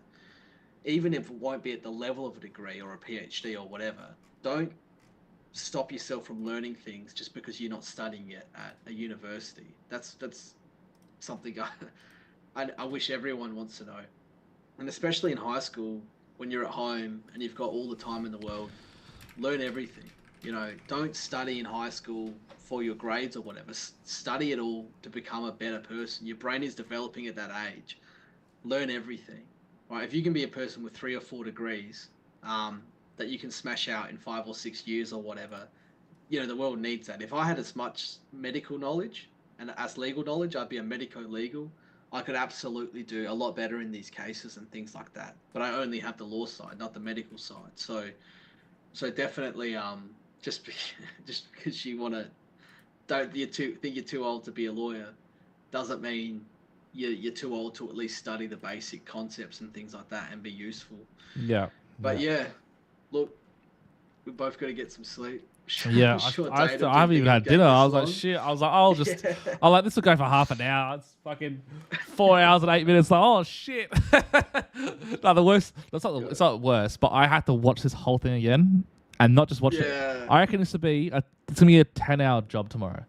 This is my court case. This is my court case tomorrow. Yo, I gotta watch all this again and edit the shit out of it. The grind's real. I don't know how other podcasters do it. Maybe you got to. They don't. They pay editors. They pay editors. They pay editors. We'll get to that level. Well, that's this is the cost, right? Like if I get in the top, like let's say if I'm top 10,000, I'll probably make around about 15,000 US a month if I'm in the top 10,000, right? So my only overcost would be hiring an editor on part-time. But say I make it a big stream, like say I'm top 100, they make about 20 million US a year. So, and your only overhead cost is the editor, which is about $80,000 a year. So it's actually extremely lucrative. Because that money there helps you get better content. But you got to get to that place without the money to get that better content. So you got to hustle real hard. And you got to build businesses as well. Like all the big top streamers are building side hustles. They're building big businesses. They're being philanthropists. Like Mr. Beast is being a philanthropist. Like Mr. Beast has made hundreds and hundreds of millions of dollars. But he's probably made like $1 billion. And he's like YouTube, dude. YouTube makes I think it's $1.6 billion every 16 days. How fucked up? And Google bought YouTube. Google bought YouTube for $1.5 billion, and now it makes them $1.6 billion every 16 days. Think about how fucking crazy that is, dude. But it's so true because people now watch YouTube all the time on the way to work. You'll wake up and watch 15 minutes. We used to just watch TV shows 20 years ago. TV. Watch the OC, The Simpsons, whatever, at a specific time. The OC. That's the first time you said the OC. You're still thinking about Marissa, mate. Calm down, all right? Yeah, I know. Not gonna lie, but you'd sit down and watch it at a specific time. You didn't have access to a YouTube, right? I remember the first time I saw YouTube was a Nord parade at Dick Smith.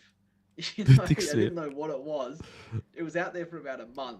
And it was just, we tried to look up, that song Temperature by Sean Paul. Yeah. And we got this Shawnee and Paul thing. these two guys doing like covers or something. Like, what the hell is this? Now it's every day. I don't think I've gone a day. I can't remember. If you said to me, Jay, when was the last time you didn't watch something on YouTube? I can't remember. I don't know when, right? And every YouTube freaking video has an ad, Yeah. right? So you have to bloody watch it to see your thing, right? So that's why it's so lucrative. You got everyone's attention on planet Earth all the time that has an internet connection and a bloody smartphone. And it's like a deep connection as well. It's more post than like a TikTok, Instagram Reels, like kind of like whatever. Like YouTube's like a deep connection, and same as streaming. Streaming's another level. But the only thing is, where do people have time to listen to 4 hours though? Is the thing, like occasionally here and there, and then you got to pick which stream you got to listen to, or that's why I like the live stream, because people can listen to it in real time and anything could happen, right? So it's the most exciting entertainment is live entertainment, because anything can happen. It's like live music, you know. Yeah, or live sport is probably the best example. No one knows who's going to win or what's going to happen. Crazy shit goes down, right? UFC type stuff. So yeah, live streaming. Get 2 controversial people in here. You go and get the CEO or the vice chancellor of Flinders, Nikolai and Nikolai Petrovsky in the same room together, and just get $1 million pay-per-view. Oh, dude, that'd be a dream. On the popcorn. Yeah. I mean, if we're getting bloody Jake Paul to fight, bloody Mike Tyson. Let's get Nicola and Nikolai in the same room together and see what happens. Well, that's ultimately my end game. My end game is to like be able to have enough money to do all the passion projects I have, like what Bella's taught about. Do these cool things to help people. But yeah, I'm in the rat race, let's say, at the moment. But I'm learning. I'm in my learning phase, personally. Make sure you exercise. All right. Yes. Don't compromise. Pushing yourself, because I could sit behind the computer and study everything, and I was doing that till 1 a.m. and I got really sick. So now I just go, look, I'm just gonna have to take longer to do that, but I'd kill myself if I didn't. So gym, fitness, running, all that kind of stuff. Always have your breaks. Right? I need to do my skipping tomorrow. Honestly, I'll do some skip. Actually, you know what? I'm gonna skip tomorrow. That's gonna be my exercise. I'm gonna do a 10-minute skip straight, with breaks, of course, but. Pop up along as skipping was so insane because they always start more Rikers with skipping. Yeah, 8 minutes. Freaking kills you. Yeah, I want to do that. I love it though. I love the fucking rush you get out of after. It's like, you feel amazing. But yeah, that's what I say. I think this is my final words. Everyone should start a YouTube channel. And my biggest regret is that I didn't start a YouTube channel 10 years ago. Oh, 100%. If I could turn back to young George, but George, like, yeah, Instagram's fine, but like, YouTube's where it's at. Honestly. You could be doing pay-per-view right now and selling Prime Energy drink if you've done this. Oh no, I'm looking at my channel, mate. It's been what? Looking at my analytics now, when's that first video uploaded? It was the what the fuck? You would need a license to have a kid. That was the 26th of March, and I've had 360 views, and I've gained 25 subscribers. Hey, that's not too bad. Take it. You got to start somewhere, and like they all say, all the multi-millionaires and successful people say, the most fun part of it was the journey to becoming big. Once you're big, you start getting over it and bored, and it's repetition. Yeah. When you're nothing and you go to superstardom, it's like there's no feeling on earth like it. So enjoy the hustle and the grind and everything. Well, every day. Actually, I'm having that. I am feeling like I do feel like a new journey is starting, which is fun, to be honest. So I hope we kill it. And I think everyone listening wants to know what happens tomorrow in court. Yes. I also want to. It's a Teams link because the judge is Victorian. Yep. And the people are all over Australia who are represented and parties in this case. I want to start finding a way to get you guys to get access to those Teams links. Because I want you guys to see justice as it's unfolding in a courtroom, because it's actually highly fascinating. Yeah, that'd be cool. So you guys can see it with your own eyes of what's going on. So I don't think we can do it tomorrow, but I'm going to start pushing the court, because we did. I got 2 friends to email the court when they saw Nick's case on Thursday, saying, "Look, we're interested people in the public, and we're studying law." One of them said that didn't actually study law, but then they're like, "Yeah, here's the link," and they watched the whole thing. And you might not understand the whole thing, but you don't have to do it just for my cases. You can just find any random case that you find interesting and request to watch it these days. Ever since, the lockdowns and all that stuff, and a lot of things were done by teams. I'm pretty sure now in Australia, anyone can request to watch almost any federal court matter, and they'll give you a link to watch it. So, I'd love to walk into a courtroom with 1,000 people watching my live stream, chatting as it's going on. I could literally log into the live stream and people might have something that I might use, at the lunch break that I might come back. Imagine if we were live streaming the cross-examination of Nicholas Spurian. Yeah, I'm sure there'd be some sort of loophole where you could stream it. I don't know. Maybe. Yeah, I'm gonna figure it out, because I think more people will get fascinated by law and everything if they can see justice. I mean, the Johnny Depp bloody trial. Imagine watching the chief public health officer being crossed and all that kind of stuff. People would pay to go and watch. It was amazing. It was the best ever. That kind of stuff. Yeah. Well, tomorrow, I'll be streaming tomorrow night. So if you want to jump on and give us an update, be my guest. I'll be here. I'll probably be playing some games. I don't know what the hell I'll be doing, reacting to some philosophy shit, but I'll be here. I'll be here waiting for you, Joe.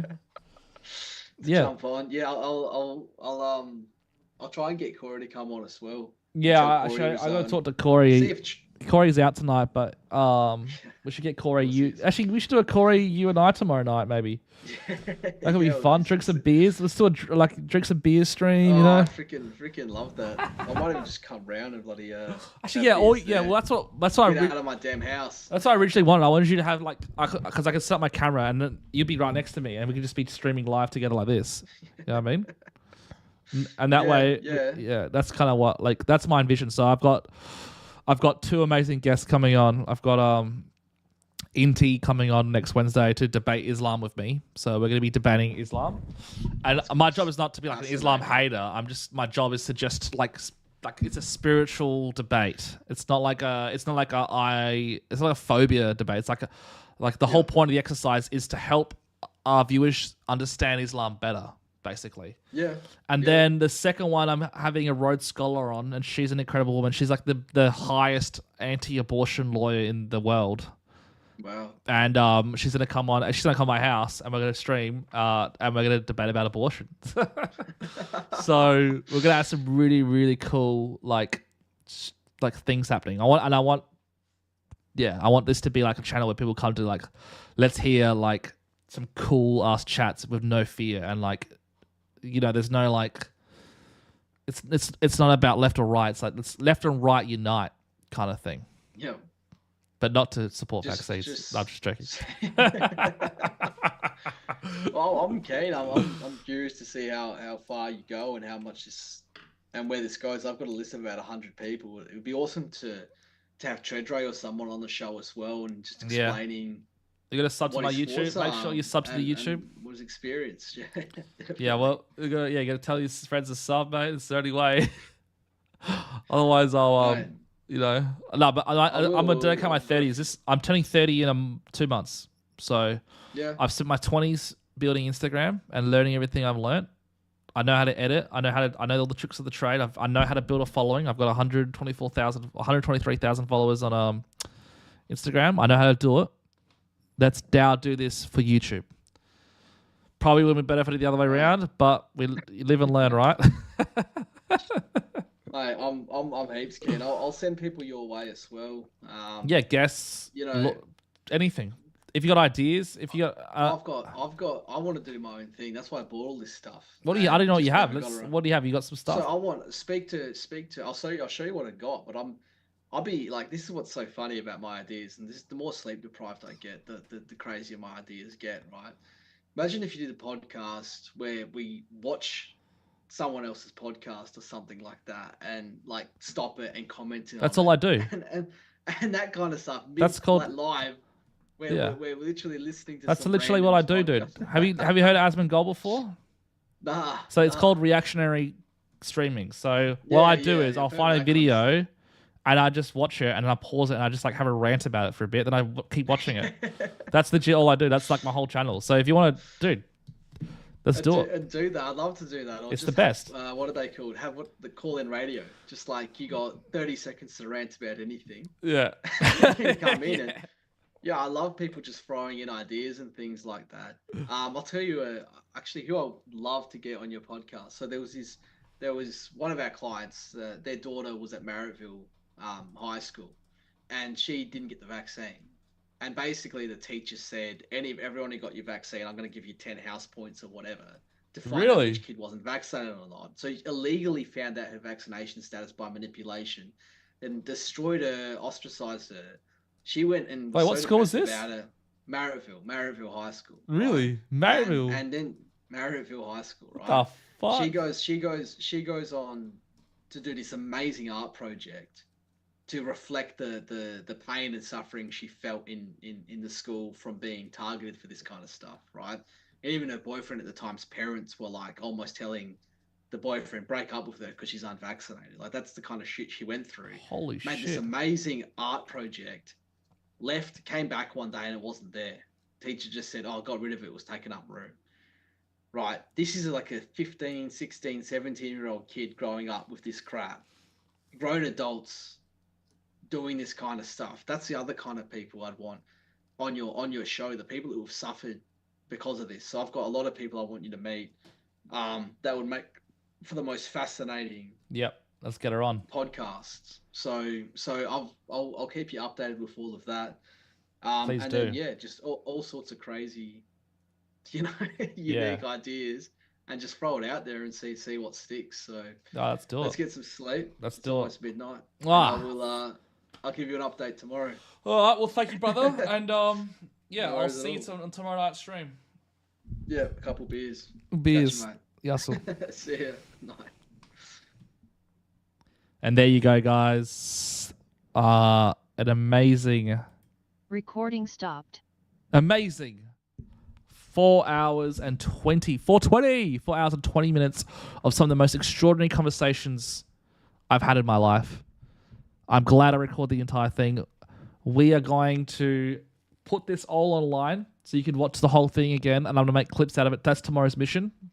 I'm going to dedicate my weekend to work for you guys, so you don't have to do it all. I'll just do it for you. But if you want to watch the whole thing, you can. I'll have that up as well. Make sure you follow my YouTube channel. My YouTube channel is just George Mamalis. And I also have George Mamalis Live. So that's my live YouTube channel. But the most important thing is following my my TikTok. So if you're on TikTok, please go on my YouTube. If you're on TikTok, please go on my Twitch. My Twitch is Master Adelaide. Okay? But if you're on TikTok and you just want to use TikTok, it's fine. You don't have to fucking go on YouTube, all right? But yeah, what a fantastic night. Speaking to Professor Nikolai Petrovsky, in my opinion, one of the greatest professors to ever live. Jay, the warrior lawyer who has taken on the courts on his own, saved people's jobs, saved people's livelihoods, and what an extraordinary lawyer, what an extraordinary human being. You know? Extraordinary. And we got to chill with them for the last 4 hours. How good was that? I'm very happy. I'm going to go to sleep very happy because we just had a great stream. And I'm so glad you guys tuned in to see that. I'm really happy you guys got to experience that. And be prepared. We got more to come. This is not the end. This is not the end. We have a lot of really cool streams to go. And what am I doing? I'm just trying to, the window. I'm just making sure before I close off that, oh shit. I'm just going to do one more thing. Oh, okay, cool. All right, guys. See ya. Thank you and much love.